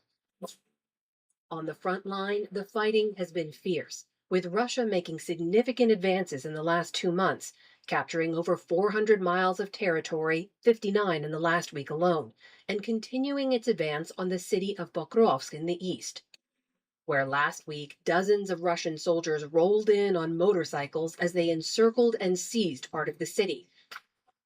Ukrainian soldiers fought back fiercely, but Russian forces now control roughly half of the city.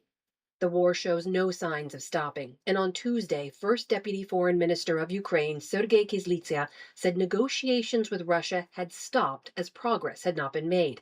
Yesterday, Kremlin spokesperson Dmitry Peskov responded that Russia will continue its invasion.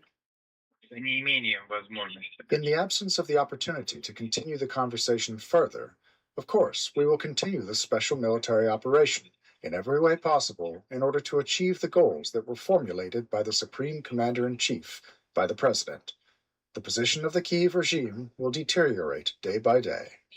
Also yesterday, Ukraine's new ambassador to the U.S. urged President Trump to provide Tomahawk missiles. When we're speaking about Tomahawks, I think it's a fair discussion to have because we have been committed to ending the war, to peace settlement. Even my president, after meeting with President Trump, have been public in front of all of his population and all American people that stopping an existing line is an option. So with all of that, the war is still raging on. A request that Trump has recently denied. They provide Ukraine with long-range Tomahawk missiles. Does that sound like you're not considering that? No, not really. As the war rages on, now well into its 3rd year. For perspective on this, we turn now to retired Colonel Robert Hamilton. He spent much of his Army career specializing in the former Soviet Union. He's now founder and president of the Delphi Global Research Center. That's a nonprofit focusing on military developments across Eurasia. Colonel, welcome and thanks for joining us. Let's just begin with your assessment of last night's attack on Kyiv, one of the biggest of the war. Why a Russian attack of that scale at this point in the war? Well, thank you for the invitation. It's good to be with you. So last night's attack, while big, 430 drones and 18 ballistic missiles of different types, is not unprecedented. Russia's able to do this roughly once every week or 10 days. In other words, carry out an attack of this size. It was focused on Kyiv because Russia, as the winter approaches, has been focusing on two things. One, energy infrastructure to try to turn the lights and turn the heat off in Ukraine over the winter to make it as tough as possible on the civilian population of Ukraine. And then secondly, they've been focusing specifically on Kyiv. So Kyiv has actually been the city as the capital city and the largest city in Ukraine. It's really been a focus of these Russian air attacks over the last several months. And I think the idea is to turn out the lights specifically in Kyiv and turn off the heat in Kyiv. Because the Ukrainian government's there, it's the largest city, and it's the center of gravity of the country. So I think that's the logic behind these Russian strikes. And what do you take away from last night about Ukraine's ability to continue to defend itself? Yeah, so Ukraine's defense against the air attack. So the war is unfolding in domains, right? It unfolds on the ground, and there we're focused on Pokrovsk. It unfolds in the air, and it unfolds at sea. The air domain, which is what we're talking about with the Russian strikes last night, Ukraine has a good capability to destroy drones and missiles. They routinely destroy the majority of what Russia launches. But first of all, when you launch over 400 drones, even if you destroy the vast majority of them, dozens will still get through. So it's problematic. But Ukraine also has an offensive air capability, which they demonstrated last night by hitting the Russian oil export terminal in Novorossiysk, which is one of the largest export terminals Russia has. It accounts for about 2% of global oil trade. So hitting Novorossiysk was a strategic strike on the Russian economy. The difference here is Ukraine is hitting military targets or targets that are directly related to Russia's ability to make war. Russia is hitting things like apartment buildings, markets, hospitals, and schools, essentially just trying to terrorize the Ukrainian population. What about manpower when it comes to Ukrainian forces? I recall being there last year asking President Zelensky about that issue. They were just lowering the draft age then from 27 to 25. Is that manpower an issue, and is it showing up on the battlefield? It's the biggest issue. Manpower is Ukraine's biggest issue. And increasingly, both Ukrainians and foreign analysts who are looking at the war are coming to the conclusion that Ukraine will probably have to lower the involuntary draft age below 25. As you mentioned, it was 27 at the start of the war, lowered to 25. It probably needs to go lower because, look, there are places on the front lines around Pokrovsk where 1,000 yards of frontage is covered by 4 to 7 Ukrainian soldiers. Just for perspective and comparison, by U.S. Army doctrine, a U.S. infantry company, which is about 150 people, would normally be responsible for 500 to 800 meters of frontage. And so in Ukraine, in places along the line, you've got 4 to 7 people responsible for more frontage than an entire U.S. infantry company would normally be responsible for. It's a huge problem.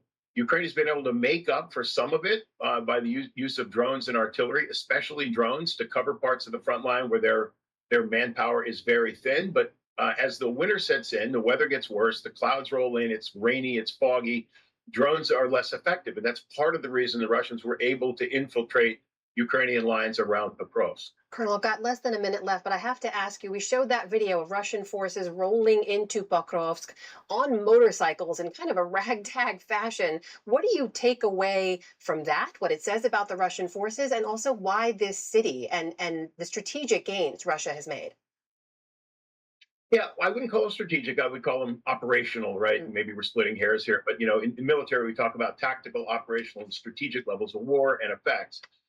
It's more than tactical because Pokrovsk is astride, it sits astride a major road and a major rail line. And so it is operationally significant. But the Ukrainians, as long as they don't get cut off, as long as their pocket in Pokrovsk is not surrounded and they're able to withdraw in good order, They'll preserve the integrity of their lines. The Russians have not shown an ability to exploit any of these breakthroughs they make. And these breakthroughs are really infiltrations, right? The Ukrainian lines are not being severed or broken. Russians are getting 2, 3, 4 people behind the lines and then following that up with larger forces, as you saw in the video with the motorcycles, the dune buggies, and the four-wheelers, the other vehicles. But both sides are doing it because large military vehicles don't survive long on this battlefield. That is retired Colonel Robert Hamilton joining us tonight. Colonel, thank you so much for your times and insight. Thank you.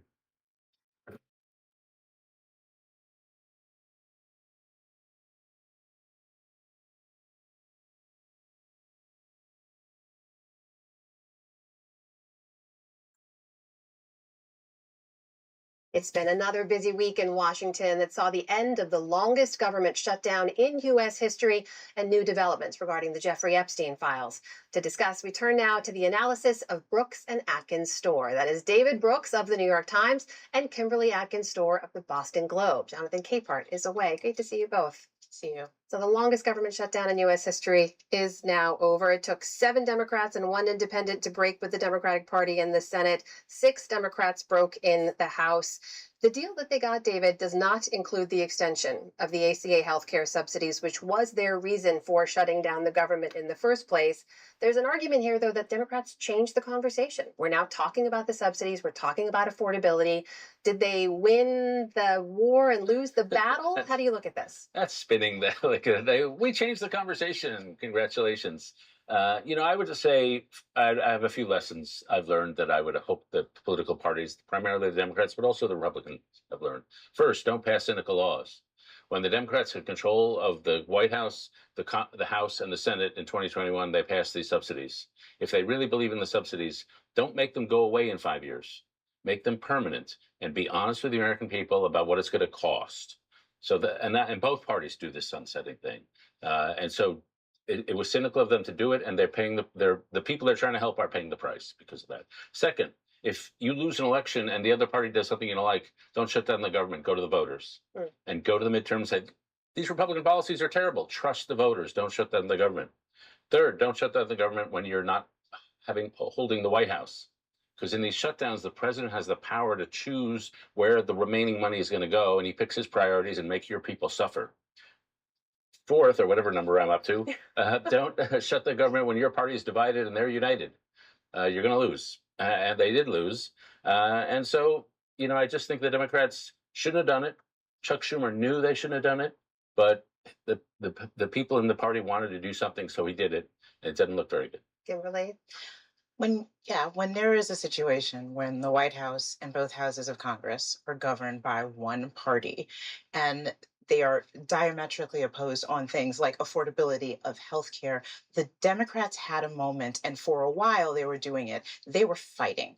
This is what their base and other Americans have been wanting for a long time. And it was a righteous fight. And by giving up, they not only disappoint their base, but it makes people throw their hands up at government again and feel like they are not working for them. I was in Dallas last weekend visiting families, and I struck up some conversations with people who have different ideological leanings than me. And what everyone expressed was frustration that the folks back in Washington are fighting with each other while people cannot afford their health care. They brought up health care in Texas, which I thought was important. Things are not affordable. They're having difficulty just getting by. Businesses are suffering under the tariffs, and they just want people to work and get it right. And if a shutdown was a way to get there, at least that would lead to some outcome by taking away the very thing that Democrats were fighting for or walking away before they got it. It let a lot of Americans down. The concerns about Chuck Schumer as leader, does have merit? I think I'm always in favor of change of leadership, and that people should not be tenured at the leadership in the levels of the House and the Senate. So I think anytime we're talking about reevaluating what the leadership looks like, that's a positive thing. We are now talking about affordability in a way that was not part of the discourse before. The president is now talking about affordability more as well. He shifted his rhetoric in recent days to meet the concern. Just today, slashed tariffs on a number of key food items, things like coffee and bananas and beef and so on. And in a recent poll, about 30% of voters say that President Trump has lived up to expectations for tackling inflation and the cost of living. Here's what President Trump had to say when he was asked about it on Fox recently.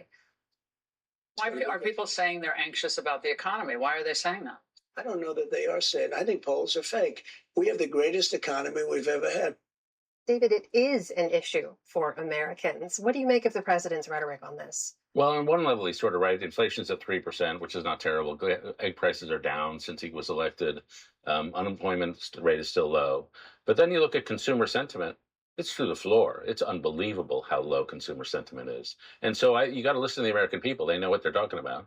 And I think it is affordable, and it's affordability on two big issues. One is healthcare and the other is housing.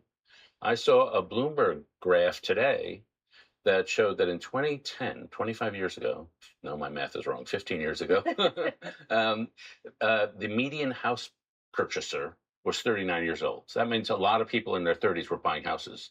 Now in 2025, the median house purchaser is 59 years old. So young people can't afford houses. So that's a gigantic problem if you're a young person who wants to like have a family and have a life. And so these issues, all the stuff Trump is doing, trivial. You've got to do the big things, which are A, rearrange the incentives in the healthcare system that allow all these costs to zoom up and have for basically our lifetimes. Two, on housing, we have a housing problem because, especially in blue states over the last generation or two, we've put in law and rules and lawsuits to make it really hard to build housing. So supply and demand, guess what? It's a thing. And so if somebody would take big actions on these two big issues, you'd have a serious conversation about affordability. But, you know, giving people a few checks or reducing a few tariffs, I'm glad they made the Swiss deal. My chocolate bill will go down.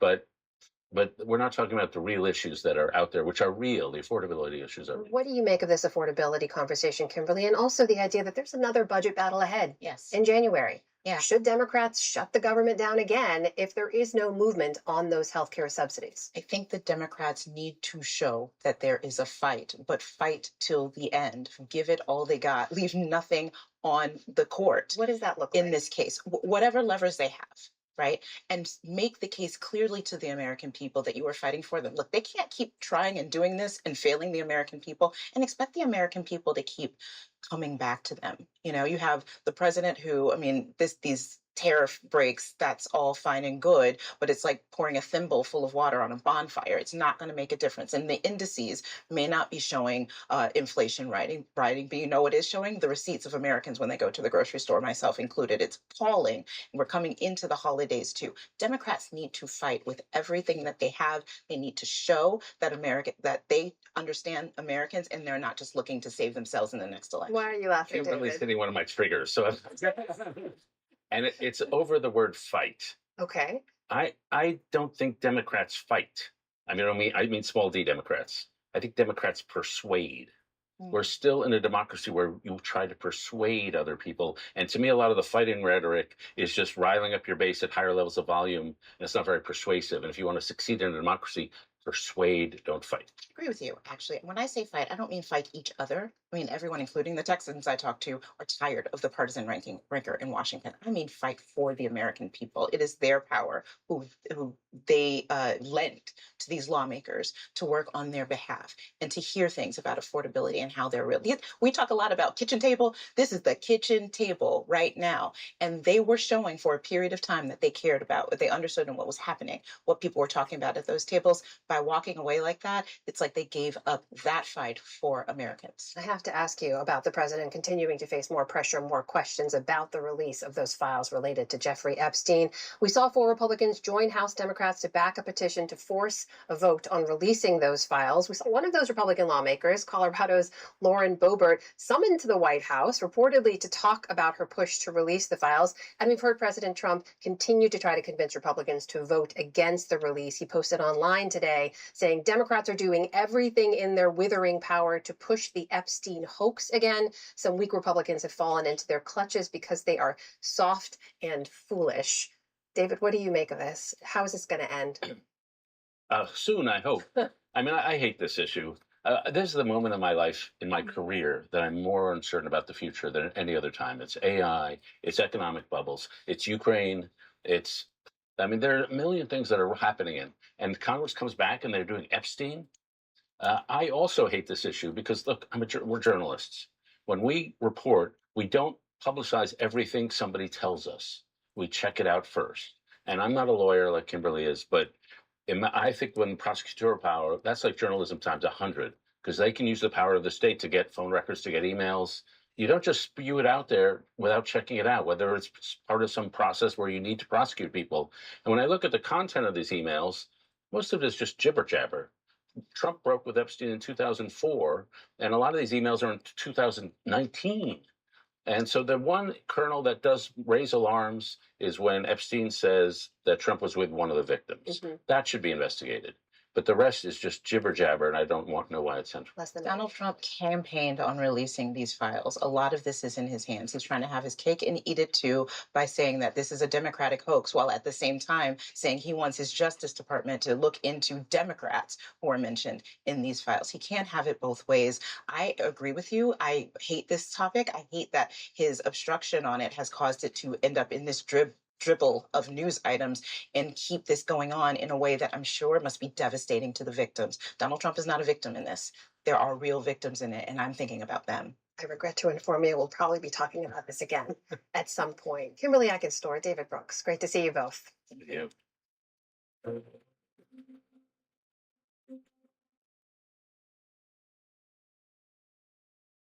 Did I already give my spiel in this 4 hours and 33 minutes shit? We're just gonna keep talking about Epstein. And not list of, how did I put it? Child abuse cases since, well, I said 2000.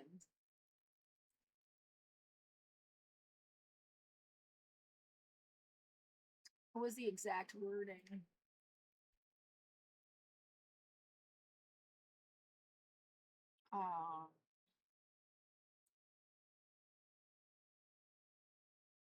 Organizations.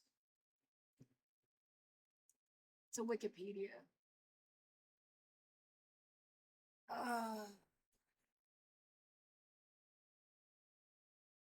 We're just gonna talk about Epstein forever and not Boy Scouts of America or the church or whatever the fuck happened to MHS or anywhere else ever.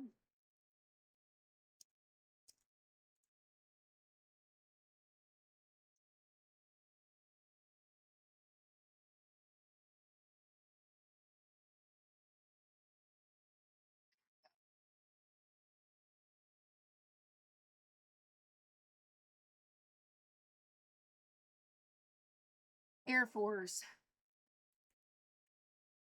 Boy Scouts, cults, riots and parades, religious community, religion,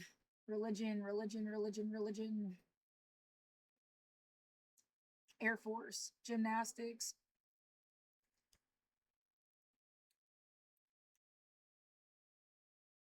peacekeepers.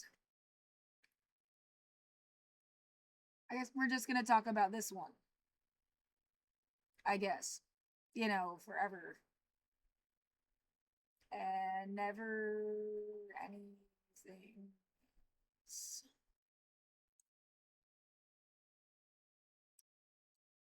No, it's not funny at all. I was gonna say funny how that works. No, there's nothing funny about it. Yeah, down to like, I'm calling it cointelpro level shit against like my own family. I don't have any evidence that people were pedophiles. And if I did, would I let you murder them? No, bitch. Like, Maybe people need therapy. Stay the fuck away from my kids. But me asking whether or not something fucking happened to me before I could remember it seemed to make everybody lose their fucking mind. And then you've got shit where it's like my sister got her husband to call my dad a pedophile. Somebody got the kids when I was in 9th and 10th grade to tell me I was talking in my sleep and saying shit like, no, stop, dad, get off my bed. Which they told me at lunch.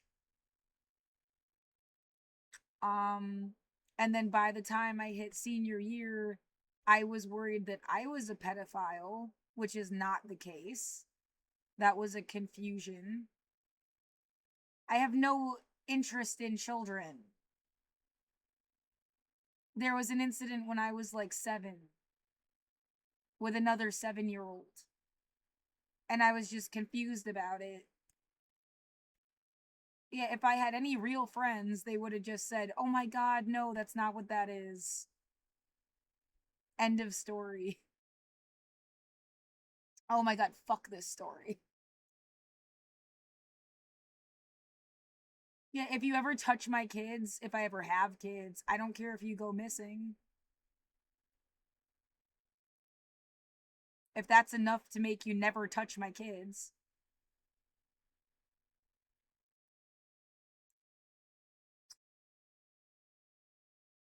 Does that sum everything up? Oh, and then shit happened while I was at school, and it feels like if I talk about it, they're gonna act like I'm a prude.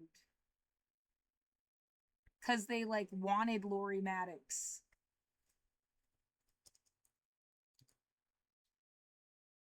And I'm trying to tell you, no, Lori Maddox will ruin your career. Centoya Brown will fucking kill you.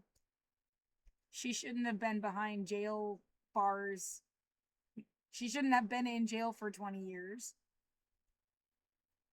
And Simone Biles will use the system to take you down. But, like, don't fuck with people. Don't fuck with orphans. Stay the fuck out of the high school. Unless you yourself are in high school.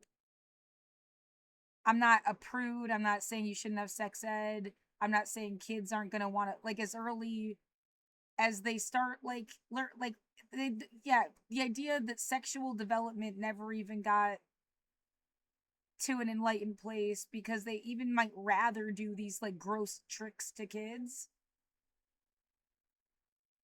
rather than, like, framing everything better and just teaching them better. Teach them boundaries. Teach them what actual chemistry feels like. So, no, we want our girls stupid and untouched so that we can fuck with them.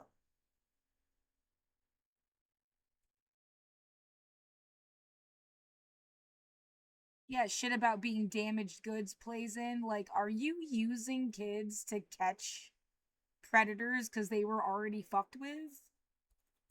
That's fucked up.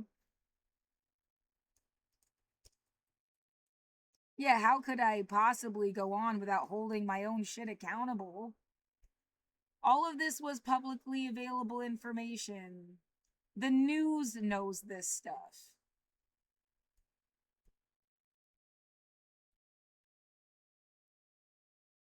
God, it's so fucking like...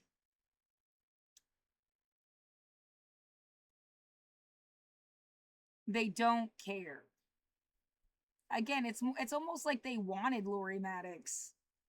And they want you to give them permission. Stay the fuck out of the high school.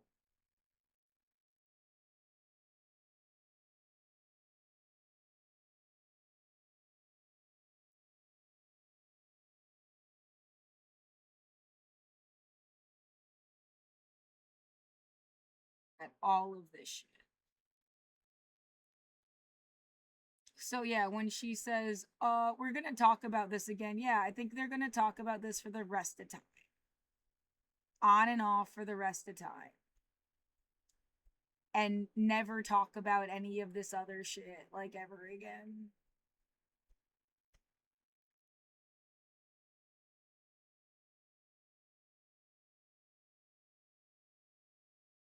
That's fucked up.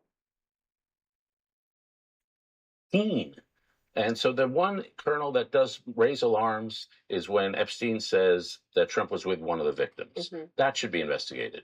But the rest is just jibber jabber, and I don't know why it's central. Donald Trump campaigned on releasing these files. A lot of this is in his hands. He's trying to have his cake and eat it too by saying that this is a Democratic hoax, while at the same time saying he wants his Justice Department to look into Democrats who are mentioned in these files. He can't have it both ways. I agree with you. I hate this topic. I hate that his obstruction on it has caused it to end up in this dribble of news items and keep this going on in a way that I'm sure must be devastating to the victims. Donald Trump is not a victim in this.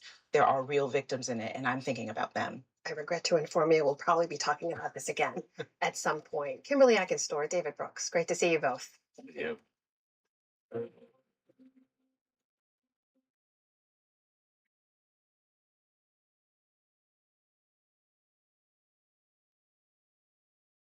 For decades, David Kelly has helped people to unlock their creativity. A pioneer of design, he founded Stanford's D School as a place for cross-disciplinary problem solving. In tonight's Brief but Spectacular, he reflects on the journey that shaped his belief that everyone has the capacity to be creative. I met Steve Jobs soon after I started IDEO in 1978. He didn't have an internal design group, and so he was using people from the outside. He liked what he saw, and we ended up doing 53 projects for Apple after that. The most impactful project that I think we ever did for Apple was the computer mouse. It's one of those great things where to see something adopted that quickly was really gratifying as a designer. These are things I designed. So this is the chassis for the Apple III computer. This is the Palm 5. It's a personal digital assistant before your time. My mom's spatula. I don't know why that's memorable. I grew up in Barberton, Ohio, the Rust Belt of the country. As a kid, I was always tinkering. You know, my grandfather was a machinist, and if you needed a part for the washing machine, you made a new one. When I first arrived at Stanford, I really didn't have any knowledge of what design was. Design was in the engineering school, but it was very human-centered. So that was a better fit for me. I was much better at going out and trying to understand what was meaningful for people. 20 years ago, I was diagnosed with throat cancer, and it really hit me hard. But I really had the epiphany that I wanted to do something that was meaningful in the world. And as I started teaching, I realized that my purpose in life was figuring out how to help people gain confidence in their creative ability. Many people assume they're not creative. Time and time again, they say, a teacher told me I wasn't creative, or that's not a very good drawing of a horse, or whatever it is. We don't have to teach creativity. Once we remove the blocks, they can then feel themselves as being a creative person. Witnessing somebody realizing they're creative for the first time is just a complete joy. You can just see them come out of the shop and beaming that, I can weld, like, what's next? I couldn't get that anywhere else, I think, other than being an educator. The way the D-School idea came to me basically was I was in a bunch of meetings in those days about multidisciplinary. Early prototypes for the D-School were just some of us getting together from different departments and teaching a class together.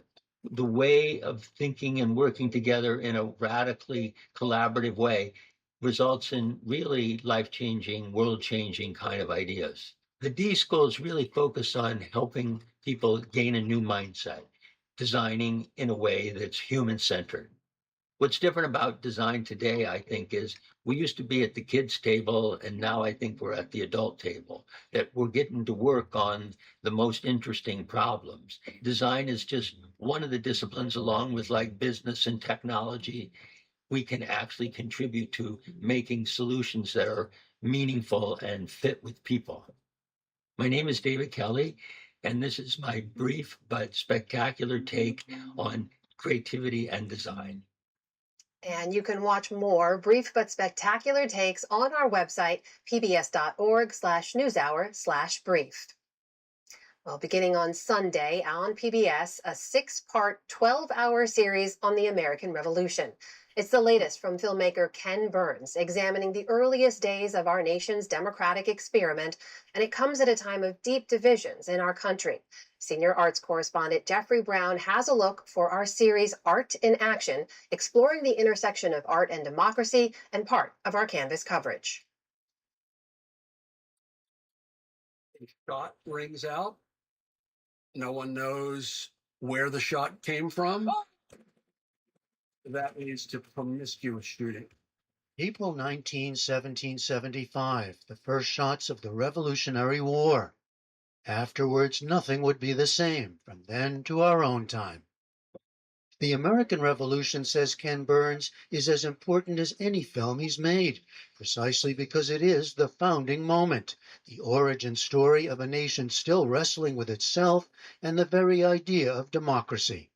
We've tended to make the revolution kind of sanitized and about men in Philadelphia thinking great thoughts, which is really important. But this is a bloody revolution. It's a bloody civil war in which Americans are killing other Americans because they don't agree with this. And it's also a global war that's superimposed on top of all of it. And I think understanding the origin story and understanding what the intention was of the creation of the United States as it morphed and as it changed as it went along helps us today understand not only where we are, but where we could be going. We joined Burns and co-director Sarah Botstein recently at the Mount Vernon, Virginia home of George Washington, one of a number of places around the country they've been screening the film for audiences ahead of its TV premiere. And if you're looking for complexities and contradictions, start right here at the quarters that housed Washington's slaves. I know you have this mantra, it's complicated. Yes, right? nothing could be more complicated than the person most responsible for our country, the person without whom this country doesn't exist. Right. And we're walking by the slave. Owning other human beings. It was a war of ideals. The American Revolution was the first war ever fought, proclaiming the unalienable rights of all people. And land grabs. They end up being kicked around and moved from place to place. This is, of course, the story of Native people relative to the United States. Of highest virtues. The sun never shined on a cause of greater worth. And lowest venality. Robert Morris was a war profiteer and mingled public and private funds with unabashed abandon. And vital, says Botstein, to see this as a civil war. They were brothers. One was in the British and the other in the American service, totally ignorant until that hour that they were engaged in hostile combat against each other's life. We were breaking with ourselves. We were British subjects and British citizens. We do understand, I think, collectively, the American Revolution as this great war of ideas and a beacon of freedom, democracy, all the wonderful things we can celebrate about what is so important about the American experiment. But mothers lost their sons, brothers fought against brothers, communities were ripped apart. It was a deadly, terribly scary time. And there was a kind of radicalization and violence and terror. Ken Burns' trademarks are on display. Camera pans and music, historians on major battles, and lesser-known social issues. It was the job of women to go in and take care of those bodies. Actors, including Morgan Freeman, voicing the words of both celebrated and everyday figures from the era. Some consider us as much property as a house or a ship. One strong emphasis, the often less explored role of Native Americans before and during the Revolution. The American Revolution was about to plunge the once united Six Nations into a civil war of their own. You can get an A in 8th grade or 11th grade if you say taxes and representation. But it's about Native American land, first and foremost. You have these 13 colonies that are superimposed over Native American land, and they're Native Americans living with Americans, sort of coexisting or assimilated. And then you have to the west many separate nations that are as distinct as France is from Prussia. And we had to find a way to understand what that meant. Something new for the Burns team, the extensive use of reenactments. Not faces, but bodies on the land, in battle, living through the times. Tell me about that, the decision to do that and how you came to think about it. What we did mostly was spend a lot of time with those reenactors without our cameras and with our cameras filming impressionistic things. What does it look like when there's a bayonet charge? What is it like when the soldiers are walking through the snow? You can kind of imagine the land that they walked on, see the fields where they died. And also creatively for us, we sort of turned our editing room upside down and how much live cinematography there is, how we use paintings. We don't just use paintings and material from the time. We commissioned watercolors.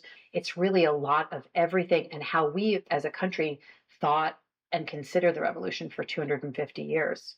There are, of course, a number of jarring moments for a contemporary audience. One hit me was soldiers in a major city. One unbelievable thing that gets a response is when we show in our first episode when General Gage orders a fleet of ships from Halifax, Nova Scotia to come to Boston with, almost 2,000 troops to not protect it, but to police it. And then you hear these voices from the period talking about what a standing army. This is a big, big deal. And audiences erupt because, of course, right now it resonates.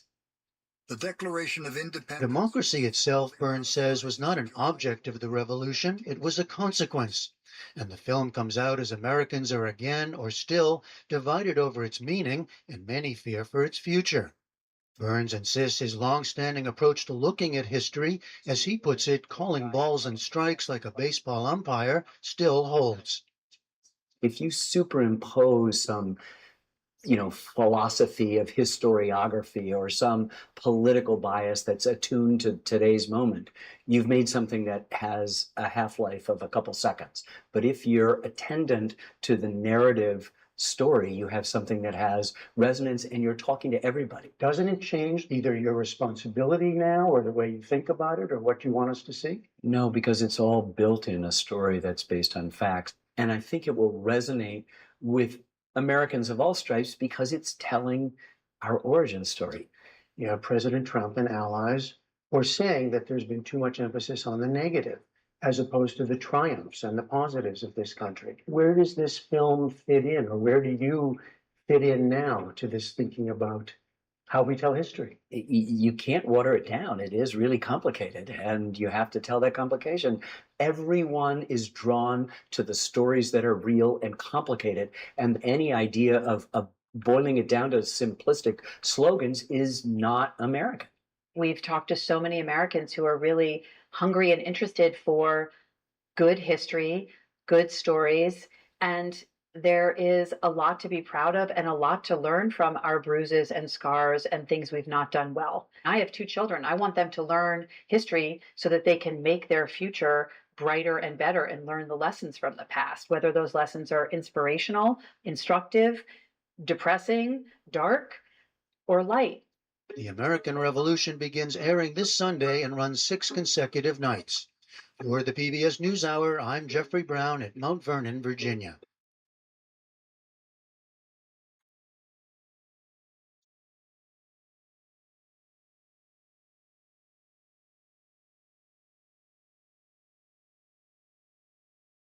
Well, be sure to tune into Washington Week with The Atlantic later tonight, right here on PBS.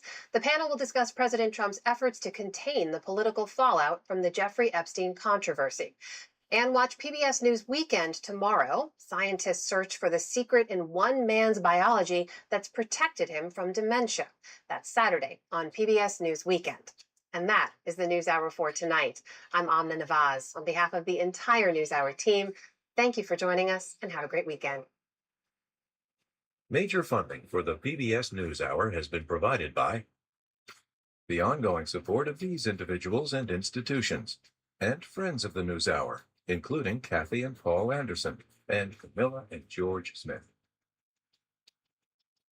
The Walton Family Foundation, working for solutions to protect water during climate change, so people and nature can thrive together. 2 retiring executives turn their focus to greyhounds, giving these former race dogs a real chance to win. A Raymond James financial advisor gets to know you, your purpose, and the way you give back. Life well planned.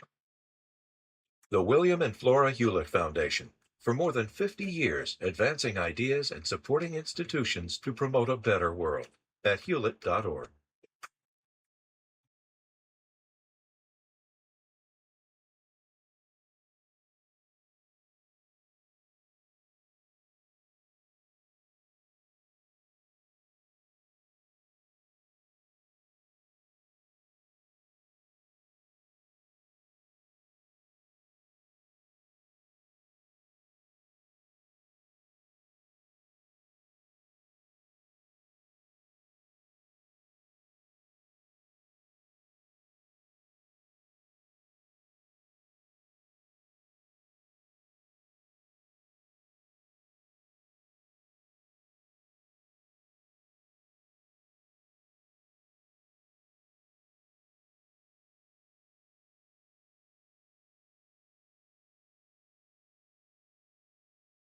This is Democracy Now!, democracynow.org. I'm Amy Goodman. We turned how the shutdowns brought attention to food insecurity and hunger in the United States. On Tuesday, the Supreme Court extended a short-term stay that allows the Trump administration to withhold full food assistance benefits under SNAP, the Supplemental Nutritional Assistance Program, until Thursday at midnight in anticipation of the end of the shutdown. SNAP helps nearly 42 million people to eat and also to feed their children each month. Delayed and partial payments have occurred despite the availability of contingency funds to keep the program funded during shutdown because the Trump administration chose not to use those funds and resisted a court order to do so. The USDA, U.S. Department of Agriculture, the agency that runs the program, told states to deliver just 65% of benefits and claw back any payments beyond that. Some states have chosen to fully fund benefits in their states. The Supreme Court said withholding some funding is permissible while legal battles continue in lower courts. SNAP benefits break down to a maximum of about $10 a day per person. At St. Mary's Food Bank in Phoenix, patrons waited in line for 45 minutes to receive assistance. Many expressed frustration with President Trump. This is 11-year-old Sincere Miller, who was waiting with his grandmother. Trump, why are you starving the kids? I'm hungry, and we have to get boxes from the food bank. For more on SNAP and hunger, we're joined by Mariana Chilton, professor of practice in the Department of Nutrition at School of Public Health and Health Sciences at the University of Massachusetts Amherst, nationally recognized leader on child hunger in America, author of The Painful Truth About Hunger in America. She joins us from Sunderland, Massachusetts. We only have a few minutes, Professor Chilton. If you can explain what is happening now and what the Supreme Court decided and what exactly the Trump administration is doing in saying if states make up for what the federal government is not giving to hungry people, they now have to claw that money and support back from poor people. That's an outrageous claim. What's been happening over the past weeks has been unconscionable. And in the past week, there have been 4 different judge assessments about what should be done with SNAP. All of this chaos and confusion was completely avoidable and is against the law. SNAP benefits are an entitlement, and the funds are there, especially in the case of a government shutdown. So all of this was avoidable. The Trump administration continues to break the law. The fact that there's a stay until Thursday night while Congress decides whether they want to come back to work or not the fact that they're waiting, I can understand. They're trying to reduce the amount of confusion. 19 states, including Washington, D.C., have released full SNAP benefits to their constituents. Others have released some partial funds. It's hard to know quite what's happening. What is very clear that it's happening is that 42 million Americans, 16 million of them children, are really struggling to be able to afford nutritious food for their health and well-being and for good school performance. So it's deeply concerning. And what it shows is how precarious the American people truly are. Only 50% of people in the United States have savings enough to get them through hard times. That's why we're seeing government workers who are not getting paid, waiting in lines at the food bank. It's unconscionable and just so wrong on so many different levels. Mr. Chilton, are food stamps, is SNAP the new name for food stamps? Yes, SNAP is the new name for food stamps. It means Supplemental Nutrition Assistance Program. Lots of people continue to refer to it as food stamps because it is a beloved program. It used to be a bipartisan darling. That's why it's so surprising that the Republicans have been so absent in this entire dialogue and have been actively causing harm. It's very surprising. SNAP benefits is a way, or food stamps, as many people still call them, was a way to bring together rural communities, farming communities with urban groups, people who really need access to that food. So it's quite surprising that the Republicans have been causing so much harm along with the Trump administration. Again, this was something that used to have a lot of bipartisan support. Unfortunately, this withdrawal of SNAP benefits and this cruel way of threatening states and even threatening grocery stores if they help SNAP recipients is a part of a long history in the United States of denying people food in order to cause chaos and also force people into submission. This is what the United States government did to Native Americans, less than 100 years ago, and on beyond that. They used to starve Native Americans into submission in order to steal their land and to force them into compliance with the American government. Finally, I just wanted to say that the right to food is extremely important in this sense. And the climate at the climate summit in Belém, they have insisted that ending poverty and ending hunger is central to ensuring that we address the climate crisis. Food is a fundamental human right. Many states can actually put the right to food in their constitutions. Why should we wait on the federal government, who is not abiding by the rule of law? They're completely absent, morally corrupt. And we need to really, what's amazing is the solidarity that's expressed with people who are poor. I am just so energized and filled with awe at the community groups that have come together to feed their families, that farmers, Black, white, Latino, and Native, have been helping their communities. And many of those farmers and farm workers are also participating in SNAP. So I have lots of hope for the American people coming up with new and creative ideas, including Mayor Mamdani, who wants to have publicly funded grocery stores in the city of New York. There are wonderful new ideas emerging, and I'm just in awe of the American people coming together. I want to turn to President Trump being interviewed on Monday night by Laura Ingraham on Fox. Well, SNAP has gone from like 7 billion to many times 7 billion. And, people keep talking about SNAP, but SNAP is supposed to be, if you're down and out, you really, really have, that's what the purpose of it. People are getting, they walk in and they get it automatically now. So the number is many times what it should be. It's disgraceful. Can we change You wouldn't that? have been able, I'll tell you what, this country would have been busted, 100% busted within 5 months into a new administration. I didn't win. Can we reform SNAP and these benefits so they're used for the people who really need them? It's meant for people. And you know what it does is it really puts the country in jeopardy. People that need it have to get it. I'm all for it. But people that are able-bodied can do a job. They leave their job because they figure they can pick this up. It's easier. That's not the purpose of it. So if you can explain, are they now trying to, using this opportunity to go after people who receive food stamps? Oh, they already have been doing that. I think in the big, beautiful bill that was passed in the summertime, it's already an indication of what they're trying to do. One thing I would like to remind Trump and his administration is that the vast majority of people who are participating in SNAP are actually, as Trump would say, down and out. That's when I talked about the precarity of the American people, that 50% of the people in the United States don't have enough savings to get them through hard times. Again, while his own workers are waiting in food pantry lines, he doesn't think that people are down and out that need actual food. So we need to correct him as well. People who are able-bodied, who are receiving SNAP benefits, are actually already working, which is, I want to insist that the reason that they're on SNAP is because their wages are far too low that to support them being able to pay their rent, pay for healthcare, and pay for food.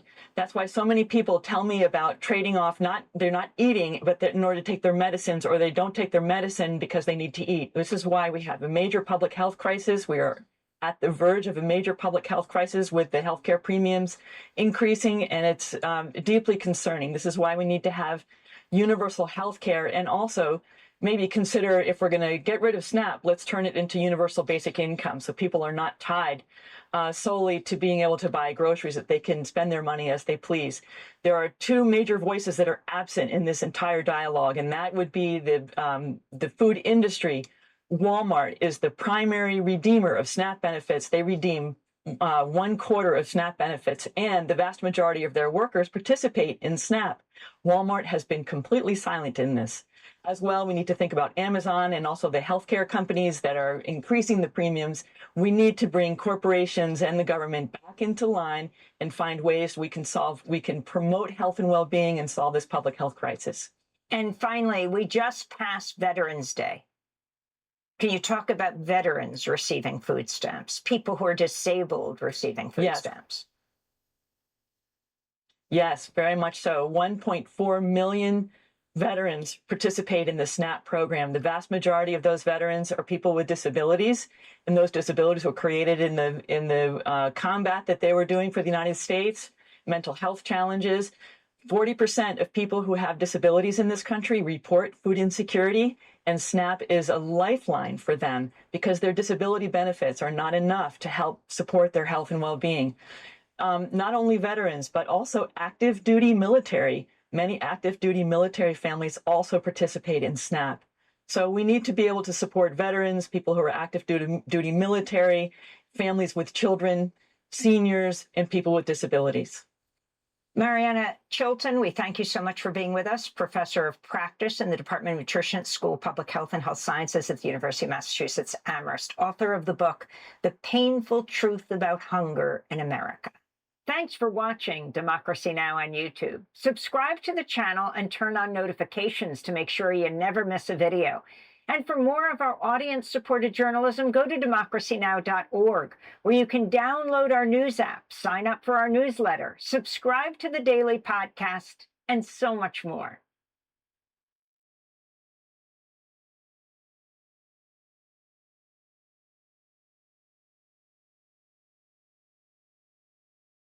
We end today's show here in New York City, where Mayor-elect Zohran Mamdani is less than 2 months away from taking office. The Democratic Socialists will make history as the city's first South Asian and first Muslim mayor, and will be the youngest mayor of New York in more than a century. We end today's show looking at the history-making campaign grounded in community organizing that propelled the little-known state assembly member to victory. Mamdani famously began the campaign polling at just 1% and went on to defeat the disgraced former governor Andrew Cuomo twice, first in the Democratic primary and then again in the general election. By election day, more than 2 million New Yorkers had cast their ballots, a level of turnout that hadn't been reached in more than half a century. The campaign was fueled by more than 104,000 volunteers. This is Mayor-elect Mamdani on election night.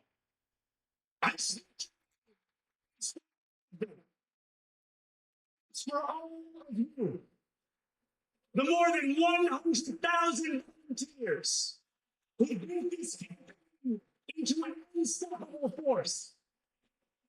Because of you, we will make this city one that working people can love and live in again. With every door knocked, every petition signature earned, and every hard conversation, you eroded the cynicism that has come to define our politics. The person who introduced Mayor-elect Mamdani that night and led the organizing operation was the campaign field director, Tasha Van Auken. She spoke before the mayor-elect at his election rally. 104,000 volunteers. We love numbers, we love metrics. But I want to talk first about what's behind those numbers. Every number is, in a way, an act of bravery. Door knocking is not the easiest thing. For many, including myself, it takes a moment of bravery at the beginning, asking a stranger something about their lives and sharing something about yours. Sharing what you want to see in the world, it can be daunting. Thousands of people did it. And every time, every volunteer went to a door and talked to a stranger, they offered their vision to that stranger and invited that stranger to be a part of shaping their vision. We love strangers. Every door knock and every phone call is a statement of belief that politics is for all of us. This campaign and this city is all of ours to shape. That's Tasha Van Auken, and she joins us now in our New York studio. Welcome to Democracy Now! I mean, this election rocked the country. and definitely sent a message to the Democratic establishment. You are at the center of it. I mean, how often is the field director the person who introduces the winning candidate? But that's how important you were in this campaign. Talk about your strategy and your experience, how you organized a campaign with Zoran Mandani that started with 1% name recognition against almost 100% for Andrew Cuomo to this massive win. Thank you, Amy. It is very exciting. And I keep saying to people that I really feel the history in this election and all that has happened that has led to this campaign being possible. The years of organizing that thousands and thousands of people have done that led to this place. I think when we started the field operation in December, we knew that we wanted it to be very big. We had a goal of 1 million doors. And so what we did was we prioritized developing leadership and bringing in as many volunteers as possible.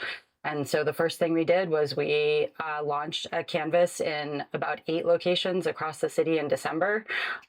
Those canvases were anchored by members of Democratic Socialists of America who had been an early endorser of the campaign and had worked on campaigns prior. So we were able to get a big scale right at the beginning to demonstrate what we wanted to do. And honestly, I mean, from the first canvas that we did, we had folks coming back from doors. We were talking about the 3 planks, the affordability agenda. So it was fast and free buses, universal childcare, and freezing the rent. And we had such a positive reception from day one when we went to people's doors. We had canvassers coming back who had never done it before, who were quite nervous to do it, who were just excited. And they were like, I had so many amazing conversations. And so that's where we started concretely, was just talking to voters. And where were you physically in the city? Where were you coordinating all of this? In my apartment. In December, I was in my apartment. Materials were delivered to my apartment. It was before we had an office. It was. I was the only person on the field team at that point. We were a very small team. There were just a small handful of us. And yeah, volunteers came to my apartment, helped bundle things. We got them out to multiple locations. And we launched a canvas and demonstrated what we wanted to do at a massive scale for the rest of the campaign. And could you talk about also some of your beginnings? Tasha, you started back in 2008 with the Obama campaign in Pennsylvania. Now, Obama was certainly a candidate of hope and change, but certainly not a democratic socialist. And could you talk about this, the impact of the ideology of DSA on the organizing that you did and the differences between this campaign and others you've run? Sure, yes.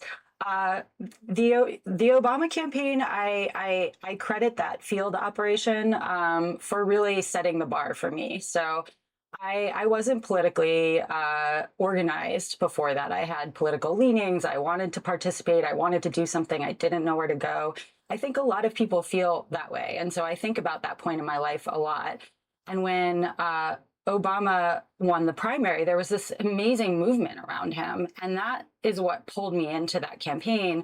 And I was lucky enough to get a job in a field office for the last couple of months of the general. And when I walked into that, I became part of this incredible organizing operation on his field campaign. The architect of that was Marshall Gans, incredible longtime organizer. And a lot of the sort of organizing theories that he had put into that field operation really stayed with me through the years.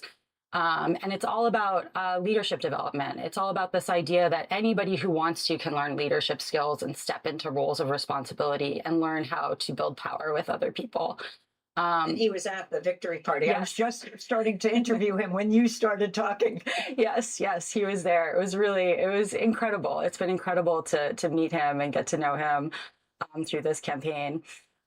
So I think that's what I really took from the Obama campaign or those organizing philosophies, as well as just like an A+ field operation technically. And so I think it was many years before I joined Democratic Socialists of America and Bernie ran. for president. And I think what changed for me at that point was really understanding how important long-term organization is for building long-term power. You can't house everything in a single campaign. You have to have some place people get activated through these moments of change where they feel like something else is possible, and then they need some place to go to continue having a political home and learning and organizing and experimenting and trying things. And I think that DSA was that for me in, right around when Bernie ran. And of course, we have the news that just came out of another victory of an insurgent mayoral candidate, Katie Wilson, in Seattle, also a community organizer, also someone who wasn't expected initially to have a chance. Your sense of how this insurgent progressive movement is taking shape across the country?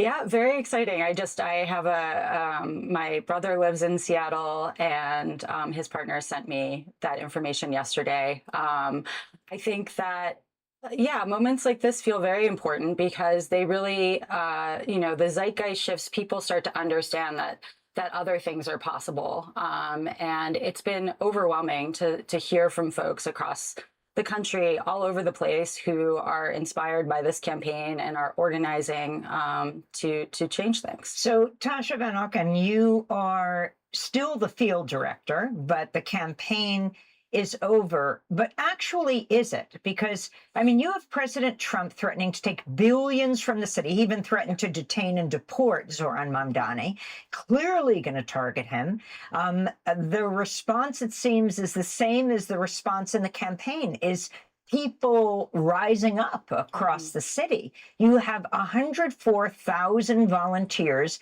Are you keeping them organized? And what exactly would they do? How do you carry out this campaign, from free buses to childcare to city-run grocery stores? It is a very good question. It is the question, in my opinion. I think from the very first training that we did in January, we've said from the beginning, it is very important for people to see this as one step towards more organizing, and that it is incredibly important to continue organizing after the campaign is over. I think we're in this exciting moment in terms of infrastructure, organized infrastructure that can help move this agenda, as well as help, I think, respond to what might happen. It is also a very scary moment for all the reasons you listed. I think we have this moment where we have organizations, progressive and left organizations in New York City, who are organized and have been building, like I said, like a lot of them building towards this campaign being possible. And they will all be organizing. And then I think we also have this exciting opportunity to vision out what the government looks like, and to demystify the government and access to the government, access to politics for people. And that, to me, has been at the centerpiece of all of this work, is really like opening up a lane of access for folks so that anybody can consider themselves political, understand and learn what they can do that can actually change and move the needle in our world.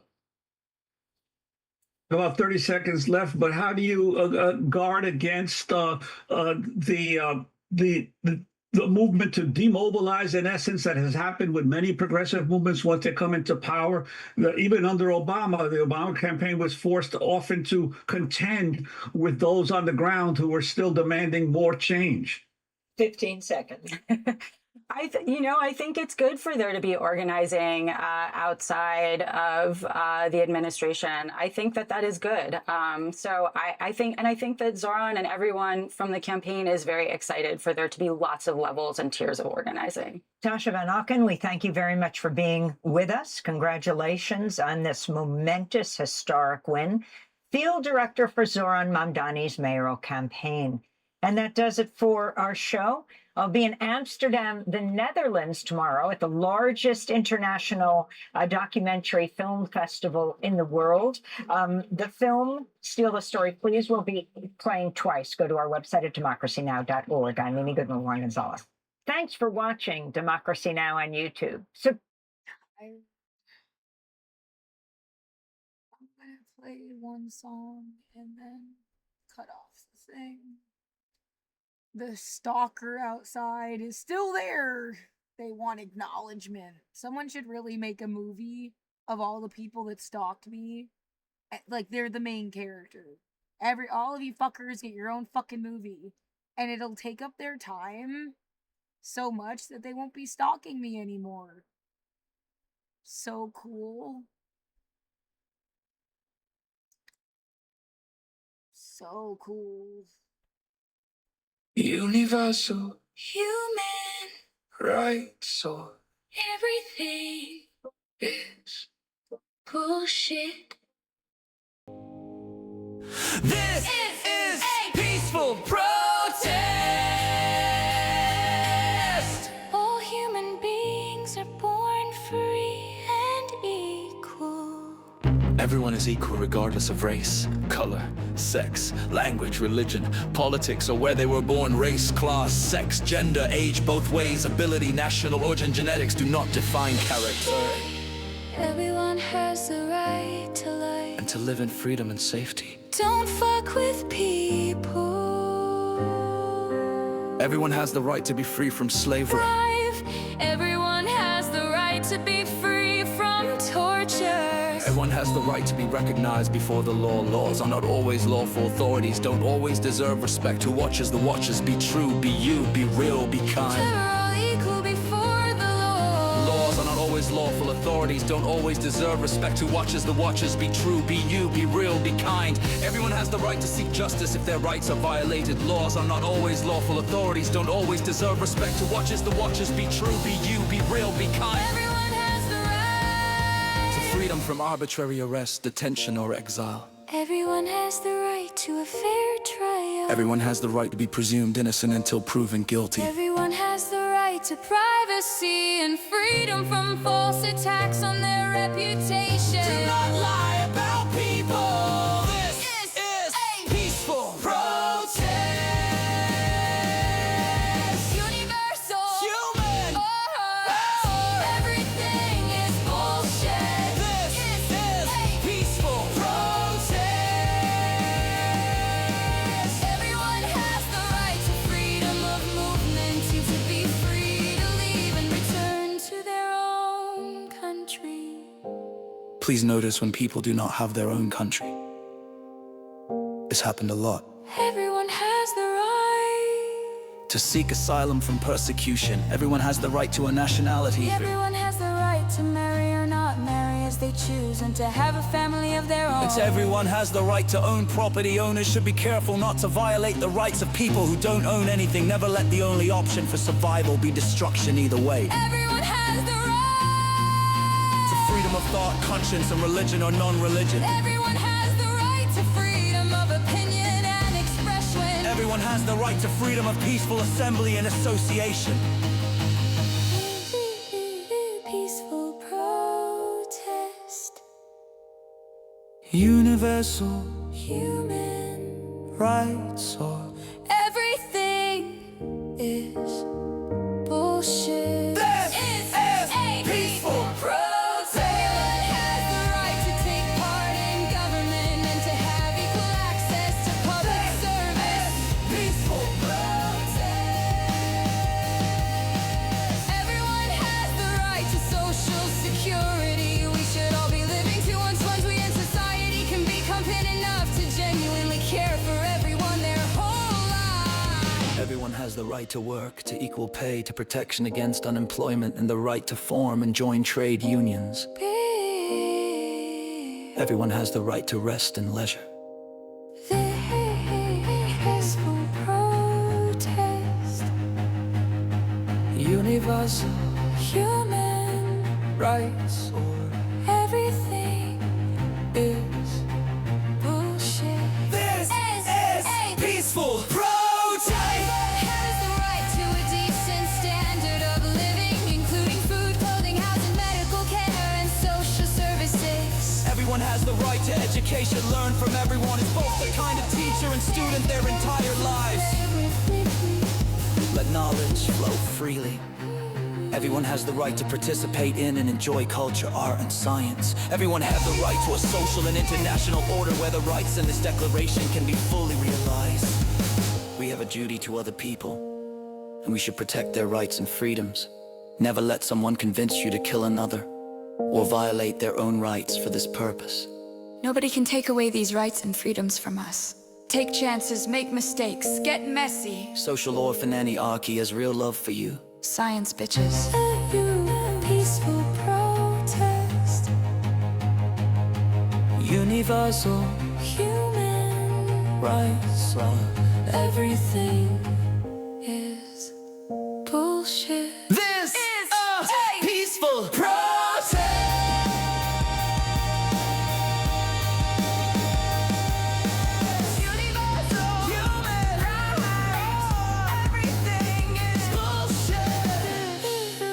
Peaceful protest.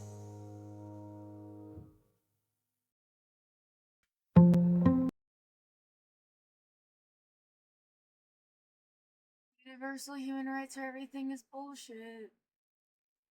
Till tomorrow. Infinity. Cool catchphrase at the end of my stream. 7:34 p.m.